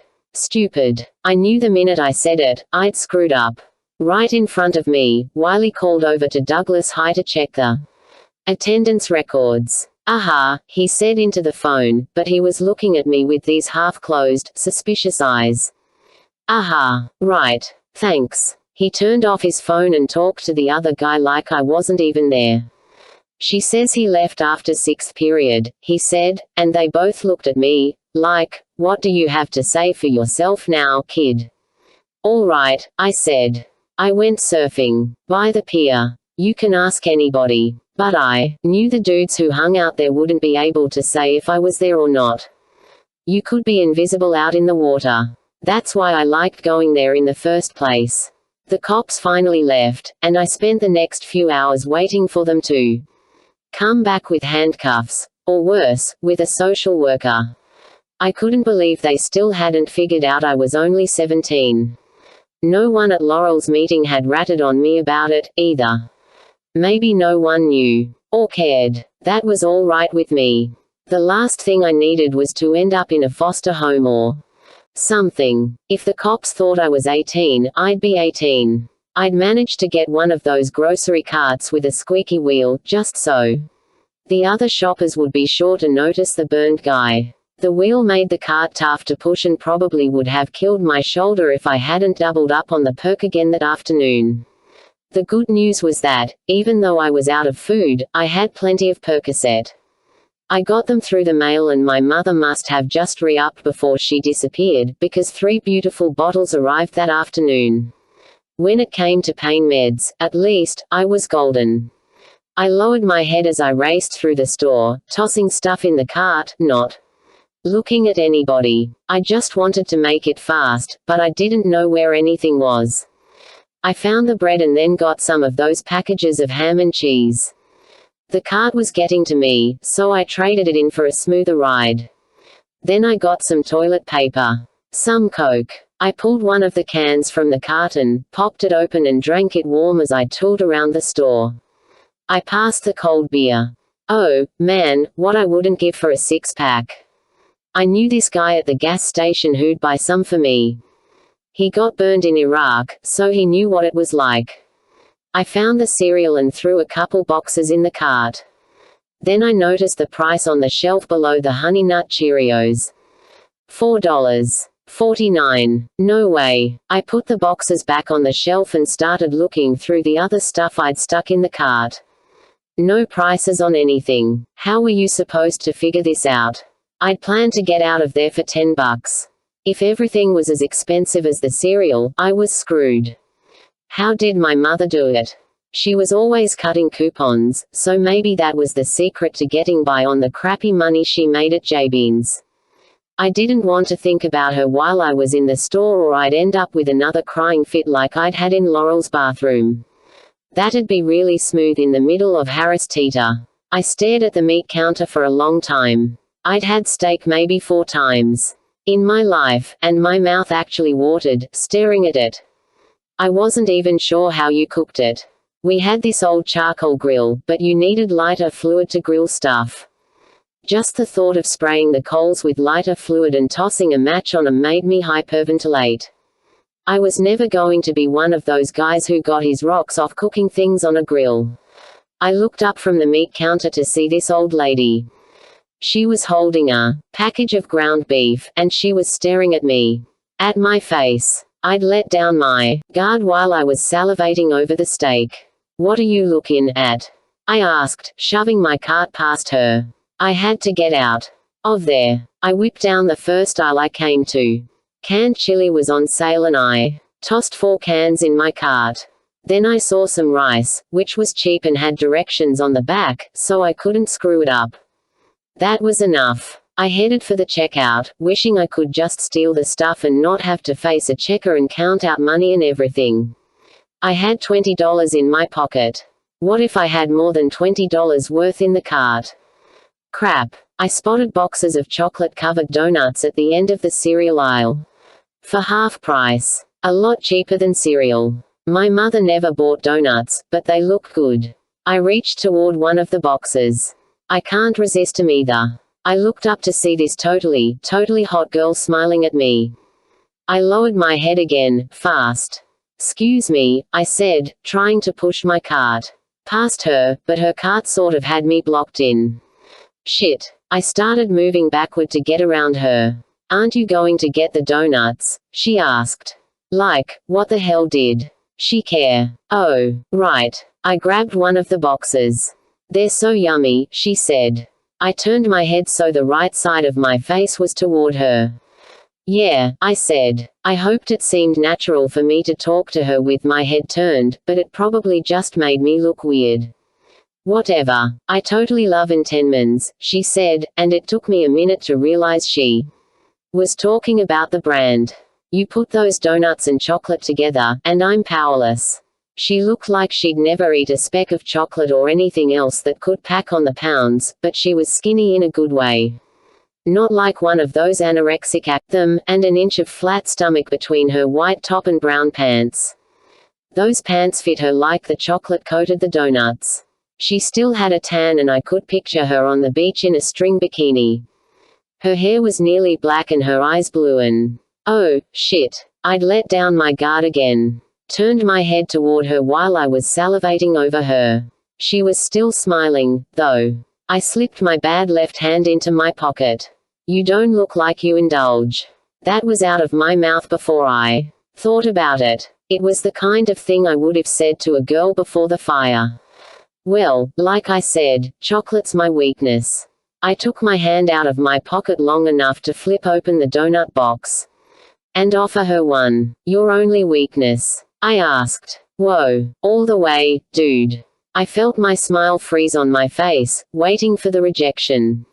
She laughed. Reached for a donut. "I've got others," she said. "How about you?" Was she blind? "Too many to count," I said. So, she nibbled the donut, licked the chocolate from her lips. "What are you buying today?" She leaned on my cart to peer inside. Her top wasn't all that low cut, but I liked what I could see. "Shopping cheap," I said. "I'm the queen of shopping cheap." She picked up one of the cans of chili. "Need a little nutrition here, though," she said. "That's good protein," I said. "Need some veggies. And fruit. Too expensive." She said. "Come with me." I followed her, both of us pushing our carts, back to the place where all the fresh stuff was. Her ass was perfectamundo. Around me in a death grip, by the time we reached the apples. "What do you like?" she asked. I looked at the stacks of vegetables. "Asparagus," I said. "Okay, that is too expensive. How about spinach?" "I don't know how to cook it." "Just zap it in a little water in the microwave." "Covered. Not with plastic. Though. That's toxic. Just stick a paper towel over it. But wash it real well first." She wrinkled her nose. "It's gritty." It sounded like too much work, but I didn't complain when she picked up a bag of spinach and handed it to me. We went through the stacks of fruit and she put a few things in my cart, a few in hers. I started feeling weird. She was being way too sweet, like Dawn or somebody hired her to be nice to me. Something felt off about the whole thing. "So where do you live?" she asked. "Surf City." "Really? I'm staying in Topsail Beach." We were practically neighbors. "Why are you shopping way out here?" "On my way from an appointment," she said. "How about you?" "Same," I lied. "Listen." She suddenly stopped her cart in front of the eggs. "I'm from Asheville and I don't know people around here. How about I cook you something tonight? Make you dinner." "Why?" She shrugged. "I don't have many friends here." "I don't think so, thanks." The old me would have given anything for a few hours with a babe like her. "Oh, come on, please," she said. "I don't usually have to beg guys to spend Time with me. She didn't have friends in Topsail, so I'd do for now. Then she'd meet some good-looking dude and sayonara Keith. I could skip the pain. I had bigger things on my mind, anyhow. Thanks. I'm just not in a great place right now. She tipped her head to one side. Excuse me for prying, she said, but were you one of the people in that fire I heard about? I looked away. Depends on what fire you heard about. I sounded mean. Sorry, she said. That was way too personal. No, it is okay. Yeah. The lock-in fire. You're still really good looking, she said. I don't think you know that. But I mean it. Oh, man, did I want to believe her, but I had a mirror in the trailer. I knew the truth. What the hell was her game? Going through something like that, like a fire and all the recovery and stuff. It's got to be hard. I really gotta check out. I started to push my cart past hers. I did this all wrong, she said. I stopped walking. Couldn't help myself. What do you mean? I asked. I came on too strong. Don't give yourself so much credit. I started pushing my cart again. You're not all that powerful. She grabbed the corner of my cart. I've been hurt, too. She had the kind of blue eyes you could go swimming in. Only difference is my scars are on the inside, she said. But I know what it is like. You don't have a fucking clue. Her cheeks turned red. All right, she said. Sorry I upset you. She let go of my cart and began pushing her own away. Why was I being such a prick? She scared me. She could look right at my face and not freak, and that just seemed too damn weird. Wait, I said. She turned around. Her hair swept through the air like she was in a shampoo commercial. Sorry, I said. You can cook me something. Not tonight, though. I feel like crap today. Not really the truth. I was nicely medicated, but I needed some time to adjust to a girl like her being interested in me. Soon, she asked. Can I have your cell number? She pulled a scrap of paper from a tiny purse and wrote down my number. She wrote hers down, too, then tore the sheet in 2 pieces and gave me the half with her number on it. What's your name? Chapter 13. Sarah Angel's Wings 1990. Sometime during the first year that I babysat Maggie, I began leading my double life. It crept up on me gradually until, before I knew it, it had me by the throat. By then it was too late for me to change a thing. I hadn't given up trying to help Laurel, despite being so rudely kicked out of the house the first time I visited. Or, I supposed, it was really Jamie I was trying to help. I'd pick up groceries for the Lockwoods when I went to the commissary and I brought over the occasional meal. Laurel tolerated me. She was nearly always on the couch when I arrived, her expression flat as she watched TV. If Maggie was with me, Laurel barely seemed to notice her. I sometimes felt as though I was Maggie's mother instead of Laurel. In early January, Jamie's father was hospitalized with pneumonia. Since Steve was in Monterey studying Arabic, I kept Maggie at our small rental house outside Camp Lejeune while Jamie spent most of his time at the hospital in Wilmington. Jamie called often, ostensibly to check on Maggie, but the conversations quickly began to shift to something deeper. He told me how afraid he was that his father might die. I had lost my father when I was 16 and it was easy for me to sympathize with him. I can't talk to Laurel about any of this, he said at the end of one of our phone conversations. It's not her fault. She loves my father, and I know she's worried about him, but it is as though she can't really see outside herself right now. It's like she has nothing to give me anymore. He hesitated. Or Maggie. Or anyone. I know. I was sitting in a rattan rocker in the 3rd tiny bedroom of my house, furnished it with a crib, the rocker and a changing table. It must be so hard for you, I said. I keep reminding myself that she's sick, Jamie said. If she had a physical illness, I'd take care of her, so this shouldn't be any different. But you're right. It is hard. I sometimes feel like I'm losing my ability to empathize with people. Oh, no, Jamie, I said. I watch what happens when you're in the chapel on Sundays. People would file into the small five-sided building, talking quietly among themselves as though the morning was nothing special. Then Jamie would walk into the chapel, and the atmosphere would shift to a higher plane. I could see the change in the faces of the people. I could feel it happening inside my own skin. Think of how many lives you touch there. Yeah, the lives of strangers. He sounded annoyed with himself. Yet, Marcus pisses me off, and now I'm scared I'm losing it with Laurel. She doesn't take care of herself. We have no physical life anymore. I look at her sometimes and don't even know who she is. I decided to take him into my confidence, the way he was taking me into his. It's not great with Steve and me either, I admitted. Jamie hesitated. I haven't gotten to know Steve, he said finally, but you two do seem like a mismatch. You're friendly and warm and positive and he's very reserved. That was putting it mildly. I'm not sure I've ever been in love with him, I said. But you married him, Jamie said. There must have been something there. I looked over at the crib where Maggie was sleeping. There was a baby there, I said finally. A baby. It was so stupid, I said. I got saying more than I should. I let things go too far and then it was too late for him to stop. It's never too late to stop, Jamie said. I let it go too far, I repeated, remembering the sudden pressure of Steve's penis pushing against me, into me. I asked him to stop, but he was he was so far gone he couldn't hear me. He heard you, Jamie said.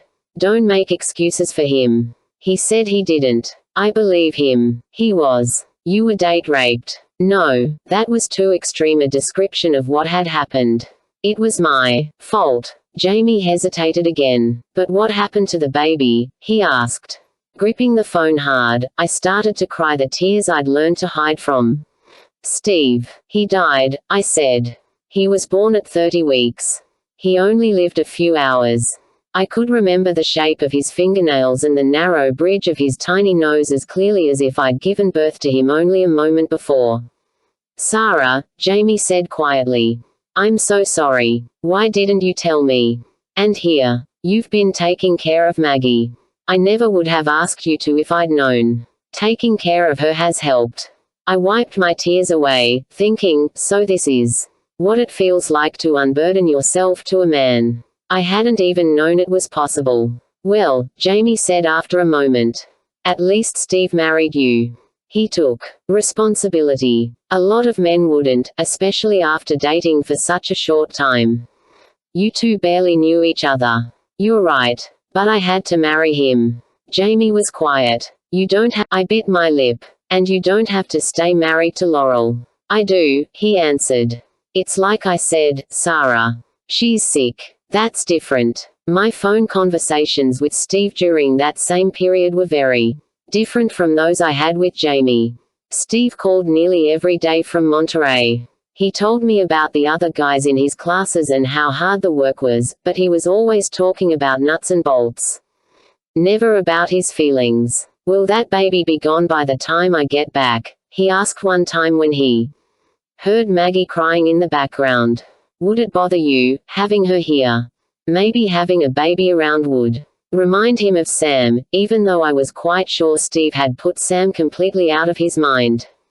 I imagined the sort of father he would have made. He wouldn't be like Jamie, that was certain. Where Jamie was open, expansive and uninhibited with his daughter, Steve would have been wooden and mechanical.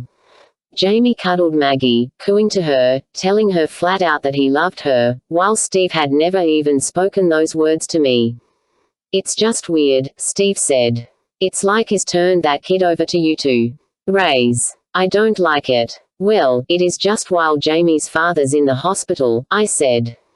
What's with that whole situation? Steve asked. What's with his wife? The baby put a lot of strain on their marriage, I said.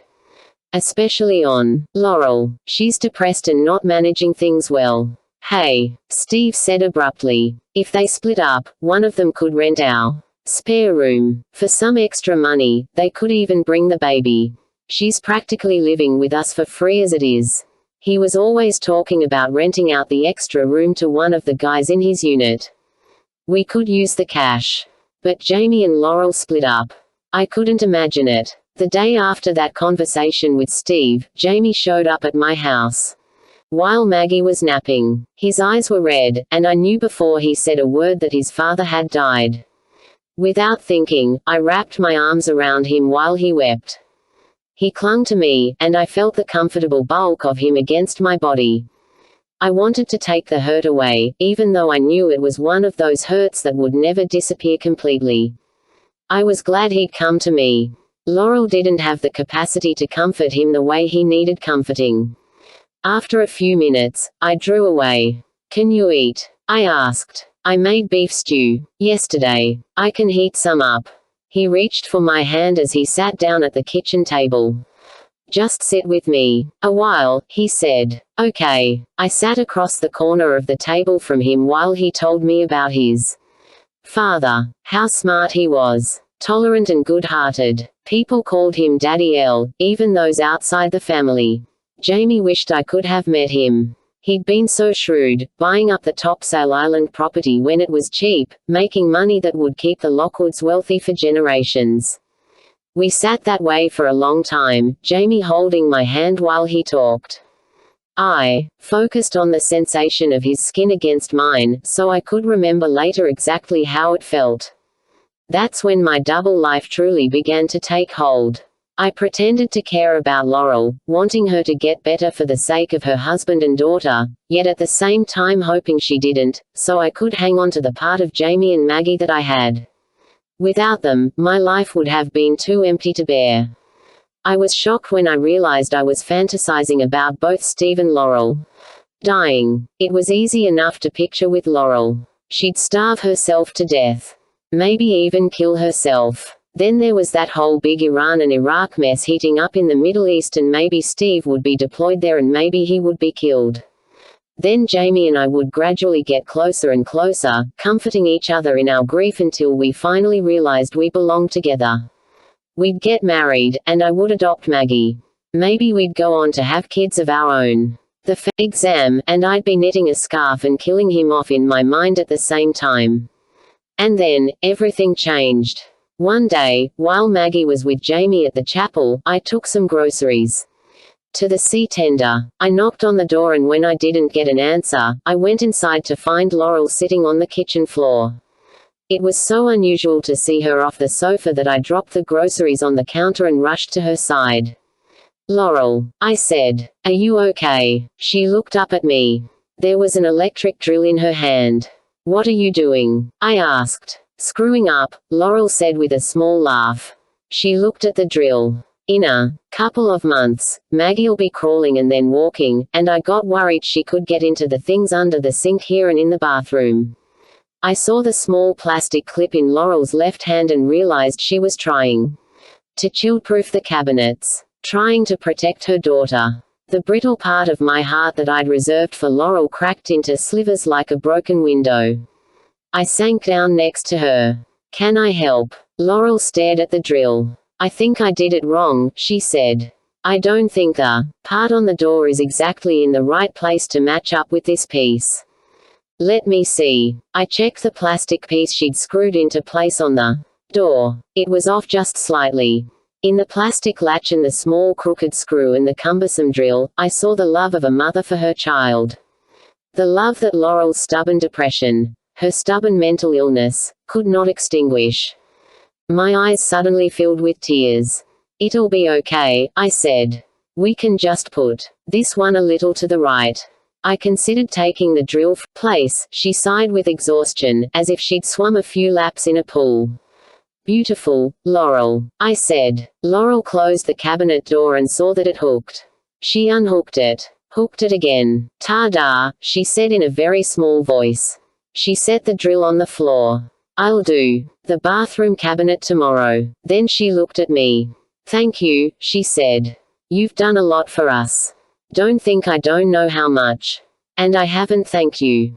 "You're welcome." I put my arm around her, the gesture automatic, although it felt strange. It felt even stranger when Laurel rested her head against my shoulder. Her hair smelled musty. Her lethargy was nearly palpable, and I felt tired myself all of a sudden, as though the exhaustion was catching. I'm glad to do it, I said. I love taking care of Maggie. She's a joy. She always cries with me. Maybe she picks up on your sadness, I said. I know you don't want to think about it, but you really may need some, professional help to pull out of this. Laurel's body stiffened beneath my arm. She grabbed the counter and stood up, and I knew the spell was broken for both of us. I brought groceries, I said, getting to my own feet. Can I make you some lunch? Laurel started for the couch. Not hungry, she said. She was so thin. I saw the long ridges of her shoulder blades beneath the back of her t-shirt, like the beginning of Angel Wing. Chapter 14. Maggie. Uncle Marcus was at the fire station, so it would just be Mum, Andy, Kimmy and me at dinner. I wanted to meet this girl Andy was so nuts about. I still had trouble picturing him with a girlfriend. Mum had asked me to grill the chicken while she made mashed potatoes and snap peas, but I didn't want to be out on the deck. There were still a couple of news vans in front of the house, plus anyone in a boat would be able to see me from the sound. I was getting paranoid. I'd already made the late afternoon news. When I got home from my appointment, Mum said they'd showed film of me racing backward down the driveway like a maniac. Why did you do that, sweetie? She'd asked me. Were you scared? Yeah, I guess, I said. She hugged me and I got teary all over again. I was a mess today, and I was mad at myself for giving the stupid reporters such a perfect opportunity to talk about me again. I wasn't going out on the deck to give 'em another Maggie Lockwood display. Mum understood, and she grilled the chicken while I made the mashed potatoes and snap peas and Andy made the salad. I whipped Mum's potatoes without butter in a separate bowl. That part of Mum hadn't changed. She was still a health freak. Still jogged all the time and took a dozen vitamins in the morning and watched every smidgen of trans fat she put in her mouth. But she'd changed a lot in other ways. I could honestly say I never knew what it felt like to have a real mother before. Now I knew. It felt like a safety net, made out of self-healing fabric, that would always be there for me. I guessed I'd always loved her, but I never felt like she loved me back until now. Until this year. Bizarre. Screw up royally and suddenly I had a mother. Kimmy's father dropped her off just as Mum finished grilling the chicken. Oh my god, I so got why Andy was gaga over this girl. In person, Kimmy's looks were even more intriguing than in the picture Andy showed me. Her thick dark hair hung nearly to her waist, and those green eyes were beautiful, though almost eerie, against her dark skin. I'd never seen anything like 'em before. She had a pronounced limp that I forgot the second I saw her wide, white smile. Her personality wasn't exactly typical, either. I loved my brother with every bit of my heart, but I never honestly thought a girl could love him, too. Kimmy did. I was sure of it. When she walked into the kitchen with Andy, I saw how she was looking at him. She could barely take her eyes off him to glance at me. I'd always thought of Andy, with his curly brown hair and big dark eyes, as cute. All of a sudden, I could see what a girl his age might see in him. He was very short, true, but he was good-looking. The right girl might even think he was hot. I'm making the salad, he told Kimmy after he finally got around to introducing me to her. He pointed to the cutting board. I'm cutting the green pepper. I'll cut the tomato, she said, pulling a knife from the knife block near the stove. I watched them as I covered the bowls of mashed potatoes with aluminium foil to keep them warm. Kimmy directed his chopping, and it was like she was half girlfriend, half mother to him. That was exactly the kind of girl he needed in his life. When we sat down at the kitchen table to eat, Kimmy said grace, something we never bothered with, although I'm pretty sure we did when Daddy was alive. Thank you, Heavenly Father, for this beautiful food, she said, and for bringing Andy's sister, Maggie, home safe and sound.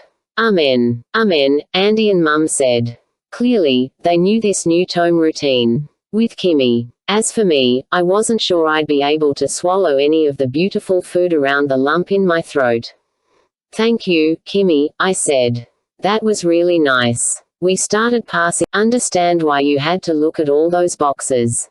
Andy remembered to swallow whatever he was chewing before he answered. Because of Miss Sarah going missing, and she had a box, he said. Kimmy rolled her eyes. That makes no sense, she said. I wanted to come to his defense. I didn't like it when anyone put down my brother. I opened my mouth to say something, but Mum held up a hand to shush me. Yes, too, it makes sense, Andy said. Explain it better, Kimmy said.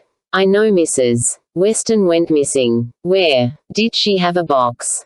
In the trailer. Kimmy waited. If it had been up to me, I would have asked him another question, like when did she have the box? What was she doing with it? That's how Mum and Uncle Marcus and I always handled Andy. But Kimmy had her own way, and although I itched with discomfort that she wasn't doing it right, Mum obviously didn't want me to jump in. I woke up and she carried a box with a pot on it, Andy said. Outside. I think she carried it outside. But I got confused at the store. I can picture it now, Kimmy said. The police wanted to find out if you saw a box at the store like the one she carried. Right. Andy looked at me. Kimmy's real smart. Everybody's got things they're good at and things they're not good at. Kimmy said. Like I swim good, Andy said. Even though not as good as I used to. You're an awesome swimmer, Kimmy said. Oh, wow. I felt that lump in my throat again. What was with me? What she said was so sweet. At the same time, though, I wanted to reach over, clench her wrist in my hand and say, don't you ever hurt him. I was trying to figure her out. She was not quite all there when it came to brain power, but she was more all there than Andy. IQ-wise, she was probably somewhere around his low normal range, but she didn't have his developmental issues. His concrete thinking, as Mum always called it. Kimmy didn't seem to have that burden. Plus, unlike Andy, she had some definite social skills. Andy said you're going to do community service at his school, she said to me, like an adult might say to start a conversation. Not at his school, I said. At the elementary school right near his. I'd start there on Monday. Way too soon. I wished I had another week. Better yet, another month, before I had to be so public. Why don't you do your community service at my school? Andy asked. Community, Mum corrected. Because Mum already got the okay for me to do it at Douglas Elementary. Since she works there. Andy stuck his fork in a piece of green pepper. My friend Max's sister goes there, he said, and his father doesn't want you there. So you should come to my school. I stopped my glass of water halfway to my mouth and looked at my mother. Is it going to be a problem? I asked. I don't think so, Mum said. Not with Ms. Terrell's and Mrs. Hadley's. Blessings. We can watch a movie after dinner, Andy said to Kimmy, as if he'd already forgotten we were talking about my community service. You have some makeup work to do, Andy, Mum said. I'll help you with your homework and then we can watch, Kimmy said. Don't do it for him, Kimmy, Mum warned. Kimmy rolled her eyes. She had that move perfected. I never do, Miss Laurel, she said. I started clearing the dishes once Kimmy and Andy'd left the room. She's really cute, I said to Mum. She's good for him, I think. Mum opened the dishwasher. It's weird, though, I said. What is? I tried to find the words. Seeing someone else talk to him like family. Well, it took a while. You've missed out on watching their relationship develop. I scraped the leftover potatoes into a plastic container. I'd missed out on so much this year. Watching the relationship between Uncle Marcus and Mum develop, too, for example. So much had changed. Me, most of all. I snapped the lid on the container. Are they, like physical? I asked. Mum stopped loading the dishwasher. You mean, sexual. Whatever, I said. I couldn't picture it. Oh, please, don't even think it. Mum laughed. Both Marcus and I have talked to him about not getting too close. We supervise them, and the rule is, when they're in his room, or Kimmy's, the door needs to be open. Her parents are on the same page. When we were at Walmart today, though, Andy told me they've hugged a few times. I figure as long as he's so comfortable telling me what's going on, we're safe. I've seen 'em hold hands, but that's about it. It's cute. It's what they do when you can't see them that matters. You sound like Marcus. Well, really, Mum. Did you think I was doing what I was doing? She didn't say anything, just went back to loading dishes, and what I'd said hung there in the air. You haven't mentioned your therapy appointment, Mum said when I handed her a rinsed plate. I don't want to pry, but were you pleased? Does she seem like someone you'll be able to connect to? I laughed. Well, first of all, Marion Jakes is a man. He's old and he weighs about 400 pounds. No, really. Well, 300, anyway. She got the dishwasher soap from under the sink and poured some into the cup. Aside from that, how was it? She asked.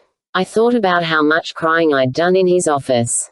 It embarrassed me, now to remember it. It was okay, I said. I think it is a waste of time, though.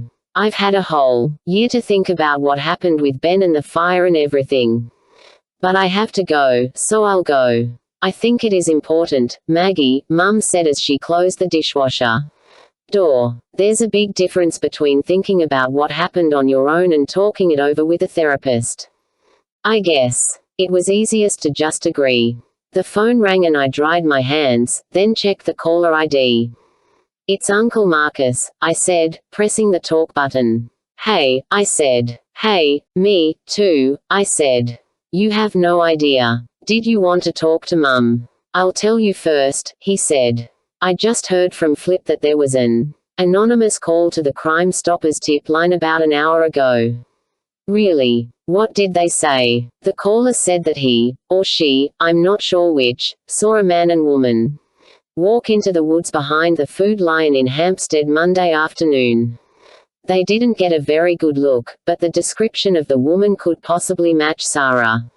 Oh, no, I repeated what he'd said to my mother. She pressed her hands to her mouth. Did they say anything else?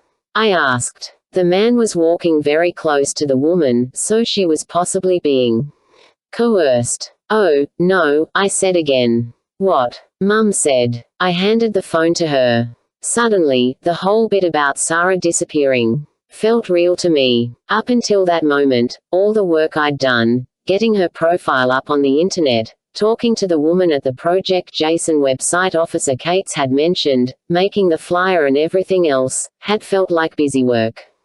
It hadn't really sunk in that something terrible might have happened to her. I couldn't stand the thought of her being forced into the woods by a man, much less what might have happened to her after that. And poor Keith. I remembered again how pissed off he'd sounded during the meeting the night before and thought of something Letitia told me the second time Lizard beat me up. Her anger comes from her fear, she'd said. You remember that? It had made no sense to me then. Lizard afraid. I didn't think so. But now I got it. I got that Keith sounded so pissed off because he was scared. Who wouldn't be scared when their mother went missing? I sat down at the table, watching my own mother's worried face while she listened to Uncle Marcus. When she got off the phone, she was pale. He said it is probably a blind lead. She leaned back against the counter, one hand pressed against her cheek. He said there are these people who are serial anonymous tipsters, he called them.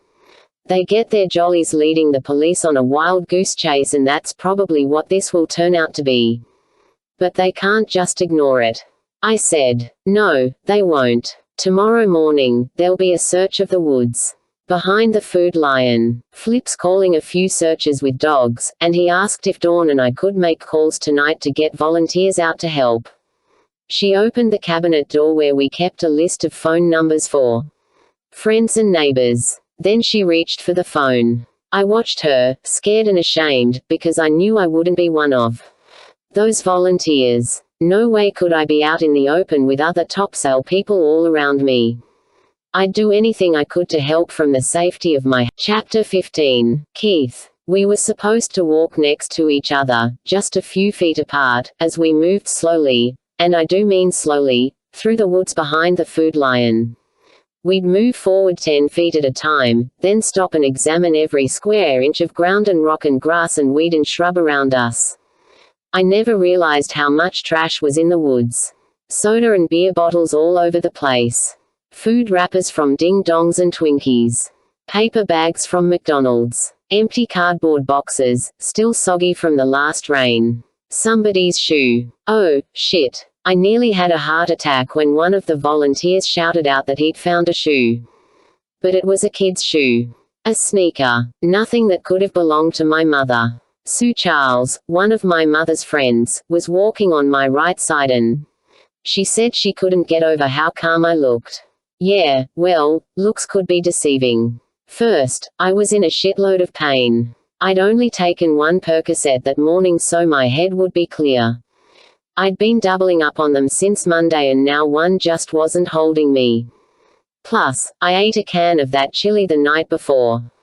Mistake. My gut was doing somersaults, and thoughts, none of them good, flew through my head 100 miles a minute. I was afraid we wouldn't find anything, and more afraid that we would. This search felt like too damn little too damn late. My mother went missing Monday and here it was Friday and the cops were only now getting around to doing an actual search. Of course, they didn't have that anonymous tipster until last night, but they could have done more by now than just badger me with questions. Marcus said it was all happening behind the scenes, but as far as I could tell, the volunteers were doing most of the work, taking the flyers all over the place and calling hospitals and stuff. I wished my mother could have seen what people were doing to try to find her. I knew she sometimes felt like she didn't have many friends. Like people didn't really care. Now that the cops had this anonymous tip, here was their new theory. She made it to the parking lot of the Food Lion. The checkers working that day didn't see her, so she probably didn't make it inside. Instead, some guy got to her in the parking lot and forced her to go with him into the woods. Then he did whatever he did to her. I didn't want to think about it, and then stole her car, since it wasn't in the lot. Possibly, he took her with him. Like maybe he raped her in the woods and then forced her back into the car.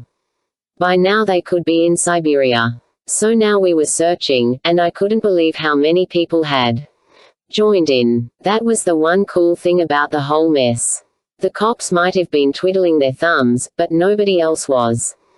Some of the Food Lion employees were out here. A bunch of Marines from Camp Lejeune. A couple of cops on horseback. 2 volunteers with trained dogs. Strangers from as far away as Raleigh.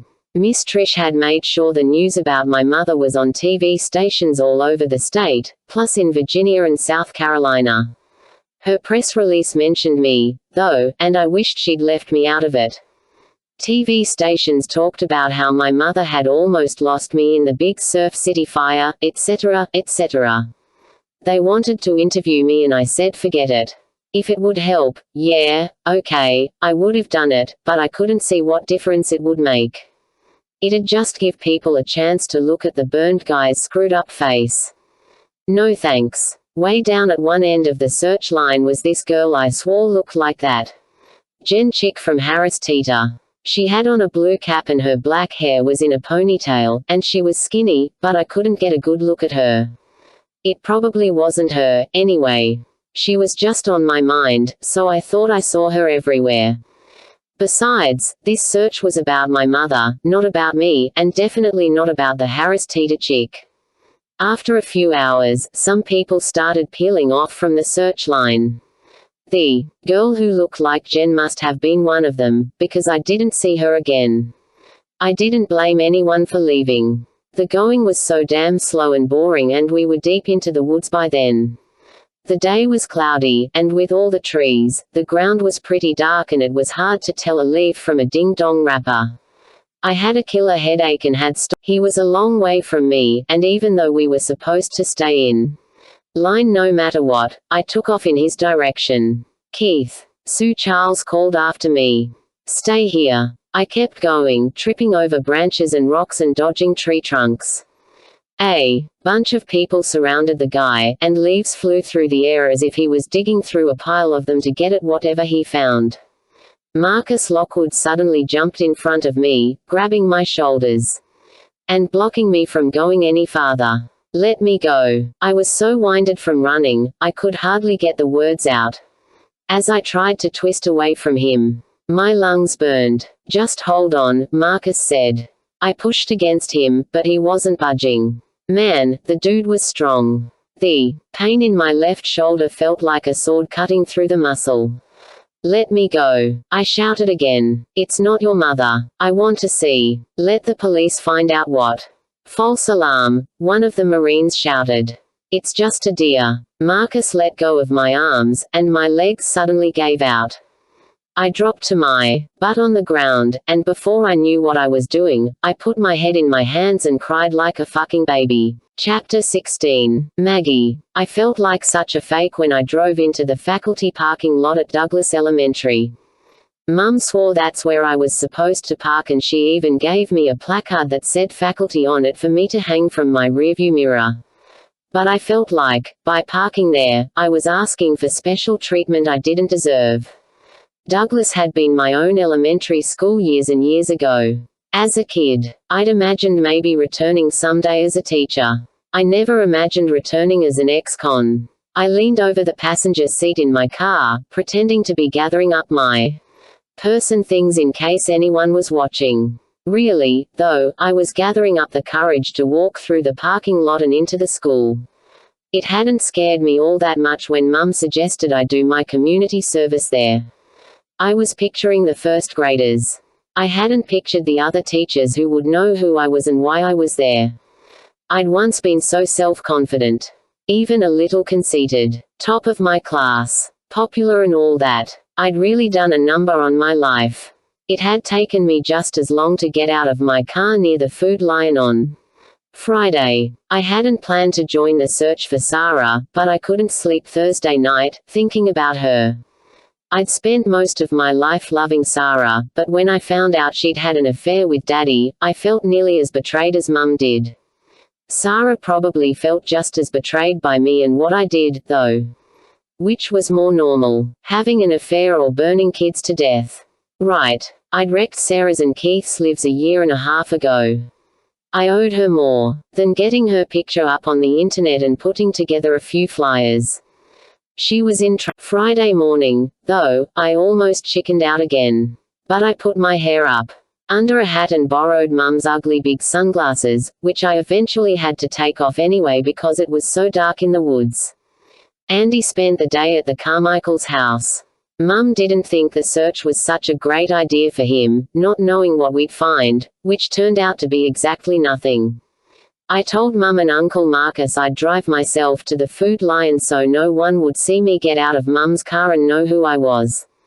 I just didn't want people to go, "Hey, there's Maggie Lockwood, home from jail." By the time I got to the Food Lion parking lot, there were so many cars and so many people that I knew I would blend in without a problem.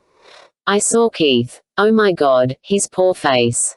He didn't look as if he'd stepped out of a horror movie or anything, but scars covered one whole side of his face and were impossible to miss. As soon as I saw him, I turned and walked in the other direction, getting into the search line as far from him as I possibly could. I stayed with the search all morning. I saw a bunch of people I knew, including Amber Donnelly, who used to be my best friend back before Ben.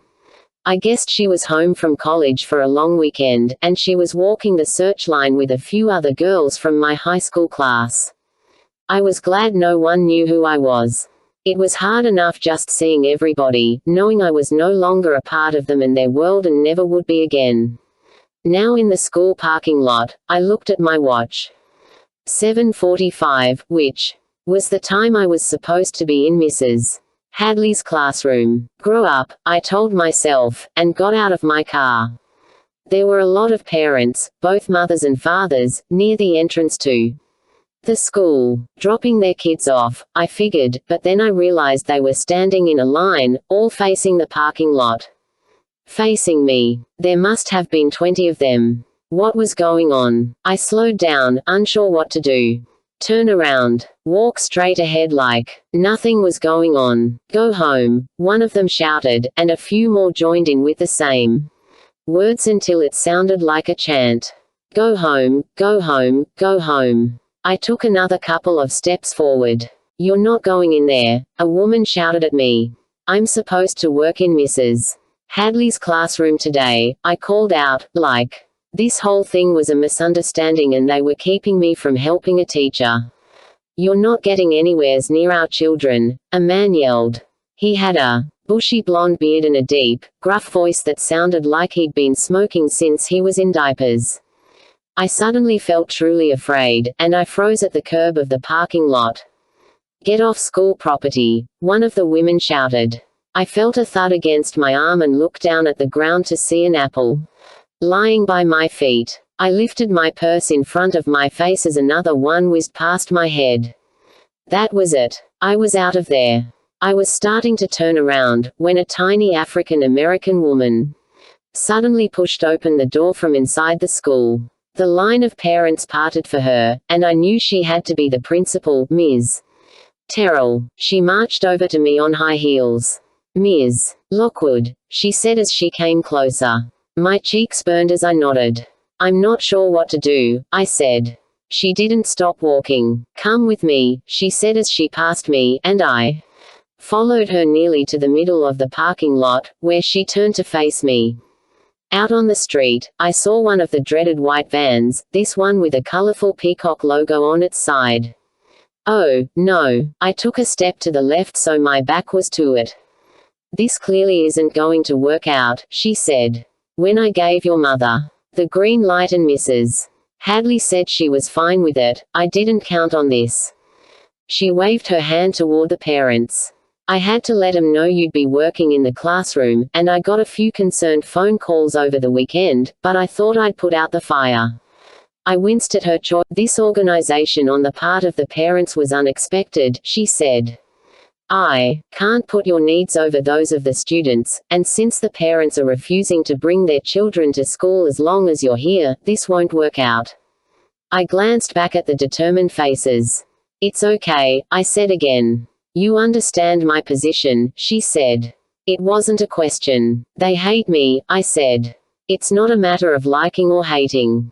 They feel as though they have to protect their children. I'm harmless, I wanted to say.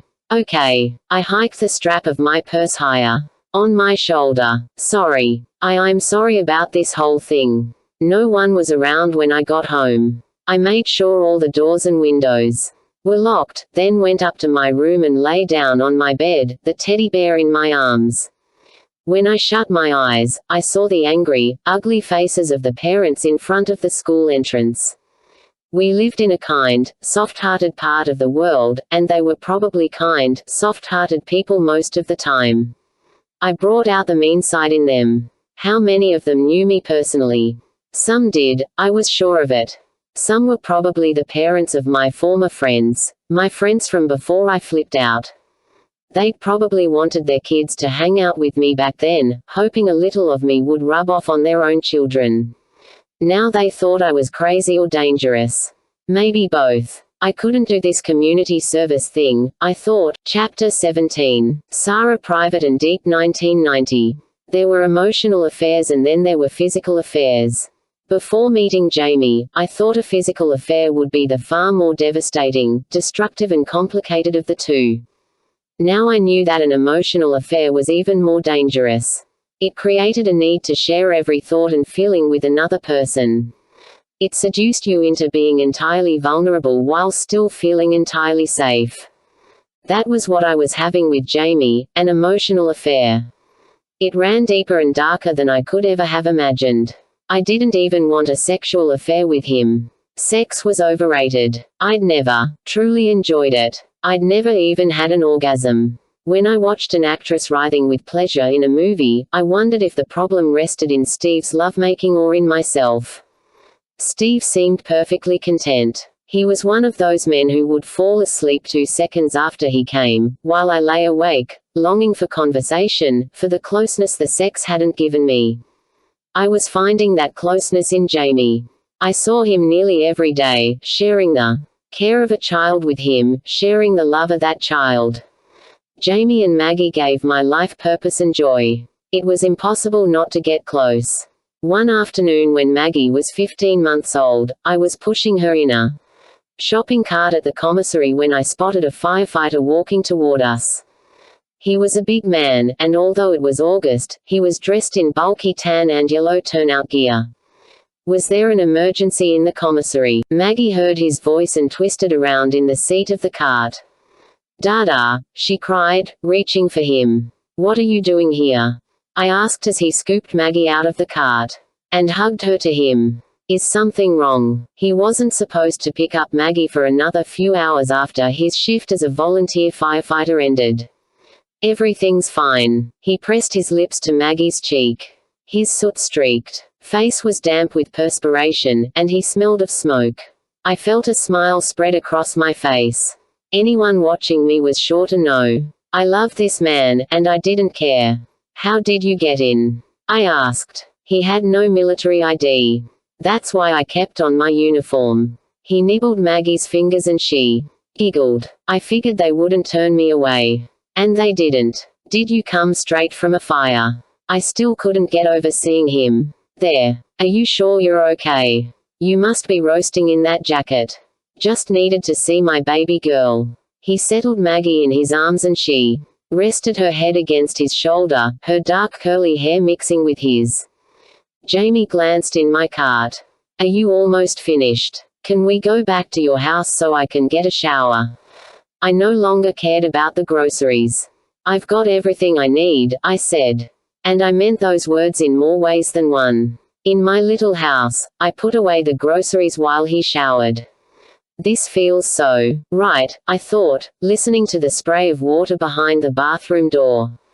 This is how a woman should feel when the man she cares about is in the house. My happiness was so simple and pure. If only I felt that way when Steve was home. Right then, I was glad he was back in Monterey, 3,000 miles away, this time for 2 weeks. I was feeding Maggie in the high chair by the time Jamie came out of the shower. Dada, eating to raise her arms to him this time. Jamie leaned against the doorjamb between the hallway and the kitchen. Smiling, his arms folded. Are you going to tell me why you're here so early? I asked. I'd almost said, home so early. The fire was brutal, he said. It was in a third-story apartment and there were these twin baby girls about Maggie's age. Oh, no. I set down the container of yogurt. No, it turned out okay, Jamie said. EHH. Maggie reached for the yogurt and I gave her another spoonful. I was able to find 'em and get 'em out, Jamie said. I had to give one of them CPR, but they're both okay. I just had a need to see my Maggie girl before I did anything else. Ah, I said. Of course you did. He crossed the room, took the spoon from me and gave me a gentle shove. May I? Da. Maggie showed off her tiny new teeth in a grin. I'll get her things ready, I said. I went into the nursery. Maggie's nursery. Never Sam's, and packed the diaper bag. Where my heart had felt light only half an hour earlier, now it was weighed down. In a few minutes, they'd be gone. Both of them. I'd be alone again. Sarah. I turned to see Jamie holding Maggie in the nursery doorway. She's done already? I asked. Yes. While I looked at him, and I knew what he was really asking. Why it didn't surprise me when we'd never talked about it before, had never even come close to talking about it. I couldn't say. I only knew that I loved him, and that he'd had no one to love him, not that way, in more than a year. I stepped forward, reaching for Maggie, who came willingly into my arms. Come here, Mags, I said. How would you like your special fishbowl? The magic fishbowl. Fizz, Maggie said. Dim the light, Jamie. As he lowered the light switch, I reached over the crib rail and let Maggie slip from my arms to the mattress. She let out one small wail of alarm as she realized she was being put to bed way before it was time, but I quickly pressed the button on the magic fishbowl attached to the end of the crib. And here's your blankie, honey. Maggie took the small flannel blanket from my hands, but her eyes were already so wide with wonder that I could see the reflection of the blue and yellow fish in them. I walked toward Jamie. That should give us a good half He stopped my talking with a sudden kiss, his hands in my hair, and we stumbled from the nursery to the bedroom, where I discovered more, much more, of what I'd been missing with Steve. That was longer than a half hour, Jamie said after we'd been making love for close to 2 hours. You'll have hell to pay tonight. Instantly, I regretted what I'd said. I'd meant that Maggie wouldn't sleep well after this long, post-dinner nap, but the you in my sentence was it was worth it, Jamie said. He lifted my hand to his lips, kissing my palm. Then the backs of my fingers. Don't go, I thought. Please don't go. Yet now Laurel was in my mind. I had struggled to befriend her, and she occasionally seemed to welcome my friendship. What was she doing right now? Right this minute? Was she thinking of the little girl in my nursery? The man in my arms? I love you, Jamie said suddenly. They were words I'd never once heard from Steve. I raised myself on an elbow to look down at him. I love you, too, I said. He ran his fingers down my throat and over my collarbone. There was sadness in his face that I didn't want to see. Jamie, I said, if you and Laurel split up, you and Maggie could live here. What? Sarah, it's Steve's idea. He wants to rent out our extra room. He said you and Maggie could live here. We'd have to charge you rent, but that way I could watch her all the time. Jamie shook his head. Sarah, why are you saying this? Why are you bringing Steve and Laurel into this room right now? Why was I started to cry. Sarah, Sarah. He wrapped his arms around me and rocked me against his chest. I'm sorry, he said. I'm so sorry. But you know I can't leave Laurel. I know. I'm not asking you to. I wouldn't do that. I didn't want to be one of those women who grew clingy and needy during an affair. I didn't want to be one of those women who'd have an affair. Cheaters. Liars. Yet now I was one of them, and although I couldn't deny the guilt I felt, I suddenly understood those women better. How many of them lived? Jamie rocked me a while longer, and I knew by the loud sound of his breathing that he was troubled. I wished I hadn't said anything about him moving in. This was a mistake, he said. No. I raised my head to look at him again. No, I didn't even know I wanted to do this, but now I realize that it was absolutely necessary. He laughed. Necessary, huh? He kissed the tip of my nose. You're quite the romantic. I laughed with him, hoping the lightness in his voice would last. It didn't. It was a mistake, he said again. Steve's a good man, and I bet if you tried, you could find some common interests. You walk on eggshells around him. You need to communicate. To tell him what you want. I rested my head on his chest again, breathing in the scent of him. Trying to memorize it, because I knew he was telling me there would be no other evenings like this one. And Laurel is, he hesitated. She was a wonderful wife, and she will be. Again. I won't ever feel about Steve the way I feel about you, I whispered. He swallowed loudly a couple of times. Tonight was my fault, he said. We can't always have what we want in life. I should know that by now. He let go of me, and the air was cool where it hit my bare skin.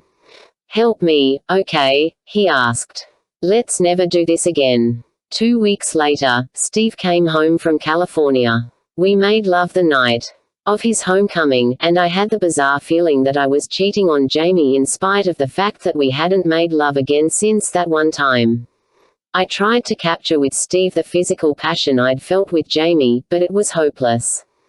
I simply didn't feel it.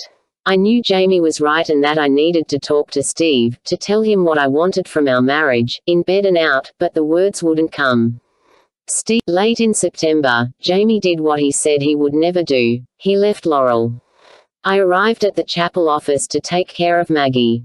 I'd seen Jamie nearly every day since our mistake, and although we acted as we always had with one another, I knew there was a difference. I felt him looking at me when I played with Maggie. He brushed his fingers over mine when he handed me a toy or the blankie. It was not my imagination. There was a hunger in him that he struggled to tamp down. I recognized it because I shared it. I need to talk to you, he said that morning as he poured a cup of coffee from his thermos. Mishu. Maggie lifted her arms in the air to be picked up, and I saw the huge bandage on her left hand. Maggie, honey. I lifted her into my arms. What happened to you? Have a seat, Jamie said.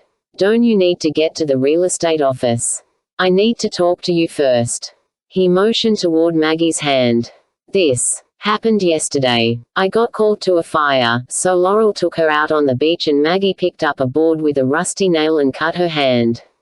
Oh, no. I kissed the bandage. Did you get a boo-boo, Maggie? Laurel couldn't handle it, Jamie said. What do you mean? I mean she lost it. Marcus heard Maggie screaming. Thank God he was there. Laurel was trying to run water over the cut, but Marcus said she just panicked. Freaked out. Started crying and let go of Maggie and didn't seem to know what to do. But she's a nurse. She was trying to be a real mother to Maggie. Taking her out on the beach to play with her. You know what an effort that must have been for her. I nodded. Anyway, we talked last night and she said she wanted to leave. That Maggie and I would be better off without her. Oh, Jamie. I hurt for him. I truly did. But I was also thinking, what does this mean for me? Jamie looked out the window toward the inlet. She doesn't want the responsibility of Maggie right now. She knows she can't handle being a mother, but she won't get help, and I don't know what I can do about it. Jamie had been able to talk Laurel into one appointment with a psychiatrist, but she'd refused to go back. One thing I know is that I can't let her be the one to leave the sea tender. She'd be so lost. I rested my hand on his. You know you have a place to go, I said. You and Maggie. He nodded. Pressed his lips together. If it is still okay with you and Steve. Maybe we could try it for a while, he said. Of course, I said.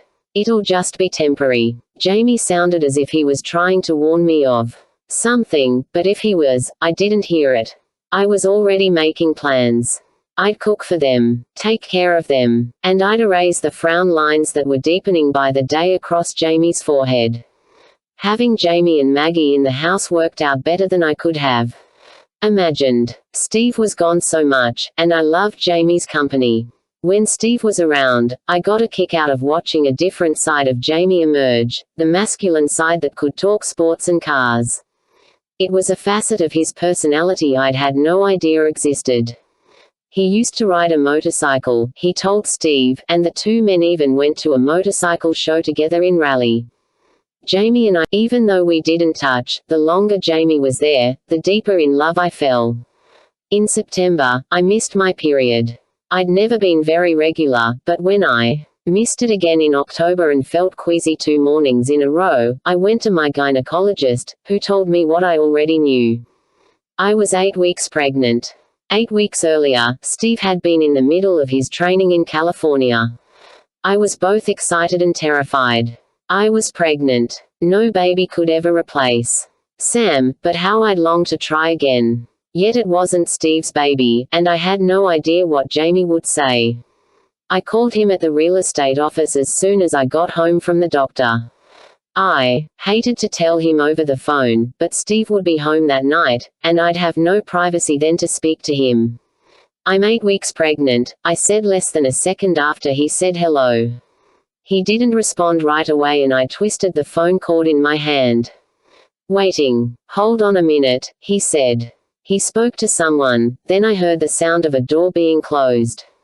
Finally, he was back on the line. How do you feel? He asked. Do you mean physically or emotionally? Is it mine? He asked. Yes. Oh, God, he said. I'm sorry. I should have been more careful. I'm happy, I said. I want this baby so much, Jamie. Will you let Steve think it is his? I paused. Only if I have to, I said. Only if you won't. I squeezed the phone cord again. I can divorce him, I said. Sarah, Jamie said, I can't leave Laurel. For the first time in the nearly 2 years since I'd known him, I was angry with him. That's crazy, Jamie. I said. You've already left her. You left her emotionally a long time ago, and now you've left her physically. You live with us, remember. You live with me. Although the truth was, he went to the sea tender often to check on Laurel. So did I, for that matter, building a friendship with her to ease my guilt over my feelings for Jamie. I pretended to myself as well as to the world that I cared for them both. God, what a sloppy, crazy, twisted life I was living. Jamie responded with his usual calm. I'll help you any way I can, but I don't think either Laurel or I expect our separation to be permanent, Sarah, Jamie said. I've told you that. She's still sick. Sicker than before, really. She needs me. I need you, too, I said. I know, but you have Steve. Laurel only has me. My anger rose again. I'm supposed to let this child grow up, thinking that Steve is his or her father. I asked. This baby can't possibly be Steve's. But he doesn't know that, does he? But I do, and so do you. I said. What do you want me to do, Jamie? Just make this baby go away. I wouldn't have an abortion no matter what he said. No, I don't want you to do that, he said. Look, Sarah, I'll support you, whatever you choose to do. What does that mean? I'll support you. Tears burned my eyes. Yes, I knew he loved me. That's what made this all the more painful. I'll love the baby, too, he said. And I'm sorry this is so hard for you. But I have a commitment to Laurel and Maggie that I can't break. What about me? I asked. Where do I fit in? He hesitated. Sarah, he said finally, what I have with Laurel is public and shallow. What I have with you is private and deep. Which part of me? Chapter 18. Keith. I pulled into one of the 2 parking spaces in front of Marcus's tower. His pickup was in the other space and I sat looking at it for a couple of minutes, trying to decide if I should go through with talking to him or just go home instead. I took another Percocet and washed it down with a swig from my water bottle. I was a little spacey from the extra perks, but I needed them. I could swear the pain was worse every day. I wouldn't talk to Marcus until it eased off a bit. I was uptight enough to begin with. I'd finally made it back to physical therapy a couple of days earlier. As soon as Gunnar, my therapist, stretched my left arm over my head, I broke out in a sweat. You've lost some of your mobility here, he said. No shit. I gritted my teeth together. Gunnar looked like a Viking, tall and blonde and ripped. He grew up in Alabama, though, and when he opened his mouth, it was weird to hear that drawl come out. Have you been keeping up with your exercises? He asked. His question pissed me off more than the pain. It's hard to do them alone, I said. Sorry, Gunnar said. Still no word on your mother, huh? I shook my head. I didn't want to talk about it. You have to keep your appointments. Gunnar moved my arm out to the side and I squeezed my eyes shut. It felt like he was tearing the scar tissue apart. It's bad enough about your mother. You don't want to backslide now, do you? Yeah, that was exactly what I was after. Getting worse. We'll fix some way you can do the exercises alone, Gunnar said. He didn't get it. It was more than just having her hold the other end of the exercise band. It was the way she'd cheer me on. The "you can do it, honey," and the "just 2 more and I'll make you a banana split." I hated how she treated me like I was 10 years old. But if I got back to the trailer and found her waiting there for me, she could treat me any way she liked. Today made it a full week. Those critical first 48 hours were long gone. Between the Percocet and the fact that I'd hardly slept since she disappeared, I was wiped out. My mind kept torturing me with those horror stories about what might have happened to her. I just hoped that if some bastard killed her, he made it fast. That was the worst part. Picturing her scared, 'cause she would be. I mean, who wouldn't? But being a woman, kinda defenseless like she was, she'd be scared shitless. I had to get up at night and turn on the TV to get those thoughts out of my head. I thought I saw some movement in one of the second-story windows of Marcus's tower. I scrunched down in my seat, wishing the Percocet would kick in. If I didn't feel better in 5 minutes, I'd leave. I could hold out another couple of days before I had to talk to him. At least I hoped I could. It wasn't just the PT appointments I'd been skipping. I wasn't going to school, either. Mrs. Wichewski, one of the guidance counselors, actually came to the trailer the day before. She didn't call first with a warning or anything. Just showed up at the door. That's how you knew you were either totally screwed or a charity case or both. Did I need transportation? She asked. Did I need a tutor? She shook me up. If she got into my school records, she'd figure out I was 17 and I'd be up Shitty's Creek. Wouldn't she have to call a social worker or something? Right now, I was slipping through the cracks and that's how I wanted it. The cops weren't all that worried about me. My mother was missing, but not dead, or at least not confirmed dead. I was pushing 18, so nearly legal anyway. There were plenty of younger kids who needed help more than I did, so maybe someone knew I was 17 and was just letting me slide. Mrs. Wichewski, though, she could get it in her mind she needed to save me or something and I'd end up in a foster home after all. What about moving in with a friend's family for now? She suggested. You could come to school with your friend, then. Yeah, maybe, I said, trying to get her off my case. Like I still had friends. In school. Some graduated, but a lot dropped out. They were probably spending their days getting high. Not that popping Percocets was all that different. The front door to Marcus's tower suddenly opened. Keith, he called. Busted. No turning back now. I got out of my car. Hey, I said. I saw your car out here. You all right? Never better. Why did people keep asking me stupid questions like that? How was I supposed to answer? My mother was gone. I had a screwed up face. My arms looked like they were covered in pink saran wrap. I could end up in some group home who knew where. And now, and this was my reason for coming to see Marcus. I was almost out of money. My mother's savings account still had a little over $1,000 in it, the same amount as when the cops first checked it, but I couldn't get at it. The day of the search, Marcus gave me $200 to keep me going. Just pulled out his wallet and peeled off 10 20s, like it was no big deal. That $200 looked like a lot to me, but pizzas and Chinese ate it up, and every time I went to PT, I had to pay a copay. Marcus'd give me more money if I asked for it, but I didn't want to ask. I didn't want his money. I wanted mine. Come in. He held the door open for me. I hadn't been inside Marcus's tower for a few years. Probably the last time had been for Andy's 10th or 11th birthday party. Marcus's house was the coolest on the island, or close to it, anyway.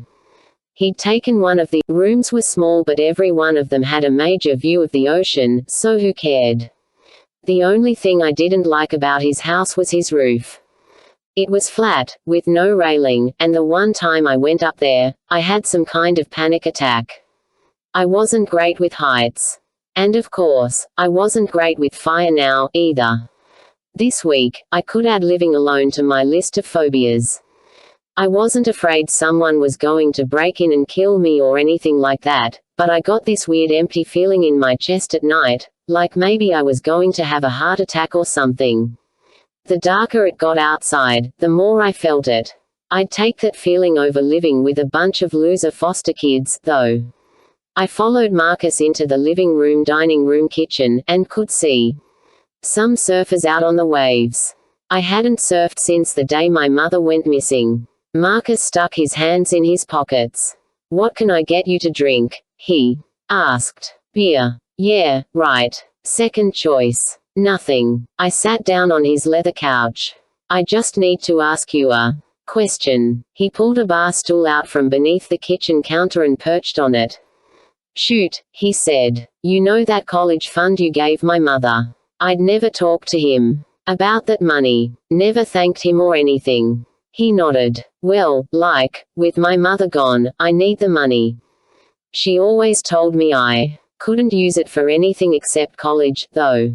Is that true? He leaned back against the counter. Here's how it worked, Keith, he said. I set it up as a trust fund, with your mum as the trustee and with I guess they call them directives, that the money only be used for college.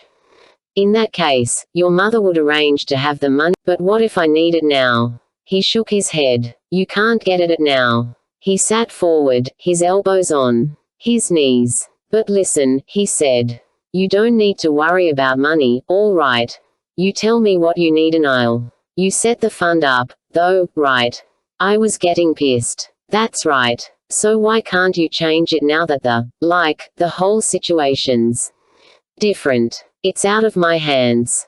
I had nothing to do with it once it was set up. I'm sorry. I looked out at the surfers. Man, I envied them. Nothing to worry about, except catching the next wave. I'd have to get a job. I could just picture going someplace, looking like I did, and asking for work. Keith, Marcus said, you have to let people help you. I stood up. No, thanks. I walked toward his door. I'll figure something out. The restitution money, Marcus said suddenly, getting to his feet. You get that monthly from Maggie, don't you? The fucking restitution money goes into my mother's account. I shouted. I never see it, and the bank won't let me touch it. I reached for his door and started to pull it open, but he grabbed my arm. Shit. I squeezed my eyes shut. The pain was like a hot iron running up my arm and into my shoulder. He let go quickly, his hands in the air. Oh, buddy, he said. I'm sorry. The needle on my damn gas gauge was on E as I drove home, and I drove right past a gas station without stopping. I couldn't. Here's how I'd been getting gas since the fire. Either Mum would fill the tank for me, or I'd drive to the station in Sneed's Ferry, where this burnt dude, the one who bought me beer, would take care of it.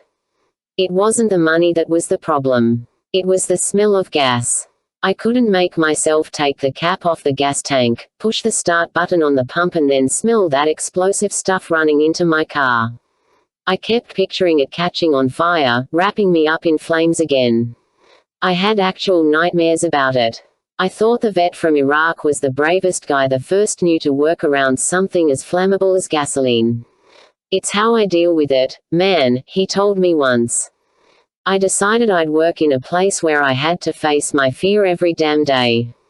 Yeah, well, good for him. I wasn't doing it. The needle was dropping below the E, actually, and I acted like I didn't notice as I pulled into the trailer park. I'd do something about it later. Just couldn't press that start button today. Inside the trailer, I turned on the TV, then went into the kitchen to nuke a frozen thing of lasagna. From the living room, I heard those two words that made me want to barf. Maggie Lockwood. I went back to the living room to change the station, but I saw old Maggie outside what looked like the elementary school, getting pelted by rotten tomatoes or something. A woman news anchor was talking in the background while a line of pissed-off adults showed up on the screen. The parents wouldn't let Lockwood into the school, she said as old Maggie ducked behind her purse. Kill the bitch. I shouted at the TV. This was the best thing I'd seen in a long time. Then they interviewed this big blonde dude who I figured was one of the parents. She can do her community service on the moon, he said. His face was totally red. She can do it in Iraq, for all I care. The news changed to something about beach erosion, and I went back into the kitchen to take the lasagna out of the microwave. For the first time in a week. Hell, maybe the first time in a year. Chapter 19. Maggie. In front of me was a cartful of books waiting to be shelved. Mum had pulled some of her never-ending strings to get me community service work at a library in Jacksonville. My job was mainly to organize and shelve books. It was perfect. Hiding in the stacks, I felt anonymous. Of course, the staff knew about me and they weren't exactly friendly, but my supervisor, this middle-aged guy named Gary, didn't mention a thing about who I was or that this was court-mandated community service or anything like that. Drive. Jakes had wanted me to find my community service job on my own, but I felt paralyzed after facing that wall of parents at the school. Your mother's rescuing you, he said when I told him about the library. I explained to him that in my whole life, she never rescued me, she was always too busy rescuing Andy. I was going to enjoy it for now. I'd made the news again Monday night with film of the parents blocking my way into Douglas Elementary. Mum was totally furious, more with herself for setting me up like that than at the parents. I told her it wasn't her fault. She wasn't the one who just got out of prison. I didn't go anywhere for a few days after that except to sneak out to Dr. Jakes's office. Otherwise, I just hung out in the house. I updated Sarah's information on the internet and printed more flyers for people to hand out, but the whole situation was more upsetting every day. Mum talked about hiring a private investigator with her own money. I thought she should. Keith couldn't afford it, and the police seemed convinced Sarah'd just taken off on her own, so how much more would they do? Yesterday was my first day at the library, and I kept looking through the books as I shelved them. First, I was in the cookbook section, then crafts and knitting and that kind of thing. When I'd finished shelving, I looked up books on finding people who'd gone missing. I ended up checking out 8 books, some about missing persons, some about building your self-esteem, an all-time low, and a couple of novels. Gary laughed when he saw me carrying the stack of books out the door. "You're a library gal, all right," he said. It was such a simple thing to say, but it made me feel normal for a change, like he saw me as a 19-year-old girl instead of a 19-year-old felon. Today, the cart in front of me had a bunch of books with the call number 133. I couldn't believe it. Of all the books in the library, was it just a coincidence that I had a cart full of books on psychics and life after death and talking to the dead? I got a chill up my spine looking at their covers. I could still remember feeling Daddy's spirit next to me on the deck of the sea tender. I didn't like thinking about it because remembering how real his visits felt to me made me feel borderline insane. So most of the time, I blocked those thoughts from my mind. Twice in prison, though, I felt like he was in my cell with me. After the first time Lizard beat the crap out of me, I took the pain pills they gave me and fell asleep on my hard as a rock bed. When I woke up, he was there, sitting next to me and wiping tears from my eyes with his big hands. If someone else told me they experienced something like that, I would have said it was the meds or just a dream, but I knew it wasn't. Which either meant Daddy was truly there or I was truly a fruitcake. The second time, though, I wasn't drugged and I wasn't just waking up. Instead, I was sitting at the little table in my cell, writing in my journal, and I heard him call my name, clear as day. Maggie. I turned around and there he was, standing against the bars of my cell. Smiling at me, like he always did. Then he was gone. I freaked out. Maybe I really was nuts. I thought I should write about it in my journal, but writing about it would make something concrete out of something mystical. Maybe ruin it for me. Crazy or not, I didn't want to lose the connection I sometimes felt to him. I sat down on the rolling stool and flipped through some of the books. Of course, they all said it was possible to be in contact with the dead, which made me suspicious right there. I'd done it, and I still didn't believe it. Excuse me. I looked up from the I stood up, putting the book I'd been reading back where it belonged in the cart. "I'm a volunteer," I said. "Do you know how I can look up college information?" she asked. It wasn't my job to help the patrons, but I sure knew how to look up college information. That had been the story of my life during my junior year, the year before things started up with Ben. "Sure," I said. "What kind of information do you need? I don't even know where to begin." She smiled, glancing at the stacks. She was incredibly pretty. Model kind of pretty. Really thin. She had almost jet black hair, stick straight to her shoulders, with long bangs above blue eyes. And unlike me, she wore makeup. It looked natural, though. Just glossy nude lips and mascara and a tiny bit of eyeliner.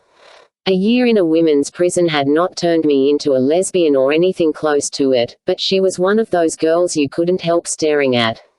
Are you talking about how to apply to college or finding the right ones to apply to, or financial aid or finding the right ones? She said. Your high school probably has tons of information, I said. Have you talked to your guidance counselor? She wrinkled her slightly freckled nose. Damn, she said. Do I look like I'm still in high school? Oh, I said. I just figured I'm 19. I just got my GED. Wow. From the looks of her, I never would have guessed it. I was really curious about her now. She looked so together, like the prom queen who'd hooked up with the star football player. Why'd she drop out? Pregnant. Burned down a church. I was the wounded seeking. Congratulations, I said. I had my get myself, earned behind bars. So, okay. I led her to the bank of computers, looking over my shoulder for Gary. I hoped I wasn't crossing some invisible line in my volunteer job description. You know how to use the internet, right? Sure. We sat down side by side in front of one of the computers. Do you have any idea where you want to go? I asked. Well, no, actually. She laughed. I only just decided to get a few months ago, so this is all new to me. We were using those quiet, not quite whispering library voices. Hers sounded embarrassed by her ignorance. I wanted to pump up her ego a little. That's great that you got your GED, I said. My mother thinks so. Most definitely. Do you live near here? Right now I'm in a family friend's cottage in Topsail Beach, she said. They're letting me use the cottage for the fall and winter, and then I want to go to college in the spring. I actually live in Asheville, but me and my mother needed some time apart. She laughed again. You know what I mean. Yeah, I said, although I was happier than ever to live with my protective mother for a while. I hadn't always felt that way, though, so I got it. Do you want to go someplace near Asheville? She shrugged. Not really. I chewed my lip, trying to remember the website I'd found most helpful when I was doing my own search. I typed in a few wrong URLs before hitting the right one. This site has everything, I said, moving the cursor. Not really, she said again. Have you been working since you left high school? I just had to know her story. Well, she chewed her own lip like she wasn't sure she wanted to answer. I had this part-time job while I was in high school doing filing and answering phones for this lawyer firm. It was easy work and paid pretty good, so I thought I'd drop out of school and do it full-time. I hated school with a passion. She rolled her eyes. But a couple of months after I dropped out, I got laid off. Oh, no, right. I just didn't want to go back to school. I would have been in with kids. A year younger and everything. So I got a job at Old Navy, which was very cool, except I didn't get along with my boss. So I left there, and she laughed. This is way TMI, isn't it? No, I said. I'm just trying to see what your interests are. You know, what you might like to be when I grow up. She smiled. Her teeth were a little crooked, but very white. I laughed. Exactly. And you don't have to declare a major right away, so it is not a big deal if you don't know now. I was jealous. When would I get to go to college? I would have been a sophomore by now if my life hadn't gone off track. If I hadn't made my life go off track. Jakes was into me taking responsibility for what happened. He was irritating, but he was right. It was nobody's fault but my own. What were you good at in school? I asked. I mean, not just good at, but what did you get excited about? Besides guys, you mean? I smiled. Right. Besides guys. She looked lost. I don't know. I liked my psychology class, I said. So how come you're working in a library? I was going to have to learn how to answer that kind of question. No way. She was getting the truth, though. I needed my cover story. Other women at the prison told me about making up a story to explain their time away from the real world. A favorite was the I've been in Iraq story, which was sure to get 'em sympathy. Others were more creative, like the woman who said she was going to tell people she'd been training to be an astronaut until she developed an inner ear problem, or the one who'd say she was a trapeze artist in a circus until she took a terrible fall. But I hadn't given my own cover story a whole lot of thought until that moment. I'm taking some time off before college, too, I said. I'll probably go in a year. Why are you taking time off? You seem so into this whole, she waved her hand toward the monitor, this whole college scene. Just you know. I squirmed. I had my fill of school for a while. Yeah, I get it. So back to you. I focused on the screen to avoid her eyes. Seriously. About your interests. A law firm, maybe. You liked working there. Just because it was easy. I wasn't all that into it. You liked Old Navy. How about retail? Marketing, maybe. She wrinkled her nose again. It was the clothes I liked. I wanted to design them. I liked helping people put together outfits. I could tell right away what they should be wearing. I suddenly felt subconscious about my wrinkled tan capris and the navy blue shirt I'd owned since high school. I'd never been into clothes the way a lot of girls my age were. But I was not totally out of the loop. Did you ever see? Her eyes lit up. Exactly. Oh my God, I love that show. That would be, like, my dream, to be on a show like that. Well, girl, I said, realizing I sounded like Letitia. There's your passion. We need to find some schools where you can study fashion design. They have schools for that. Maybe she wasn't the brightest bulb in the chandelier, but I liked her. Of course. Schools specifically for it, and schools where you can just major in it. I clicked on the computer screen, ran a search. You can start here, I said. The thing is, some of these places are probably hard to get into. You might have to start at a community college and take some art courses. Some of them probably even have fashion courses. I glanced up and saw Gary standing at the end of the computer bank, watching me. Do you think you're set for now? I asked her, getting to my feet.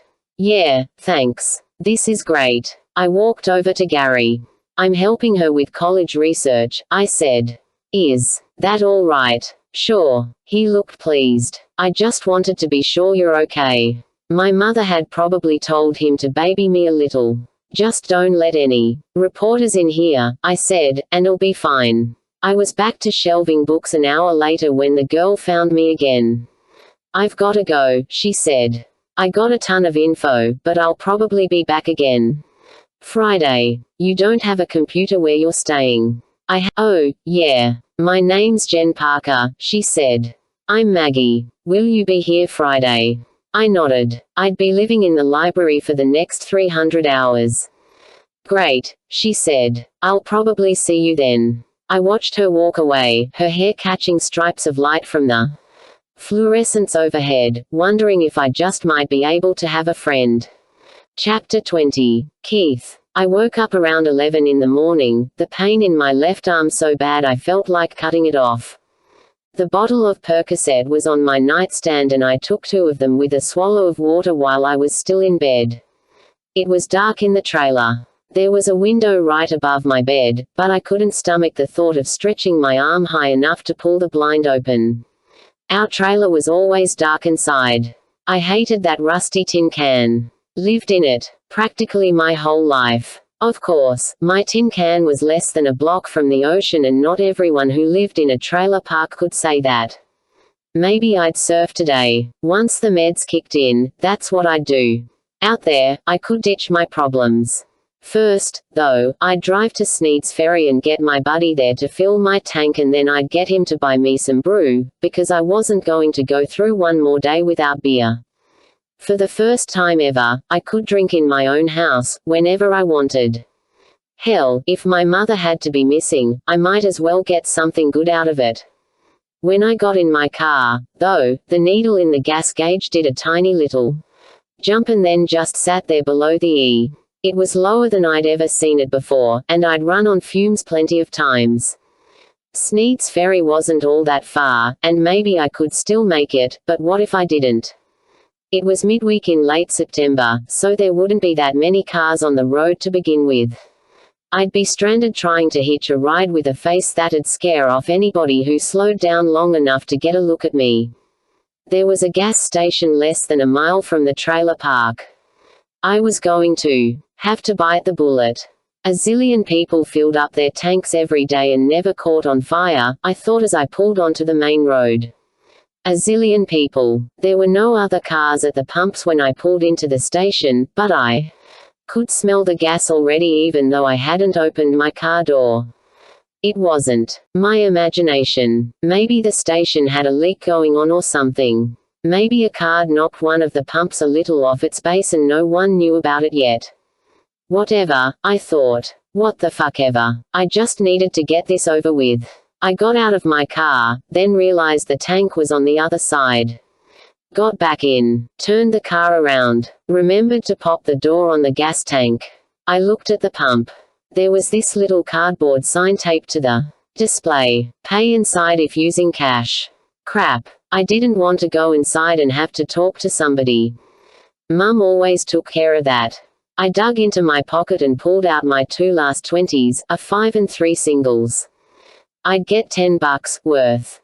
It wouldn't get me far, but it would have to do. The blonde guy behind the counter in the little market was talking on his cell. He didn't even look up when I put a 20 on the counter. I want $10 worth, I said. He laughed into the phone as he opened the register. She was, like, totally wasted, he said, putting the 20 in the drawer and pulling out a 10. Yeah, no kidding. I wasn't letting her in my car like that. She'd puke all over it. He handed me the 10. Thanks, man, he said. He finally looked right at me, and his eyes bugged out. Wow, he said. What happened to your face, man? Go to hell, I said, and I headed for the door. I pulled it open and could hear him saying into his cell, I don't know. Guy looks like he walked into a propeller. Back at the pump, I leaned against the side of my car, trying to get a grip on myself. I finally reached down and twisted off the cap on the gas tank, my hand jerking around like I was spastic or something. Walked into a propeller. I pushed the button above the cheapest gas, took down the nozzle and stuck it in the tank. All I had to do now was pull up the trigger or whatever you called it. I held my fingers on it. Just pull it up. Pull it up. 10 seconds passed. 30. 40. I couldn't do it. The gas would come out. You having trouble out here? I looked toward the door of the Minimart, where the blonde guy stood, half in the store and half out. You need some help, he called. No, I've got it, I said. I squeezed my eyes shut, pulled up on the trigger, and waited to die. I was wiped out and shaky as I drove back to the trailer. I didn't feel like surfing now. I felt like going back to bed, so that's what I did. Crawled in, pulled the covers up to my chin. Guy looks like he walked into a propeller. Effing son of a bitch. I tossed off the covers and went into my mother's room, into the closet, where she kept this box of pictures. They were mostly of me. She was always annoying me with the cheapo digital camera somebody gave her. My handsome son, she'd say. Come on, good looking. Smile for your mum. I'd sneer or turn away. Why did I do that? Why did I treat her like shit all the time? I went through the pictures, pulling out every one that had me in it. Old school pictures from when I was a kid. A bunch with Andy and Maggie on the beach in front of the old sea tender. Maggie and I looked like brother and sister for sure. Andy not so much, but Maggie and I had those giant brown eyes and dark curly hair. Then there were those school pictures from over the years. I remembered the 8th grade picture real well. When we got that picture from the photographer, I stared at it for about an hour, thinking I was turning into a hot-looking dude. There was a picture of me with Lindsay Shawcross. We were all decked out before some dance our freshman year of high school. There was a shot of me posing next to my surfboard in my wetsuit, my eyes squinty and the sour look I reserved for my mother on my face. I got a pair of scissors from my mother's desk, and started to cut the pictures up. I cut them into smaller and smaller pieces until my hand was sore. I would have liked to. Instead I tossed the pictures, which looked practically like confetti by then, into the toilet and flushed it. About half the pieces went down. I flushed again. Then again. The pieces just circled the inside of the bowl, and one knew I'd screwed up. We had a plunger and we had a snake because my mother never wanted the expense of calling in a plumber if she could help it, so I spent the rest of the day working on the damn toilet.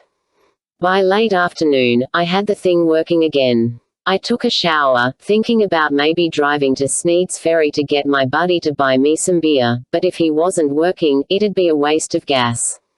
I couldn't face the evening without a beer, though. My shoulder and arm and left hand were totally wrecked from using the plunger. I thought the perk would work better and quicker if I took 'em on an empty stomach. No food for them to cut through. Just straight into the bloodstream. I popped a couple, and I was right. I fell asleep on the sofa and didn't wake up until morning. I put on my wetsuit as soon as I got up. I was surfing, no matter what. I didn't care if we had a thunderstorm. I was going out there where I didn't have to deal with anyone or hear people talk about my face. My arm felt a lot better than the night before. Those drugs were brilliant. I opened my front door and nearly tripped over a pot of flowers. Crap. Some old lady sending me flowers like my mother was already dead. I carried them into the kitchen. The flowers were in a dented old aluminium coffee pot, and they weren't anything fancy. They looked like someone grabbed them from a field or something and stuck them in whatever thing they could use for a pot. I saw a folded piece of white paper stuck in the stems and pulled it out. I've been thinking a lot about you. Sorry if I came on too strong in the grocery store last week. I'd really like to cook you dinner. Something chocolate for dessert. Tonight. Jen. She wrote her phone number again in case. Eyes. She was hurt inside, she'd said. Did she actually get it? Did she understand? I looked at her number. Picked up my cell. Maybe I could get laid, at the very least. Chapter 21. Maggie. On Friday night, Mum, Andy, Uncle Marcus and I ate dinner at the picnic table on the deck. Pork chops and sweet potatoes we cooked on the grill, and collards Mum bought from the old woman on Route 17 who was the only person who really knew how to make them the way I like them. Oh my God, it felt so good to be outside in my awesome yard on the awesome sound.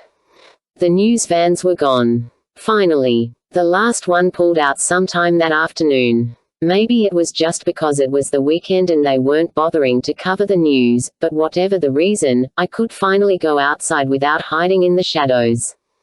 Sitting at the picnic table, I felt really, truly happy for the first time in forever. God, I'd missed my family. I munched on my pork chop, smiling inside as Andy talked about Kimmy, Kimmy. Somebody's got Kimmy on the brain, Mum said after he'd been going on and on for about 10 minutes straight. Andy looked surprised. Who does? He asked, and we all cracked up. At one point during dinner, Uncle Marcus brushed Mum's hair away from her forehead. She caught his hand, squeezed it and smiled. I still couldn't get over watching them. I'd get tense every once in a while around them, the way I used to feel when they were in the same room together. I was waiting for my mother to say something cold to him, to freeze him out like she used to, but those days were gone. A couple of nights, I heard them making love. That was slightly creepy. My mother'd always been so not interested in sex, or at least, that's how I thought of her. What did I know, though? Daddy died when I was 8, and she never dated anyone. Maybe she craved it all that time. Well, she was getting it now. It was strange. I'd left a family that was screwed up and miserable, and I came home to people who were suddenly giving on romance for a while, maybe forever. It was nearly dark by the time we finished cleaning up, and I looked through the kitchen window toward our long pier.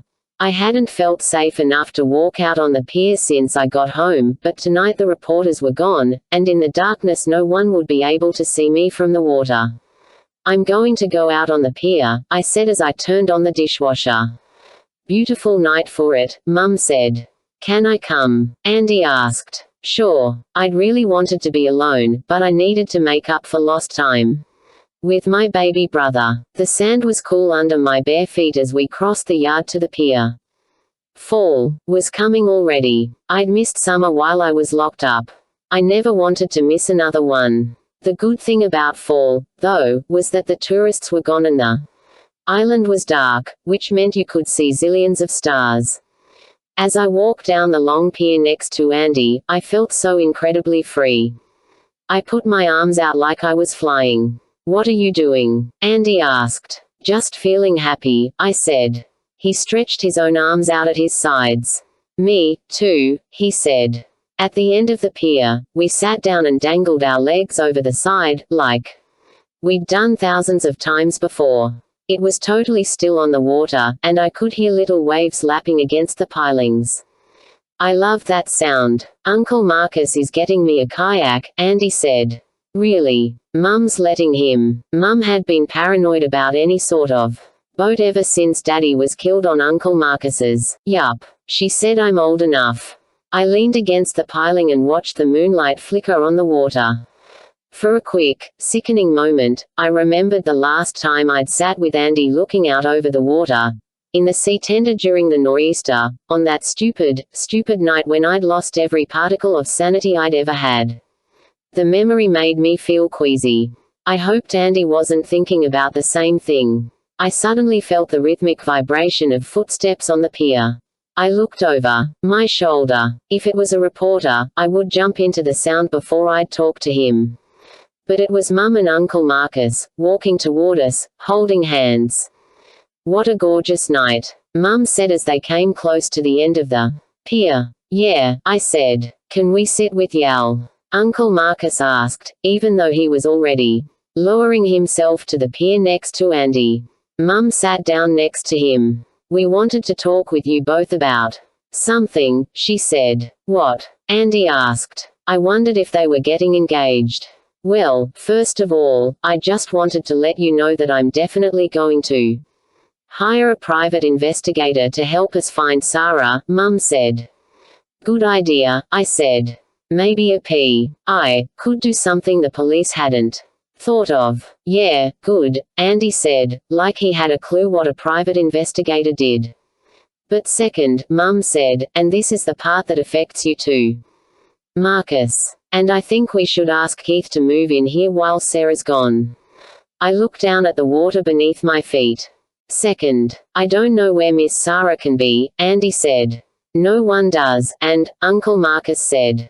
It's hard to know if she'll be gone for just another day or maybe forever, so she might be dead, Andy said. I hope not, Mum said, but it is a possibility we have to face. We just don't know. But in the meantime, Keith is alone. He has no money. He can't legally get any of Sarah's savings, so Marcus and I think it would be a kind thing to ask him if he'd like to stay with us. I couldn't even face Keith at the search. How could I live in the same house with him? It would be like a whole new kind of prison for me, but I so understood where Mum and Uncle Marcus were coming from. Keith was a Lockwood. The world might not know it, but, except for Andy, we did and Keith did. How could we let him stay alone when we could help him? I thought it was amazing of my mother to suggest it. She'd forgiven my father and Sarah for what they did. I wasn't sure I'd be able to in her shoes. Still, I wasn't quite ready to say yes. And Andy, who didn't have a clue that Keith was related to us, didn't get it at all. He's always mean to me, he whined. Maybe he could live with somebody else. If he lived here, Mum said, it would be with the understanding that he's not mean to any of us. That he follows the house rules and returns to school. He'd have to treat all of us with the same respect we'd treat him. What are you thinking, Maggie? Uncle Marcus reached around Andy's shoulders to touch my arm. I hadn't said a word. I tipped my head back and looked at the stars. I didn't feel like speaking. I finally felt peaceful and safe for the first time in more than a year, and having Keith there, the flesh and blood reminder of what I'd done, would practically be the worst thing I could imagine. How Mum and Uncle Marcus could even ask me to go along with it totally messed up Keith's life. My half-brother's life. He had some of Daddy in him. Hard to imagine, but somewhere inside that hot-headed, mean-spirited boy was a piece of my father. I guess it is the right thing to do, I said. Uncle Marcus laughed. A ringing endorsement, he said. What's that mean? Andy asked. It means we all have reservations about it, Mum said in a voice that let me know she really did have reservations. We all have concerns. But like Maggie said, it is the right thing. Chapter 22. Andy. I can't read this one, Kimmy said. She stood by the cork wall in my room. She was writing things from my calendar into her special phone that has a calendar in it. At night when we talk, she reminds me what I have to do tomorrow.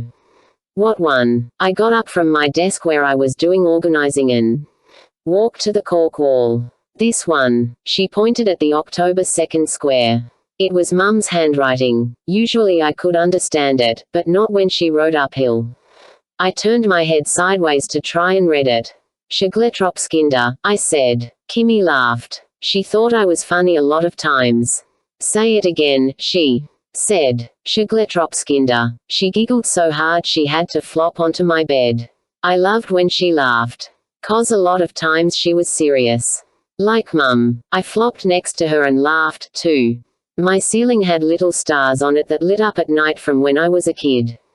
I could see them now even though it wasn't dark. I turned to see Kimmy. She was looking at the ceiling and I just stared at her. Because it wasn't impolite to stare if she didn't know I was doing it.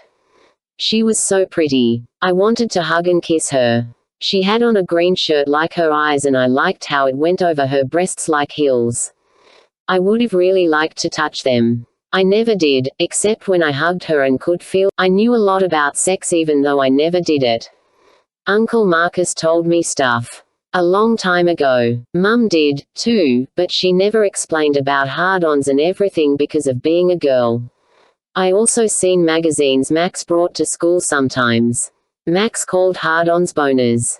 One thing I knew was that you weren't supposed to do sex unless you loved somebody and you were supposed to use a condom, too.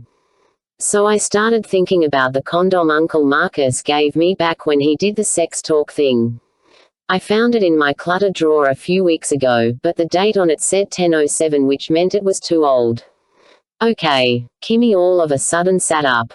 Back to work. Did you organize your desk? I sat up, too, so she wouldn't see my hard-on. Almost all of it, I said. Kimmy was a neat freak. Uncle Marcus called her that and Mum said, "Don't knock it." Okay, she said. Then we can do our homework now. She walked over to my desk to get our book bags. She has a bad limp because of her foot, but it doesn't hurt her. We were at the movies once and a girl called Kimmy a gimp.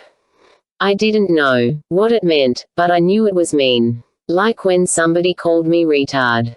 I wanted to hit the girl. I used to actually do it, hit people when they said things I didn't like. But now I had self-control. Instead, I just told Kimmy not to listen and about the sticks and stones and everything. Kimmy said the girl was just an ignoramus. That was a funny word and made me laugh. So instead of hitting the girl and getting in trouble, I was laughing. My life was lots better with Kimmy in it. Kimmy gave me my book bag and sat next to me on my bed. We both liked to do homework sitting on our beds. It was one of our things in common. I opened my book bag and pulled out a bunch of papers. Your book bag is a total mess, Kimmy said. Kimmy leaned against the wall and started reading her history book. I sat on the end of my bed and dumped all the things out of my book bag onto my dresser. It was a mess. I even had cigarettes in there that were so old I forgot about them. I got my trash can and started putting the old things in it. I found a card from Maggie. It was a thank you card she made in prison, but I couldn't remember why she thanked me. She drew a picture of a big yellow flower on it. I didn't want to throw it away, so I pulled out the clutter drawer of my dresser and put it in there. I could hardly get my clutter drawer open. I'm allowed to keep it messy, though, so it was okay. Even Kimmy knew I was allowed to keep that drawer messy. Do you need help? Kimmy asked. I'm good, I said. I found some tests with B and C on them and put them in my clutter drawer. 2. Then I found an envelope. I thought it was a note from a teacher I forgot to give Mum until I turned it over. Keith, it said on it. I was confused. We're going to invite Keith to move in with us, I said to Kimmy. I kept staring at the envelope, trying to remember. The boy whose mother is missing. Yeah, that's so cool. 2 more kids and your family'll be as big as mine. Why did I have that envelope? Then I remembered it was mail for him from the day I was sick. That was so long ago. He'd make fun of me that Chapter 23. Sarah his wife 1990. If I had told anyone about my life, they would have thought I was out of my mind. I was married to a man I didn't love, expecting the baby of a man who was my soulmate, although not my lover, not since that one time, and I was nurturing a friendship with that man's barely functional wife. Why? Because I felt his love for me even though he could promise me nothing more than that. Because every time I was in the Free Seekers Chapel with him on Sundays, I still felt lifted up by the space, by the sound of his voice, by the way people responded to him. Because there was an honesty between us we couldn't have with anyone else. And because I made a decision to appreciate the richness of what he could give me instead of focusing on the limitations. Yet the longing would always be there. Always. I worked out a schedule with Jamie to check on Laurel, bringing lunch over to the sea tender once a week, making sure she was at least out of bed. By then, Laurel had started drinking. Jamie wasn't sure how bad it had gotten. I hadn't actually witnessed her drinking, but I'd seen empty wine cooler bottles in the kitchen. It's Marcus's influence, Jamie said. Marcus had moved out of the sea tender and now lived next door. I appreciate that he's keeping an eye on her, but I think he brings booze over and encourages her to drink with him. I was 4 months along when I decided it was time to tell Laurel about my pregnancy. It was a sparkling November afternoon, and we ate sandwiches I brought to the sea tender. Or rather, I ate a sandwich, while Laurel picked at hers. Laurel didn't seem bare feet in November, I said as we walked near the water's edge. I'm never going back to Michigan. Good, Laurel said. I'd hate for you to leave. I looked out to the horizon. When Laurel said things like that, I felt the depth of my deception. What had happened to my self-respect? My integrity? Well, I'm not going anywhere, I said when I got my emotions under control, but things are about to change. I rested my hand on my stomach. I wanted to tell you before it became obvious, I said. You're pregnant. I nodded. Due in May. Congratulations. Laurel said. Is Steve excited? I laughed. Oh, you know Steve. Always cool, calm and collected. I had a sudden, almost irresistible urge to tell Laurel the baby was Jamie's. To finally bring this thing to a head. But I couldn't do that to him. I just could. Chapter 24. Keith. Jen looked even better than I remembered her from the grocery store. When she opened the door to the house where she was staying, she had on this short little strappy dress, one of those that made certain girls look pregnant even though you knew they weren't. On a girl like Jen, the way it hardly covered her ass, it just made her look hot. Her legs were long and curved just right, and her feet were bare. Hey, I said. I tried not to think about how I must look to her.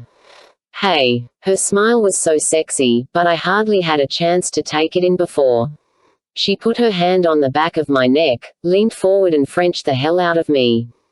Damn. We were still kissing as I staggered into her house, thumping into the door jamb with my knee, just managing to get the door closed behind me. Then I was devouring her. I was unstoppable, and she didn't want to stop, either. You could tell when a girl really wanted it and when she was just faking, and this one wanted it. She was every bit as hot as she looked.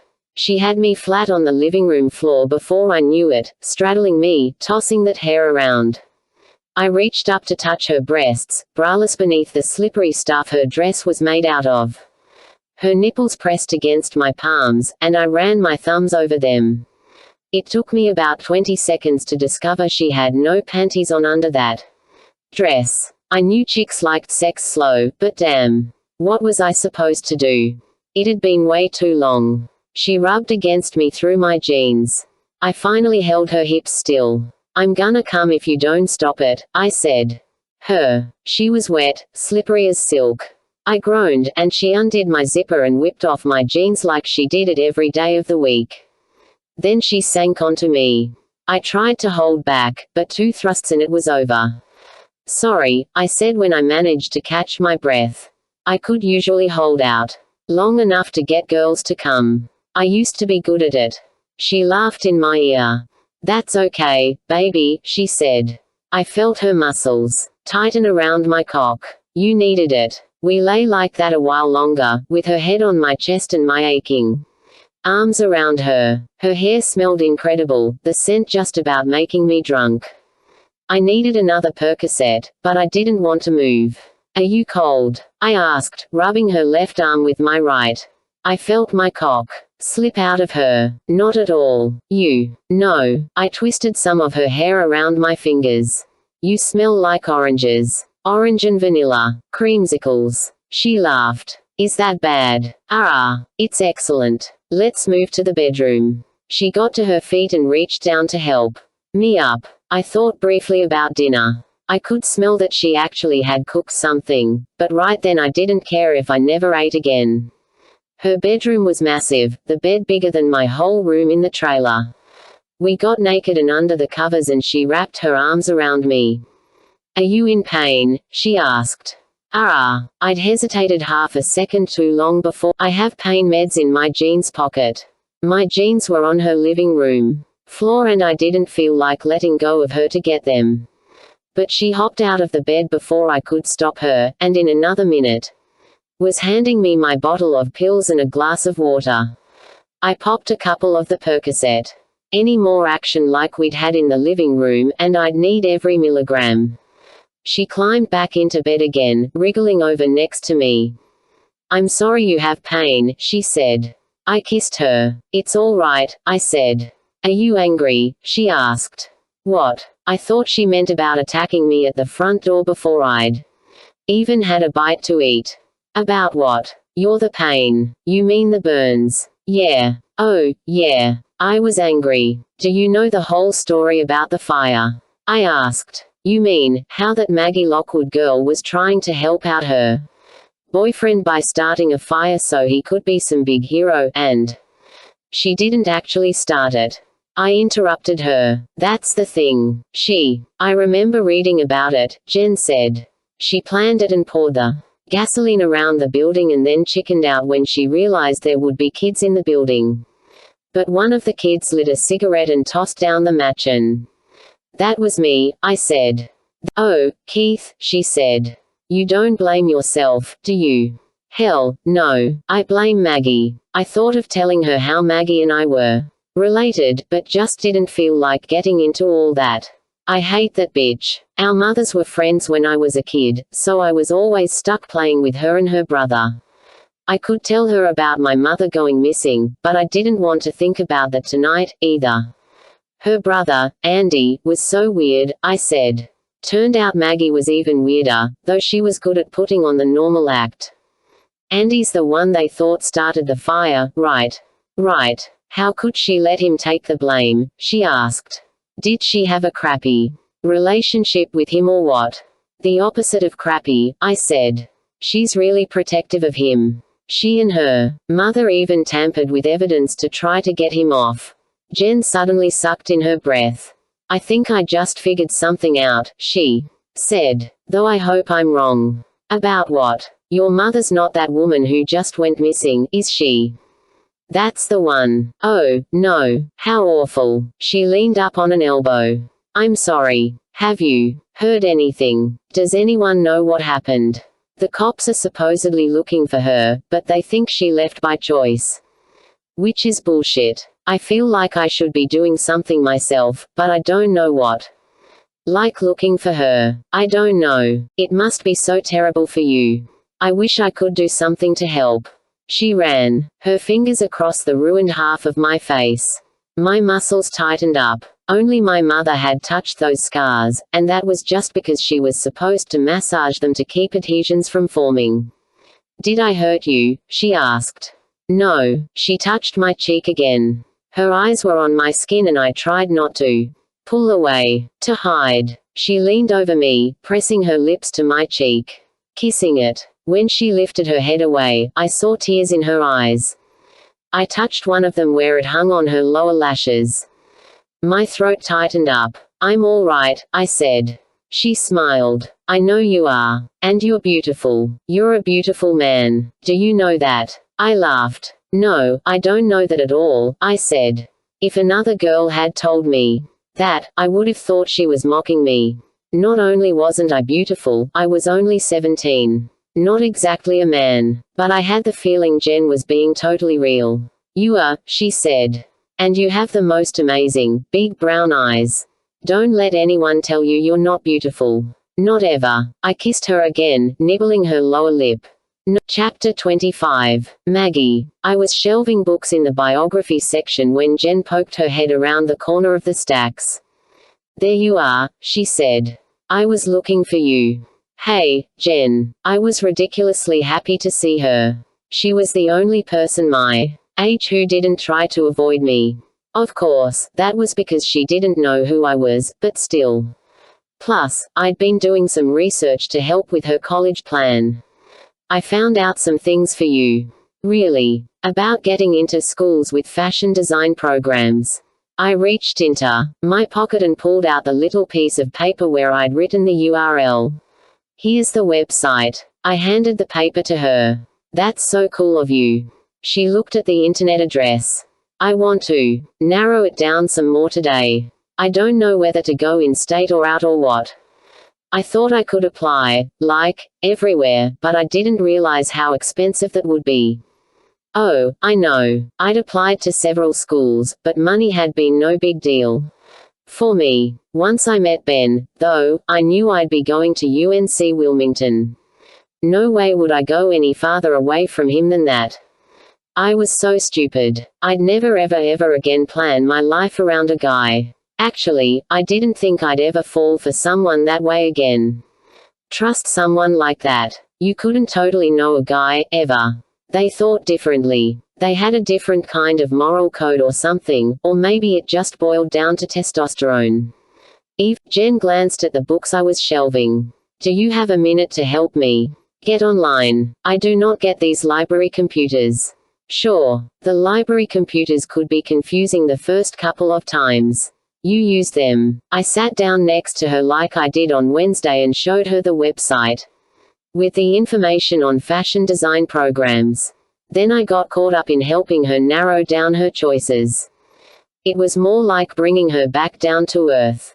She was ready, in her mind, anyway, to apply to Parsons and the Fashion Institute of Technology. See how it says you need a portfolio to get into these schools?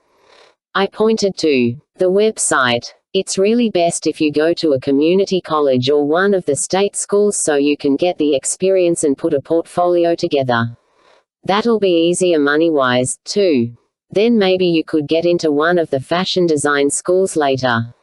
She bit her lip. I would love to go to New York, she said. How cool would that be? But do you get what I'm saying? I asked. About starting out someplace where you can learn the basics. The sketching and sewing and I don't know, the design jargon and theory or whatever it is in design. I felt overwhelmed for her. She had a GED. She had no experience. She probably had, like, 0 extracurricular activities from when she was in high school. Could she write an admissions essay? I doubted it. Yeah, don't worry, she said. I get it. I'm just dreaming. Dreaming's good, I said. You just need to. Are you Maggie Lockwood? I looked up to see a woman about Mum's age standing next to my chair. Her brown hair was, they should have kept you locked up for the rest of your life, she said. Or worse. I didn't know what to say. It was like my mouth was paralyzed. I was so embarrassed that Jen heard her, and I suddenly realized that the other 2 women and 1 old man sitting with us at the computer bank were staring at me. I'm doing community service now, I finally managed to say. That's the second part of my senator. She leaned forward, her eyes practically popping out of her head, and spit in my face. I felt the saliva hit my eye and start running down my cheek. Oh my God. Jen knocked her chair over in her rush to get out of the way. I jumped out of my own chair, wiping my face with my hand, horrified. People around us gasped, whispered. I stared at the woman, but she was already walking away from me. I could hear her little boy ask, Mommy, why did you spit at that lady?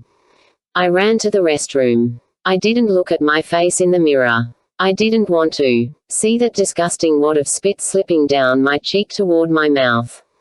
I leaned over the sink and poured water in my hands, washing my face over and over again. Then I scrubbed it with a rough paper towel. Jen quietly opened the door and slipped inside. I caught her gaze in the mirror. Are you okay? She asked.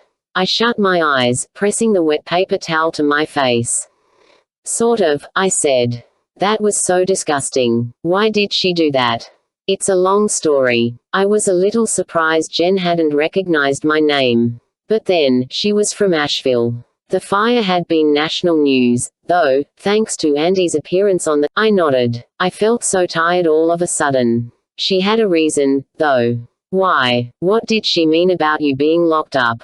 Did she mean prison? I wanted to tell her. I needed a friend. I liked Jen, and we had something in common. She was the same age as me and, like me, had taken time off before college, even if it had been voluntary in her case.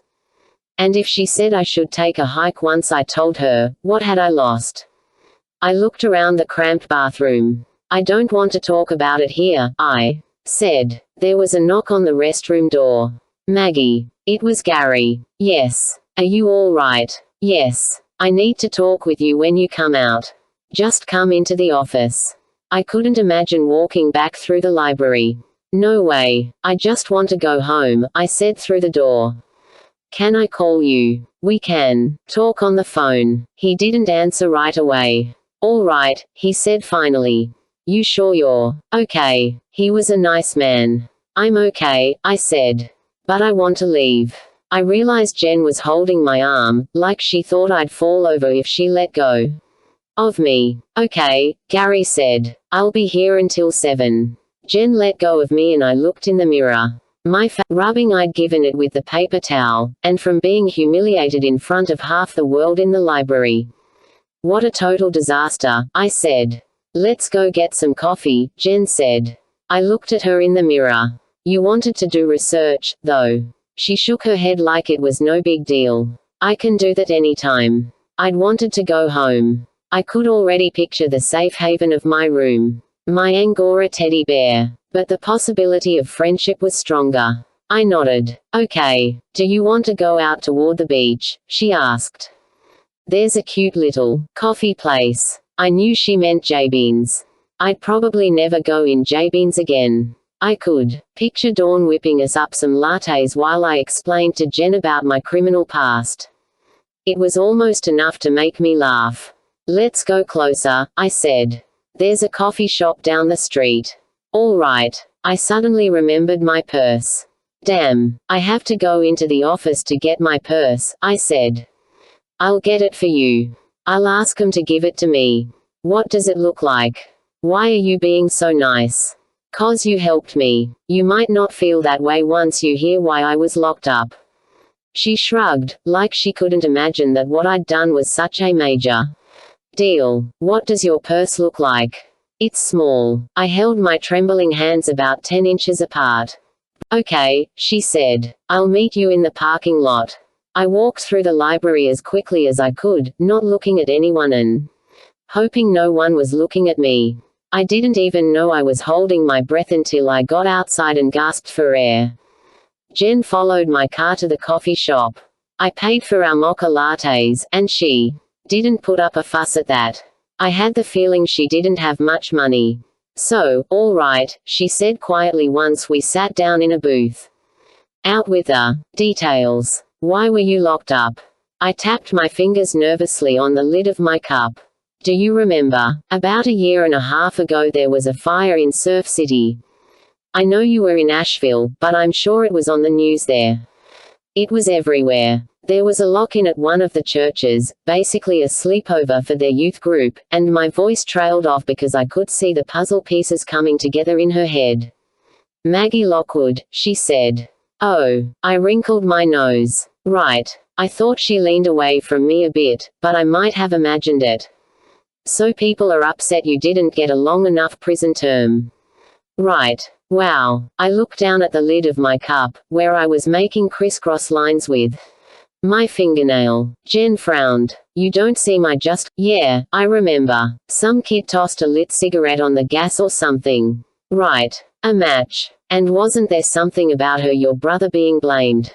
Andy, I said. He saved a lot of people by finding a way out of the fire, but then the police started thinking he set it. Did you set him straight? Not for way too long. I put my poor brother through a lot.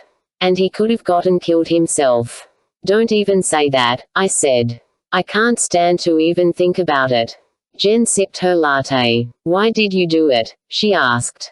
I told her. I told her all about Ben and how crazy I got. How I loved him so much and wanted to give him a chance to prove himself in the fire department. How the church was going to be demolished in a year or two anyway. The lock-in was supposed to be in the youth building, I said.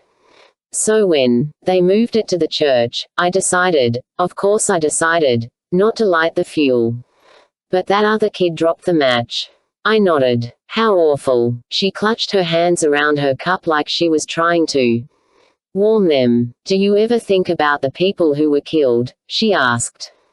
I mean, do they, haunt you? Not literally, but you know what I mean. I nodded. Haunt was nearly the perfect word to describe how I felt about Geordie Matthews, Henderson Wright and Mr. Eggles. I nodded. The worst is, have you heard about that woman who went missing? Sarah Weston. Yeah, I heard about her on the news.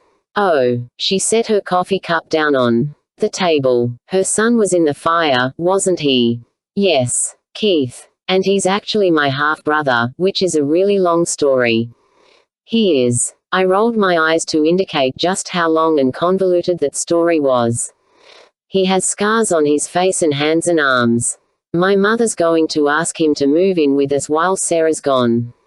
Today. She was asking him today. And the more I thought about it, the more I knew she had to do it, even if I couldn't stand the thought of him living with us. With me. But I could only imagine what life was like for Keith, having to carry those scars around with him everywhere, and now with Sarah missing. Still, I wished I never had to see him again. How was I going to eat meals with him and pass him in the hallway and watch TV with him in the family room without totally losing it? I couldn't picture it. What do you think happened to his mother? I just don't know. It's so weird. I just hope she's not dead. It's unbelievable to think she might be, but she wouldn't just disappear. She's, the most responsible person I know. So how's her son, your half-brother? Sarah had an affair with my father. He died when I was 8. Wow. You mean, he had an affair with her while he was married to your mother? I nodded. We didn't know anything about it until a year or so ago when it all came out. Your mum's amazing to ask him in. She's had time to adjust to the whole thing. She and Sarah were totally best friends, but that changed after the fire and the bit about Sarah out. I was spilling so much, it was embarrassing, but Jen was so attentive. And nothing I said seemed to freak her out. So whatever happened with Ben? She asked. Are you still hung up on him? No way. I found out he was cheating on me the whole time. Ouch. Right. Jen took a final sip from her cup. I've done some crazy things because of guys myself, she said. As bad as setting a fire? I asked. Well, she laughed. No, you've topped me there. Do you want to come over to my house tonight? She asked when we walked out to our cars. I like to cook. I'll make dinner. Are you kidding? I asked. You want to get together after everything I just told you? It's okay, Maggie. She opened her car door and sat down and sighed.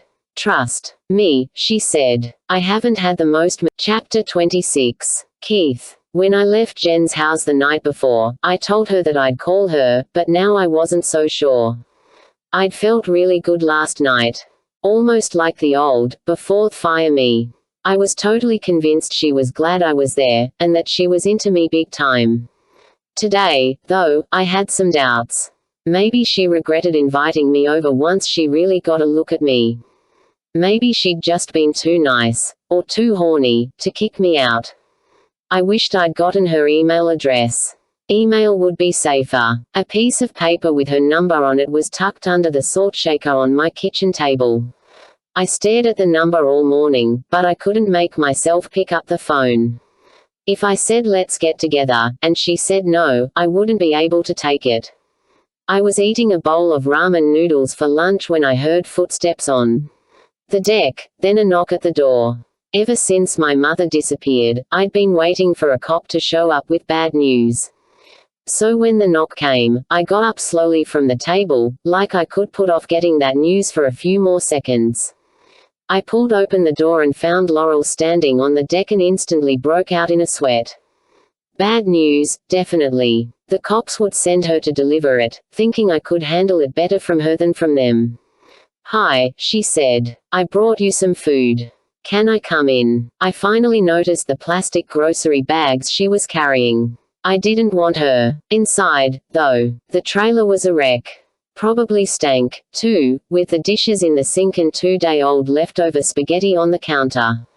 "I'll come out there." I looked down at the bags like I'd never seen groceries before. "Okay." I took them from her, put them on the floor inside the door and walked outside. The trailer had a wooden deck a few feet off the ground and we sat at the round plastic table. I made sure the right side of my face was toward her. I didn't even think about it anymore. It was automatic. "Do you know anything?" I asked. If she did, I wished she'd just spit it out. She shook her head. "I was hoping maybe you did." "How would I? It's not like anyone's looking for her." "I know it must seem that way." She leaned her elbows on the table. There was, like, this layer of dirt on the table I'd never noticed before, but Laurel didn't seem to see it. "I guessed my mother usually kept it cleaned off.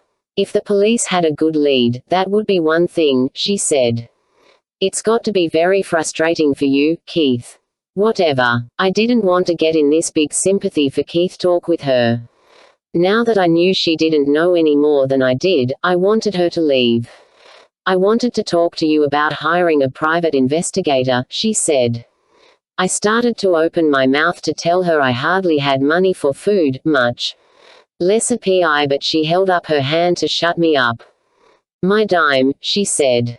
"I'll pay for it. I want to. I've done some research and found a man in Washington who has an 80% success rate finding people." "Yes," I said. "No question. She could afford it and I needed it." "Do it." "Good. And I'm also here because Maggie, Andy and I want you to stay with us until while your mother is gone. We'd like you to move in." She had to be kidding. She seemed to notice the dirty tabletop all of a sudden. She sat back, brushing off her elbows, then folded her arms across her chest. "Marcus told me that money's a problem." "It's not. I understand you don't want charity," she said. "You're too proud for that. And I would be, too, in your shoes. You don't know the first thing about my shoes." She looked toward the beach. You could see the dunes and the beach grass from where we sat. "You know what I was thinking about while I picked up the food for you?" She faced me again. I just stared at her. I didn't give a shit what she'd been thinking about. I was remembering that your mother did a lot of grocery shopping for me. Long ago. For a couple of years, actually. "Did you know that?" "Why?" "Because I was depressed and an alcoholic and doing a bad job of taking care of myself and my family." It wasn't like I didn't know Laurel'd been a basket case at one time. My mother told me that's why she and Jamie Lockwood hooked up. But it still jolted me, the way she said it. Straight out like that. No embarrassment or anything. "I know you're not going to school," she said. "You the truant officer now or something?" She leaned forward, her elbows on the nasty table again. "I just care about you, Keith," she said. "I always have. You don't reason for you to live with us. You have siblings. Andy doesn't know. I mean, I plan to tell him soon, but just please let me be the one to tell him. Not you. But that doesn't matter. You and I know you're AA Lockwood. And you should stay with us. Your mother would want it." "Oh, you think so? Do you have any idea how much my mother hated Maggie? How shafted she felt by her?" Laurel leaned away from the table. "Away from me. I don't believe your mother hated Maggie," she said, "but I know she felt terribly betrayed by her. She was pissing me off." "I don't think you get it at all," I said. "My mother would rather see me dead than living in the same house with the person who left me like this." I lifted my arms in the air. Showed off the scars. I knew that was a lie about my mother, but I loved how much I was upsetting Laurel. "Keith," she said, "let's not say things we're going to regret, okay? I'm offering you a place to live. A roof over your head and food on the table. And friendship if you want it." She stood up, dusted off the seat of her pants. Think about it. I watched her walk down the wooden steps to the sand and get in her car. As she drove away, I felt a weird kind of longing, like I didn't want her to leave. Like I wanted to call her back. Just when I felt like I was going to sink straight into a black hole of depression, my cell phone rang. I ran back into the trailer and grabbed the phone from the kitchen counter. I checked the number on the caller ID, then looked at the number on the piece of paper Jen had given me. I let it ring a couple more times, grinning to myself, before I pressed the talk button. "Hey," I said. "I was just about to call you." Chapter 27. Maggie. "What's hurting you even more than your guilt, Doctor?" Jakes said, "is your shame." I hated when he was right. This was my third session with him and I didn't see how it was helping or ever would help. But every once in a while, he hit the nail on the head. Feeling guilty sounded kind of noble. Like I had deep remorse or something, which I did. Feeling ashamed, though, felt dirty. And he was right. That's how I truly felt. Dirty and sinful. But so what? So I felt shame instead of guilt. What did it matter? You feel as though you deserve to be spit at. I nodded. It had been 5 hours since the woman had accosted me in the library, but I could still feel her saliva on my face. "I guess," I said. "And you feel as though you don't deserve to have a friend." Right. I told him about Jen. About how nice she was and how I was going to her house for dinner tonight. "She apparently doesn't feel that way," he said. "Yeah, well," I rested my head on the back of the big leather chair. "I don't think it is really sunk into her what I did." He waited for me to go on. I hated when he was quiet like that and all the burden was on me to fill up the silence. I stared up at his ceiling. He had recessed lights laid out in a pattern I couldn't figure out. No symmetry to them at all. One of them was, "But what's hurting you right now?" "Drive," Jakes asked. How did he know? I wasn't crying. I only felt like it. Sometimes he totally freaked me out, the way he knew exactly when I was ready to crack. "I don't know how to get through this," I said. "This whole shitty experience." He shifted in his chair the way he did when he was about to say something he thought was important. I lowered my eyes from the ceiling to him. "Let's reframe what you're going through, Maggie," he said. "I'd like you to think of it as grief. For the people who died. No, for yourself. For the life you thought you had before the fire. Before Ben." My eyes burned, and I blinked fast. I'd hold the tears back if it was the last thing I did. "And grief is never quick and easy," he said. "It takes time to get through." "I'll never get over it," I said. "Not over, but through. That's the key word. You can't skip it. You have to go through it. Like, endure it." At the risk of sounding like a Pollyanna, endure is a very negative word. There are things to be gained from this grief.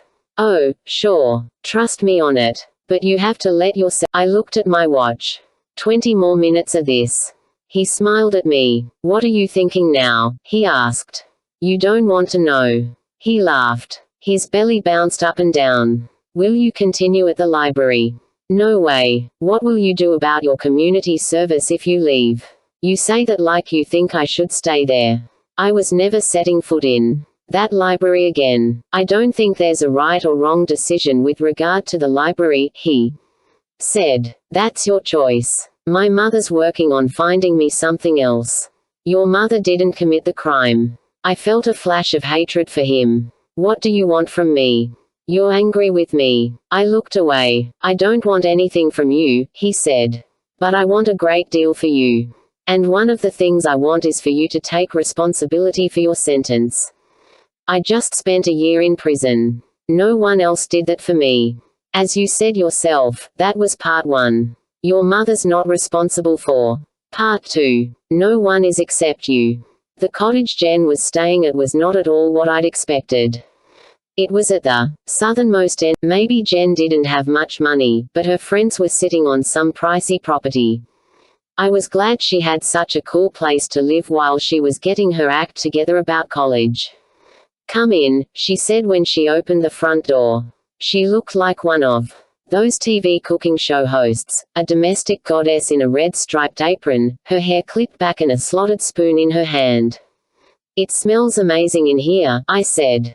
I was in the living room, but could see into the open kitchen. "What are you making?" "Chicken cacciatore. Hope that's okay." "I didn't ask if you were a vegetarian. Or anything. It sounds perfect." I was no longer fussy about food after all the crap I'd eaten in prison. I wasn't sure what chicken cacciatore was, but by the smells coming from the stove, I was certain I'd like it.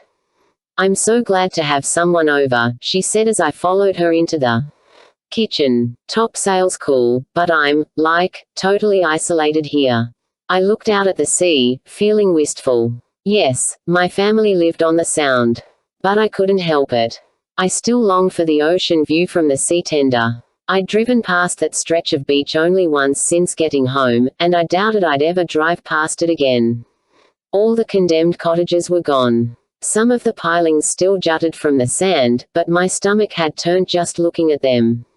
My feelings about the sea tender were so jumbled up now. I had such great memories of Daddy there, mixed up with the nauseating memories of my illicit meetings with Ben, and the final, horrific hours with Andy, when I almost got us both killed. An open bottle of white wine sat on the counter near the sink. Jen poured herself a glass, then started to pour one for me.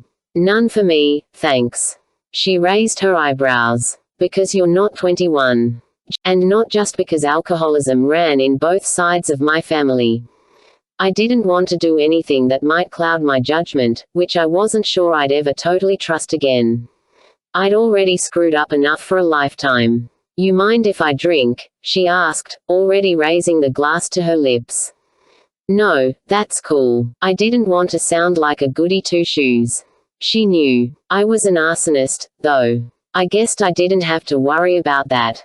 With Jen's hair clipped up, I could see the faint shape of a heart on her jawbone, just below her ear. A tattoo. That would give us one more thing in common. But as she tipped back her head to sip from her glass, I could see that the heart was not quite symmetrical.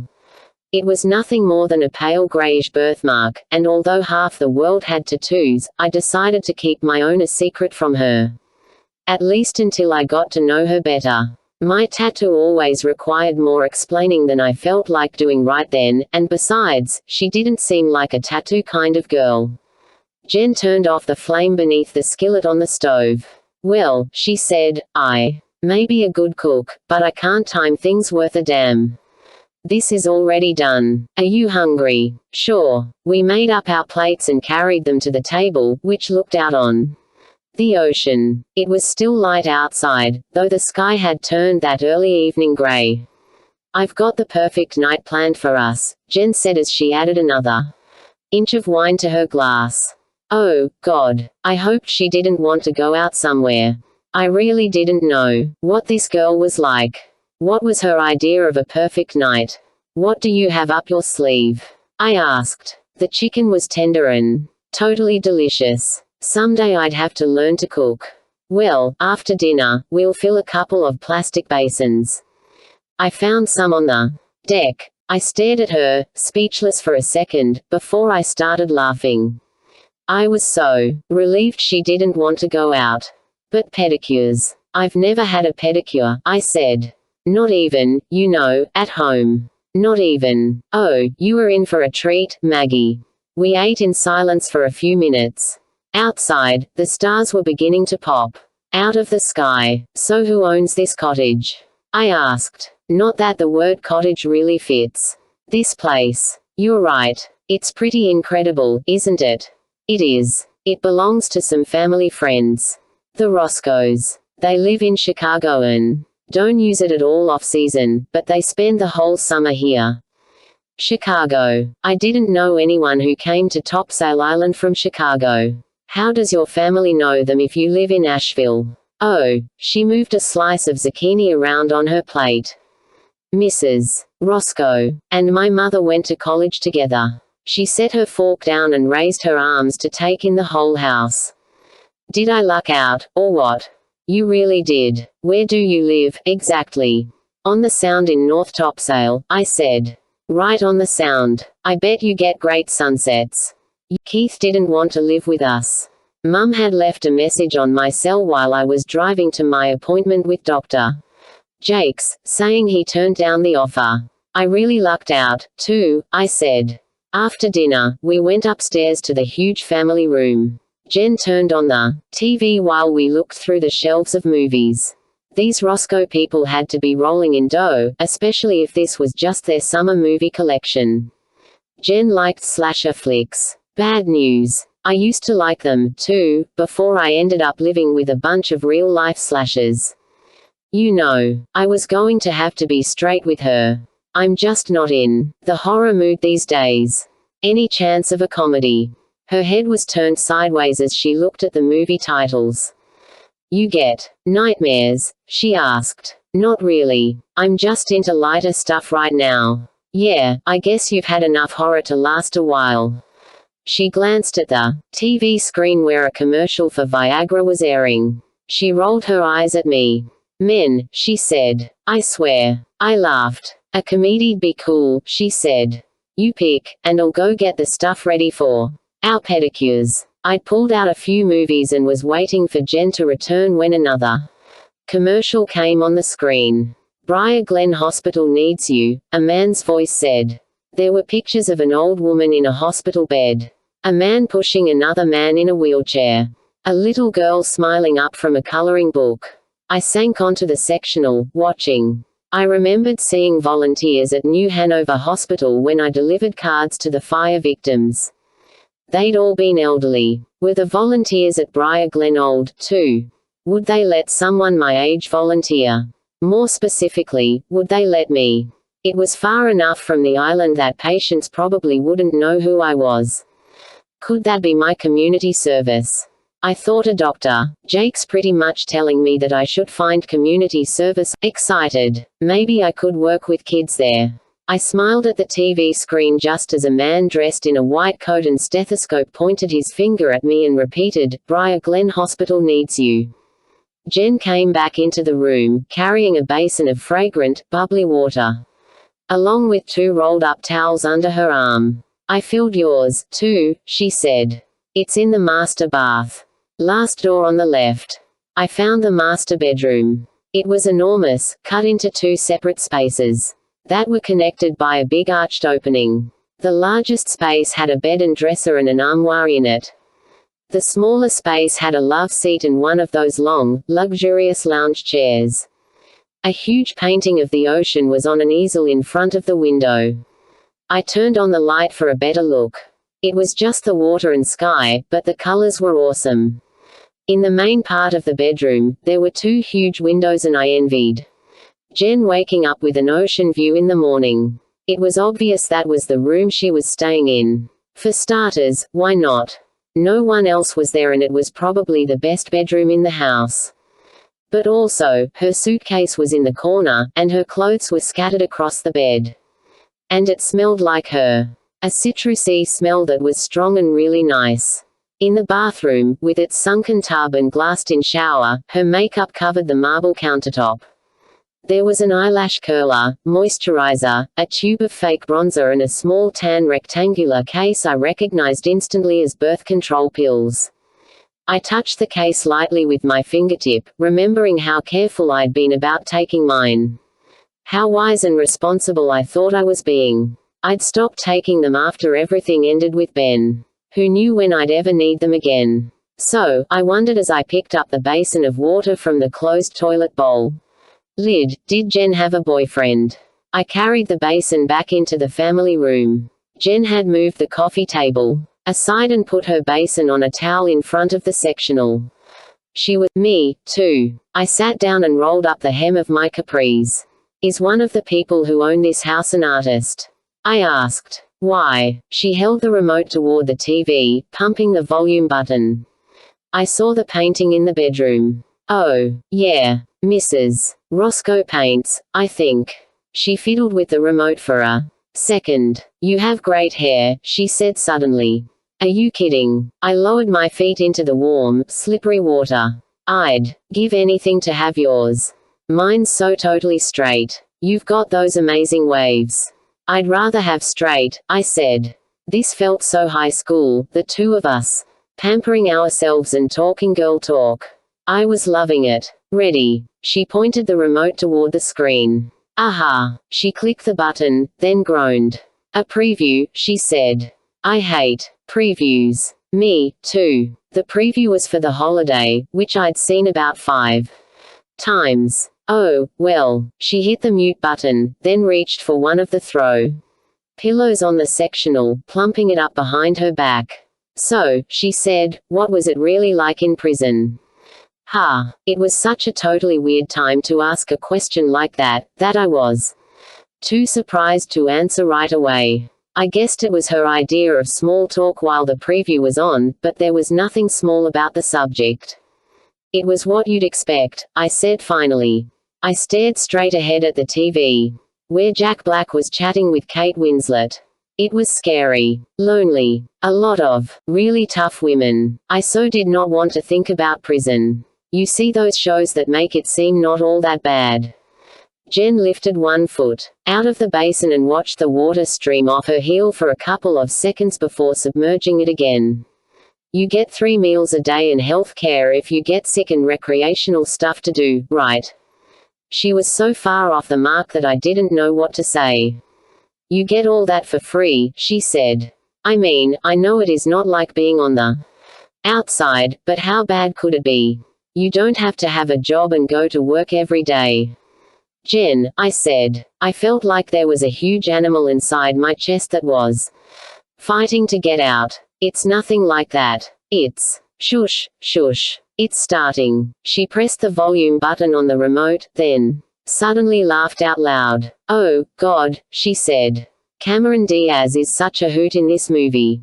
I fantasized about grabbing the remote, turning off the movie so I could set her straight about the last year of my life, but Jen was smiling, giggling, totally absorbed in the movie, and I knew the animal in my chest would stay trapped in there for the rest of the night.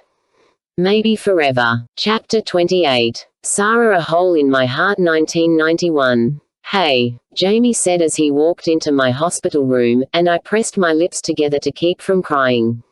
I felt as though I'd been waiting weeks instead of hours to see him. He didn't look at me as he reached towards Steve, who sat next to my bed. Congratulations. Thanks. Steve stood up and shook his hand. Did you get to see him? He nodded toward the hallway and the nursery. 9 pounds, 4 ounces. I saw him. He looks great. Jamie leaned down to kiss my cheek. How are you doing, Mama? He asked softly. Okay. I smiled, although I was not doing okay at all. My calm exterior was an act. Inside, I was falling apart. I think he has your lips, Jamie said to me. No, I thought. He has your lips, your hair, your eyes. Listen. Steve stuck his hands in his pockets. I'm going to take advantage of you being here to grab a bite in the cafeteria. Is that okay with you, Sarah? I nodded. It was better than okay. I didn't know how I was going to hold it together with both men in the room. We listened to Steve's footsteps receding down the hallway, and when I knew he was far enough away that he couldn't hear me, I burst into tears. Jamie pulled the curtain around my bed. Shush, he said, it is okay. It's okay. Oh, God, Jamie. I tried to keep my voice a whisper, but it was so hard. I needed you here. I'm here now, he said. My voice caught on a sob. I wanted it to be you with me. I know. He rubbed my back. I wish I could have been. Steve had surprised me with how well he'd handled my labor and the delivery. I'd been afraid he wouldn't be able to get through it after what happened the last time with Sam, but he hardly left my side. I was grateful to him for that, but he wasn't Jamie. The baby's sick, I said as Jamie let go of me. I wasn't sure he knew. He's going to be all right. He has a hole in his heart. I know, but it is small. I called Drive Glazer, the pediatrician Laurel used to work for. He said it is not that uncommon and that it usually goes away on its own, and they said he might need surgery when he's older. I grabbed his arm. In my mind, I was already burying another precious son. drive. Glazer said that even if he needs surgery down the road, it is successful. In 99% of the cases. Steve suddenly pulled back the curtain, and I jumped. They told us more. Like 99.9, didn't they, Sarah? He said. Jamie got to his feet.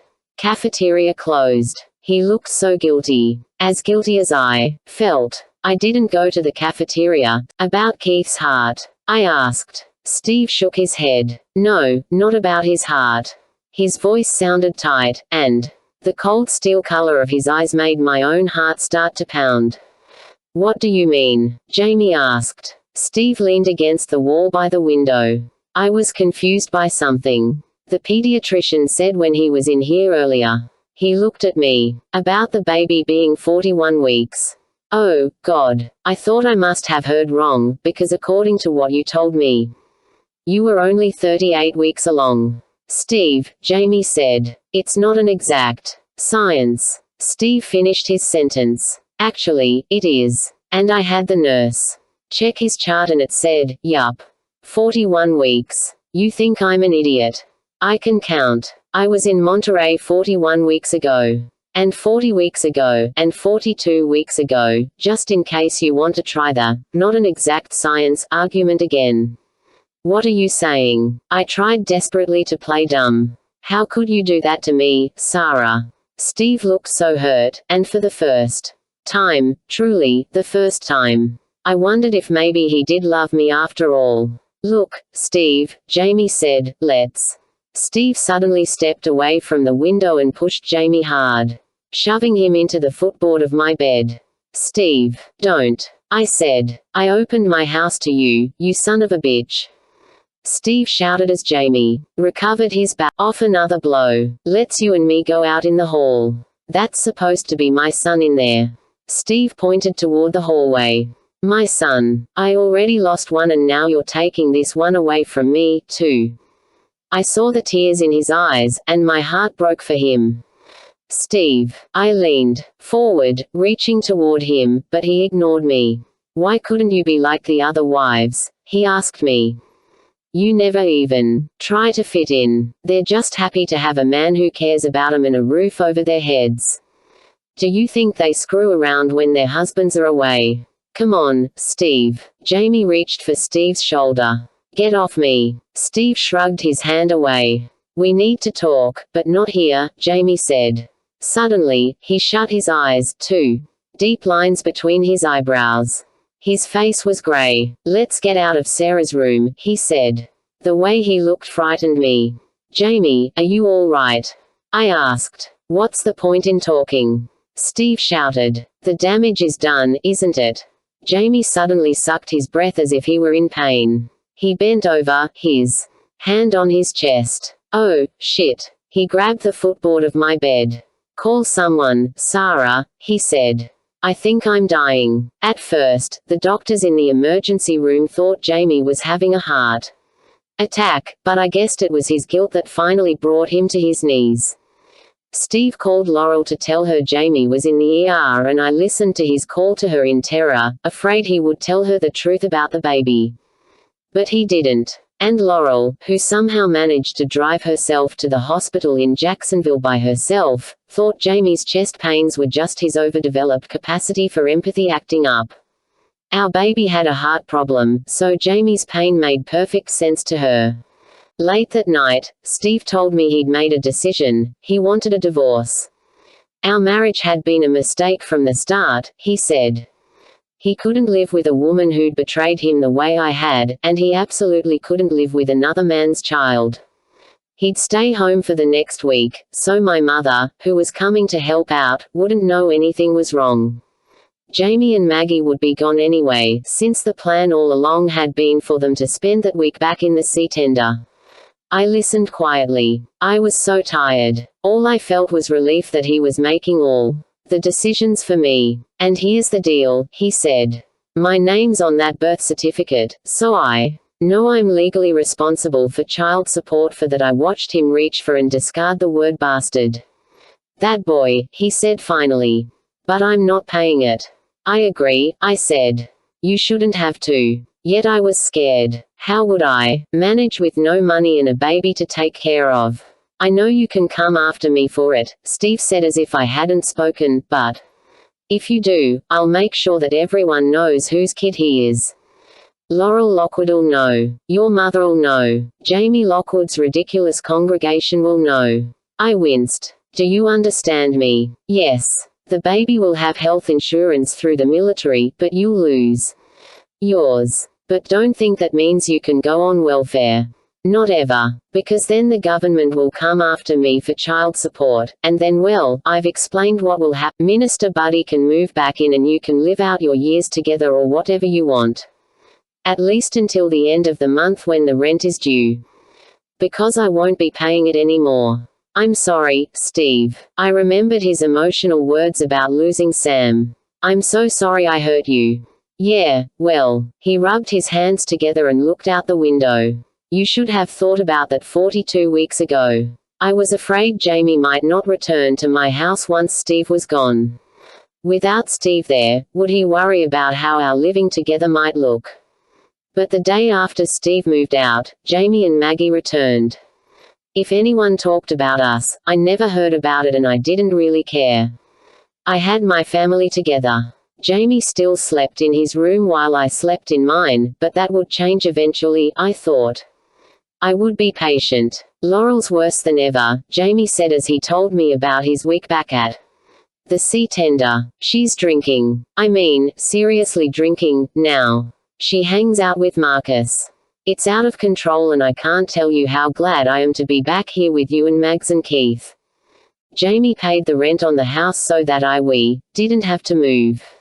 I was exhausted, taking care of the baby with a not quite 2-year-old underfoot, but there was such joy in my heart when I saw Jamie interacting with Keith that my lack of energy was easy to bear. I was too tired to visit Laurel, too tired to keep up that pretense of friendship. Jamie had given Laurel every chance to get well, and now that she was starting to self-destruct, I felt little sympathy for her. Finally, one evening when the children were in bed, he sat with me on the sofa. He was very close to me. We were physically closer than we'd been in a long time. A question for you, he said. You and I have been saints, haven't we? I laughed. You're not kidding. How would you feel about stopping the sainthood routine? He asked. Maybe going on the pill. Yes. I let go of his hand and nearly leaped on top of him, straddling him. Jamie laughed at how out of character I was suddenly acting. I leaned back to smile at him. I'll make an appointment with my OB. Tomorrow, I said. Jamie rubbed his palms over my thighs. You've been so damn patient.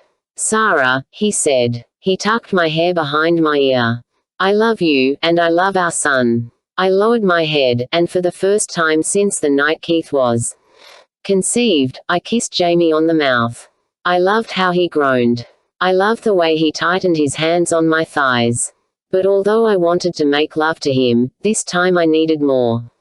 I leaned away from him again. Will you divorce Laurel? I asked. He hesitated long enough to let me know that was not necessarily a part of his plan. I'm still struggling with it, Sarah, he said. She's not well. And she's Maggie's mother. I climbed off his lap. And I'm Keith's, in case you've forgotten. Jamie grabbed my hand. I know, he said. I'm moving in that direction. It's just I worry about her getting even worse than she is. You still love her, I said. Why? I asked. The past. The person she used to be. I wanted to feel anger. I was ready to feel anger. Instead, I remembered seeing Laurel in the chapel long ago, looking up at Jamie with complete adoration. I could imagine how it felt for him to lose that. I rested my head on his shoulder. That person's dead, Jamie, I said. She's been dead a long time. We became lovers again, and I helped him formulate the words to tell Laurel. He wanted a divorce. I knew, though, that he was still troubled about it. I'd find him in the living room late at night, studying financial statements, punching numbers into a calculator as he tried to figure out the best way to divvy up their assets so that Laurel would be taken care of. He read books about child custody, wanting to find a way to gain custody of Maggie without dragging Laurel through the mud.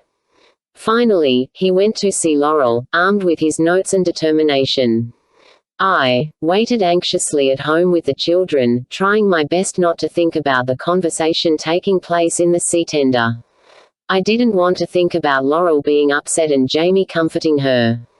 He said he'd be home by dinner time, but that hour came and went. 7 o'clock ticked by. 8. I grew worried, remembering the chest pains he'd suffered in my hospital room after the confrontational scene with Steve.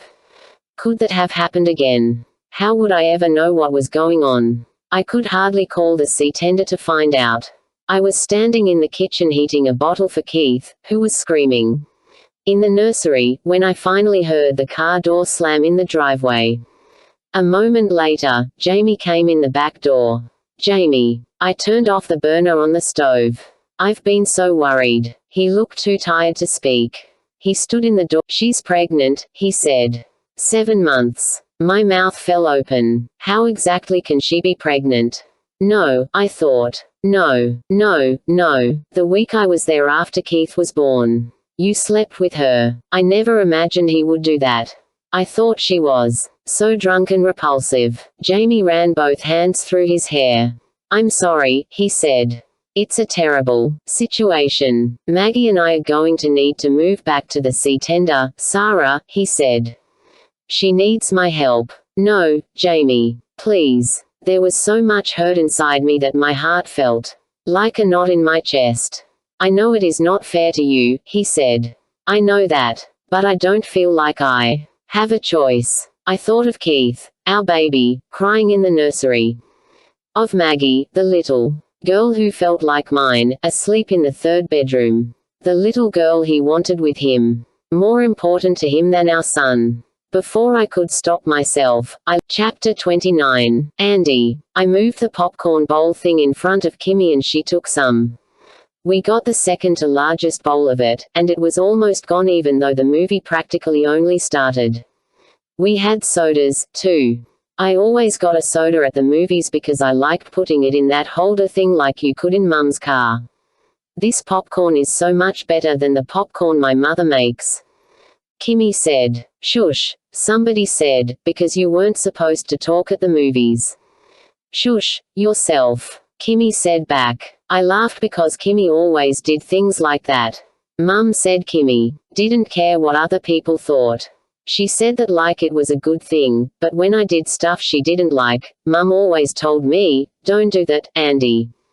People will think you weren't raised right. This was our third date at the movies. Her mum dropped us off and my mum was going to pick us up when it was over. In another year, I'd be able to drive us to the movies myself, although Uncle Marcus said we'll see about that when I told him. The movie was named Kit Cribbage, and I knew right away it was a girl movie because the main person was a girl. Kimmy picked it out. I wanted to see Star Wars and the Clone People or some other name like that, but I didn't care that much. I just liked being at the movies with Kimmy.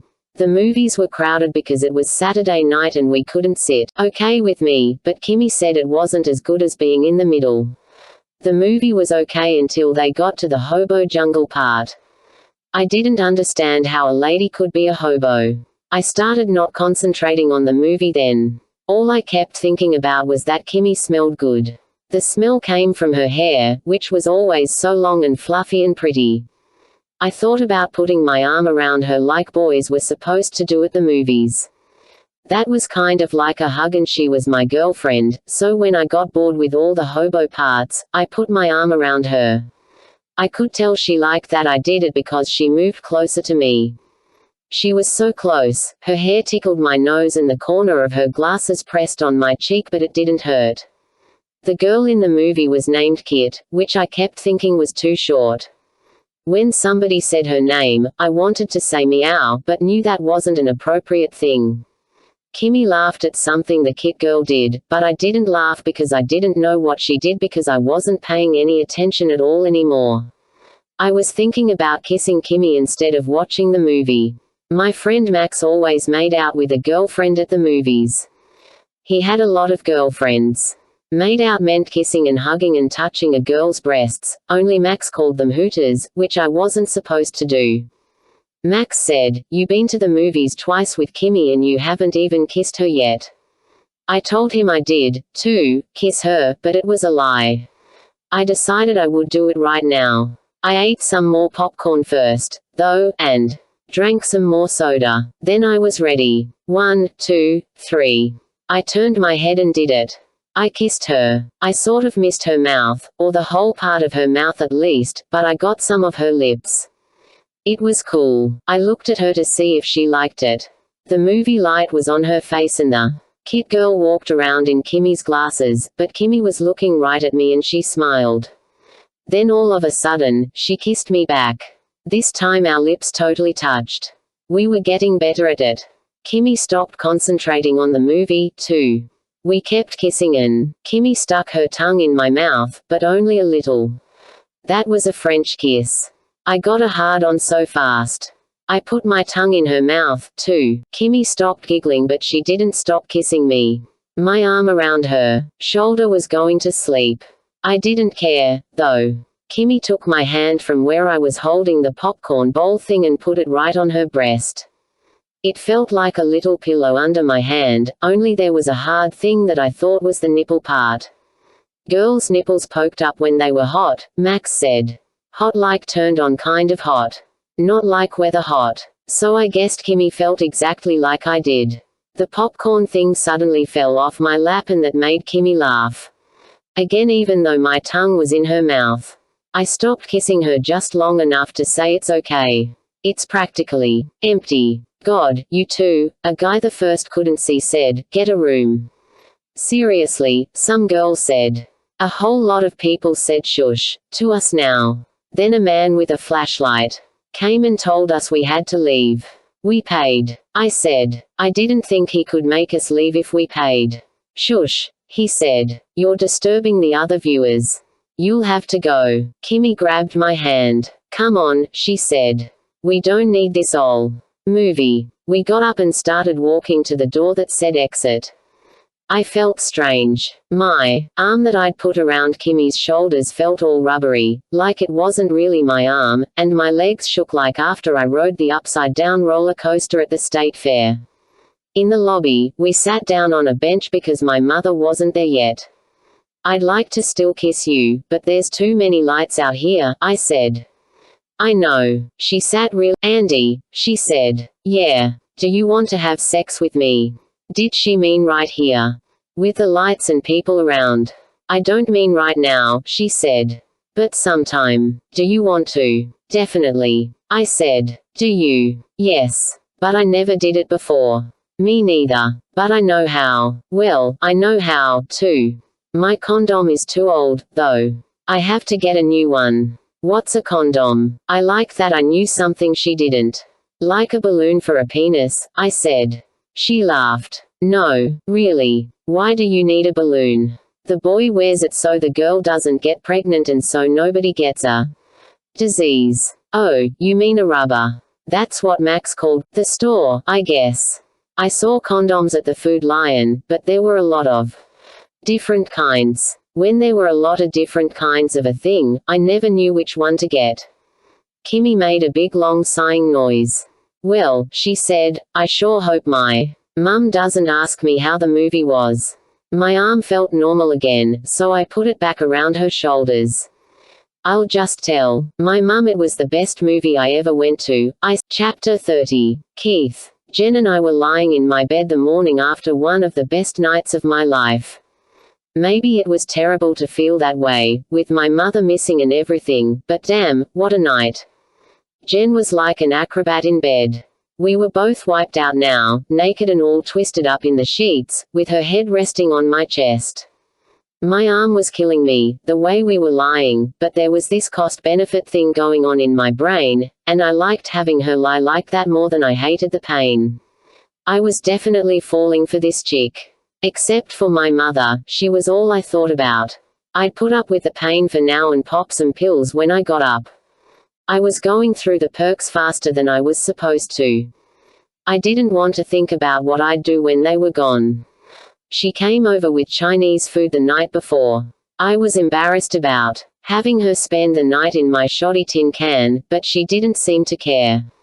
She reminded me she didn't own the beach house she was in. It's not like I'm rich, either, she said while we were changing the sheets on my bed. I'd thought about us spending the night in my mother's double bed. That would have made sense, but the thought creeped me out. It just seemed wrong somehow, and I was glad Jen didn't suggest it. She understood me better than I understood myself. The sunlight from the window above my bed was right on her hair, and I saw the skinniest stripe of roots showing. I thought maybe it was just her scalp, but it was too white for that. The light wasn't perfect, but I could have sworn the roots of her hair were gray. Gray. I'd seen plenty of blonde chicks with dark roots showing, and ladies my mother's age with gray roots coming in, but Jen was 19. How could she have gray hair? Was she really 19? I didn't want to have questions about her in my mind. She'd been perfect up till 2 minutes ago. I wanted her to stay perfect. She shifted her head a little and rolled off me, leaving the scent of oranges in the air. I couldn't smell an orange these days without thinking of her. When she opened her eyes, she smiled at me. "Good morning," she said. The light was in her face now. In her crystal clear blue eyes. I ran my fingers over her cheek. "Very good morning," I said. Her skin was still mostly golden. A little blotchy where her tan was starting to fade. But wrinkles. No way. She was 19, like she said. Maybe I could stretch it to 21 or 2. Even if her hair was totally gray, which I couldn't picture at all, she wouldn't look old. She said she had scars inside. People could go gray overnight when terrible things happened to them. I hadn't asked what she'd meant by those scars. I figured she'd tell me if she wanted to. Probably molested or something. That happened to girls all the time. "I'm gonna make you breakfast." She sat up. Her breasts were small and totally perfect. Man, she was fine, and not one of those chicks who covered herself over with the sheet right away. My Woody was back again. I'd lost track of how many times we did it last night. She finally said she wouldn't be able to walk today if we did it one more time. Last thing I wanted was to hurt her. Otherwise, I would have grabbed her again right then. "Do you have eggs?" she asked. Yeah. Only because they were part of the food Laurel left with me the other day. Yesterday, while I was racing around trying to clean up the trailer for Jen to come over, the PI Laurel hired showed up. Black dude named Mr. Johnson. Seriously, his first name was Mr. and he looked like that James Earl Jones guy. He went through the trailer like the police did, poking his nose in my mother's closet and drawers. He asked a lot more questions than the cops, though, mostly about my mother's so-called personal life, which I realized I knew zilch about. I told him her life revolved around me, myself and I. He said there was probably a lot about her I didn't know, so I sent him to Dawn for that info. I had the feeling he was just covering the same territory as the police, and Laurel was wasting her piles of dough on him. Jen leaned over to kiss me, then sat on the side of the bed and started pulling on her clothes. I watched her always did when reality hit. My mother was gone. I was just about out of money. Bills were showing up in the mail. My body was fucked up. And I needed a couple of Percocet. I walked to the kitchen, gave Jen a little bite on her shoulder, popped open the bottle of pills, then took a beer from the refrigerator. "How do you get beer?" Jen asked as she moved the frying pan from the dish drainer to the stove. "Dude at the gas station buys it for me," I said, twisting off the top. I'd made a run the night before to stock up. "How do you get the booze you have at your house? Are you really only 19? "Came with the property," she said. "I don't think they'll miss it. They have plenty, but I hope I'm not drinking wine from some special, exotic vineyard." She laughed. "Maybe they've been saving it for their 50th anniversary all these years." She pried the bottle from my hand and took a long pull on it. Then she tipped her head to the side and smiled at me. "Oh, hell," she said, wrapping her arms around my neck. "Let's skip breakfast and just go back to bed." "Really?" I asked. For sure. She led me through the living room to my bedroom, dropping. Chapter 31. Maggie. It turned out that Briar Glen Hospital had almost doubled in size, which is why they were desperate for volunteers. They had to be desperate to let Maggie Lockwood work for them. That's what I kept thinking on my first day. The pediatric unit, which is where I asked to volunteer, had expanded from 8 beds to 15, and they were nearly all full. I spent my first day with a longtime volunteer named Helen Rogers. Miss Helen to me and the patients, who had to be at least 80. She had one of those extremely thick, mouthful of marbles accents that made me think she was from someplace a lot deeper south than North Carolina. She was such a sweet grandma type, and she practically led me around by the hand, introducing me to everyone as the little girl who'll be helpin' us out from now on. She obviously didn't have a clue who I really was. "You'll spend a good half your time in here," Miss Helen said, walking me into the playroom. The room wasn't very large, but it was a wonderland, full of small chairs and tables, lots of toys and books and movies and a plastic slide. A couple of kids sat in beanbag chairs in front of a TV where Finding Nemo was playing. There were 2 adult-size rocking chairs, and another volunteer, an elderly man, sat in one of them, reading a book to a pale little bald girl on his lap. "That's Mr. Jim," Miss Helen said. "He's here on Tuesdays and Thursdays." "Mr. Jim, this is Maggie Lockwood. She'll be with us every single day. Isn't that grand?" "Terrific." Mr. Jim smiled at me before going right back to his reading. I wondered how long the listless girl on his lap had been a patient here. I imagined myself reading to a child that way, holding her or him on my lap like that. My eyes got misty. What was that all about? I thought it had something to do with being trusted with these kids. I wasn't even sure I should be. Saturday, the day after I saw the Briar Glen commercial at Jen's. I checked out the hospital's website and emailed the woman in charge of volunteers, without using my name, of course. The woman, Kathy Moody, emailed me back on Monday. She asked for my phone number and said she wanted to talk to me about my reasons for volunteering and have me fill out an application, etc. Oh, yeah, and sign a form letting them do a background check on me. Scratch working in a hospital, I thought. But I kept going back to the website, where it talked about how much they needed help. They especially needed someone in pediatrics. There was a picture of a little boy sitting in the beautiful playroom making something out of clay, his tongue between his lips like he was concentrating hard. Forgetting he was sick for a few minutes. I stared at his picture for the longest time. Finally, I hit reply to Kathy Moody's email. What did I have to lose? My name is Maggie Lockwood. My name might be familiar to you. I'm the person responsible for the fire at the Surf City Lock in a year and a half ago. I was released from prison 2 weeks ago and have to do 300 hours of community service. I know I owe the community a lot more than 300 hours. Like I said in my other email, I saw your TV ad and knew working in a hospital was the right thing for me. It feels as though it fits my crime, since so many people were hurt because of what I did. I understand if you don't want someone who's served time, but I wish you'd give me a chance. I typed my phone number and hit send, and within minutes, which is how I knew they were totally desperate. Kathy Moody called me. We talked for half an hour, and I told her the truth about what happened when I tried volunteering at the school and the library. Would you mean to be sure I'm sane and everything? Well, she laughed. Something like that. I see him this afternoon, I said. I'll make sure it is okay with him and call you back. Drive. Jakes gave me 2 thumbs up when I told him I was trying to volunteer at the hospital. Atta girl, he said. You took the bull by the horns. I didn't like pleasing him all that much. I didn't get why I still had trouble letting him in. He was definitely in my corner. Maybe prison did that to me, made me just not trust people who were nice to me. Jen was the exception. She was so totally easygoing about all the stuff I told her that I felt safe opening up to her. She had some off-the-wall ideas about life behind bars, though. I told her whatever shows she'd watched about what it is like in prison had gotten it all wrong, and she apologized for making it seem like I'd been on a spa vacation instead of in jail.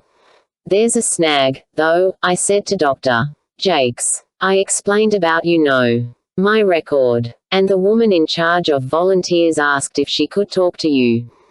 Ah, he said. How do you feel about that? It's okay with me. It's not like you know anything the rest of the world doesn't already know about me. Not true, he said. What do you mean? From what you've told me, much of the rest. He shook his head. No, I don't, Maggie, he said. You've already given yourself a life sentence. I looked down at my hands. It was a sentence I needed to serve. Anyhow, I'd be pleased to speak with her. He leaned forward, his poor old chair creaking beneath him. This is the first step in saving yourself, he said. What do you mean? I asked. You took the initiative this time. Your mother didn't do it for you. Well, it is just that I saw the ad on TV and discount it all you want, Maggie, he said. You've taken a big step forward. I called Jen after my first day at the hospital and told her every single detail about Miss Helen and the kids I'd met and what I'd be doing there. I was sitting on my bed, the Angora teddy bear at my side, admiring the purple polish on my toenails. You sound totally psyched, she said when I finally stopped talking. I'm still amazed they let you work there. With kids, I mean. Me, too, but I'm so glad. The library suddenly seemed ridiculously tame. To me. I think I'm going to love it. That's great. Jen sounded I wasn't sure what. Distant, maybe. Or just tired. Had I bored her to bits? I suddenly realized that I was always talking about myself. When did I ever ask questions about her? It had been so long since I'd had an honest-to-God girlfriend, I didn't know how to be a good one anymore. She was such an excellent listener, and I was totally self-absorbed. Sorry I talked your ear off about the hospital, I said. No, that's cool. Was she yawning? Maybe I'd caught her in the middle of a nap or something. Do you want to get together again soon? Questions I'd ask her about herself if she said yes. Definitely. She sounded a little more awake. This weekend. That'd be great. I was relieved by the enthusiasm in her voice. I want to hear all about you this time. The next day, Miss Helen sent me out on my own. I took the book cart around to the patients' rooms. I entertained a couple of kids in the ER while their little brother got stitches. I sat with a scared 4-year-old boy in his room, giving his mother a chance to get something to eat. I helped a few kids color and make things out of clay in the playroom, and I tried to keep 2 boys from clobbering each other over whose turn it was to go down the sliding board. And that was just the morning. In the afternoon, I brought a new patient, a 5-year-old boy named Jacob, into the playroom. He was in the hospital for asthma, like Andy'd been so many times at that age. Jacob clung hard to my hand as he looked around the room. There was so much to do in there, it could be overwhelming. He was probably already overwhelmed just by being in the hospital. The only other kid in the room was that pale little bald girl I'd seen with Mr. Jim the day before. She looked so tired and very, very sick. She sat alone in the big rocker, watching TV.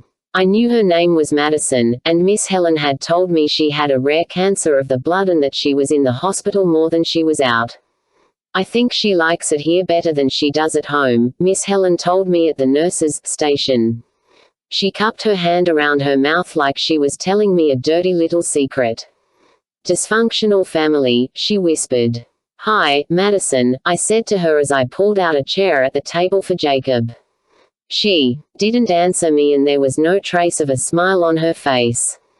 Her eyes reminded me of my own, huge and dark, except that she had no eyelashes or eyebrows.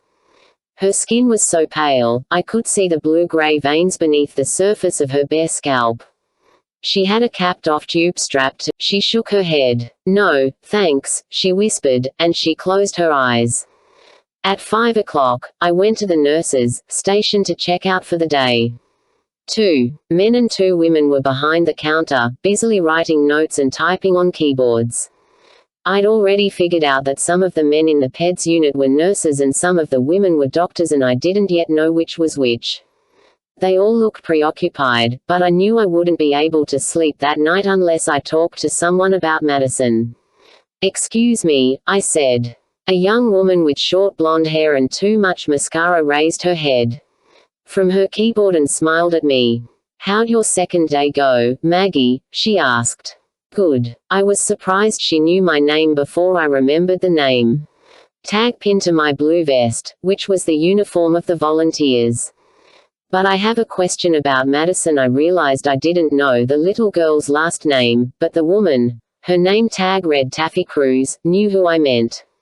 "Here's her doc right here," she said, motioning to a broad-shouldered, dark-haired man sitting in front of a computer screen.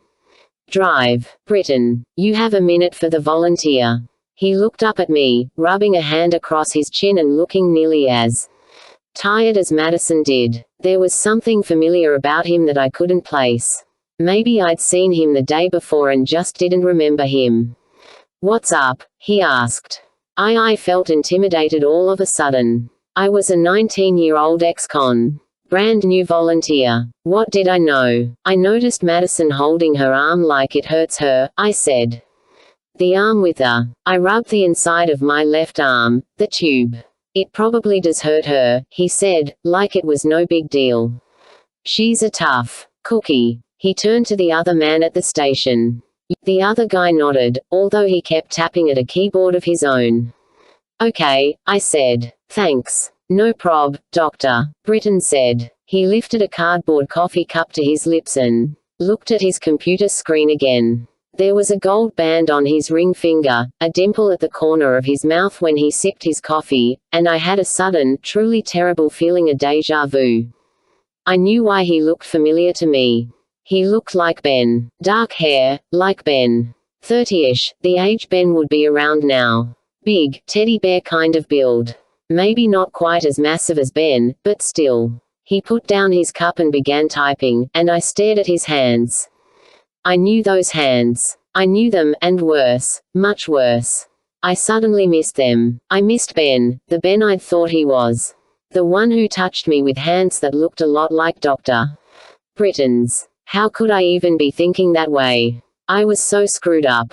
"We'll see you tomorrow, Maggie," Taffy said, and I realized I'd just been standing there like an idiot, staring at Dr. Britton. Right. I slipped my purse strap over my shoulder. "See you tomorrow." I walked straight from the PEDS unit to the hospital exit.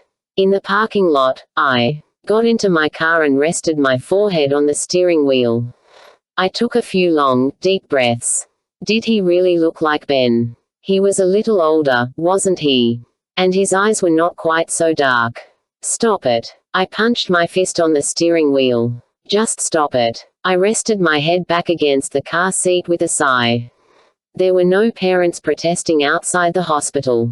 Nobody spitting at me in the halls. But there was still one big obstacle standing in the way of me doing my community service there, or anywhere, and it wasn't Drive. Britton. It wasn't a man at all. It was me, the weak-willed, easily seduced, insecure girl I'd become. I was the obstacle I'd be carrying around with me for the rest of my life.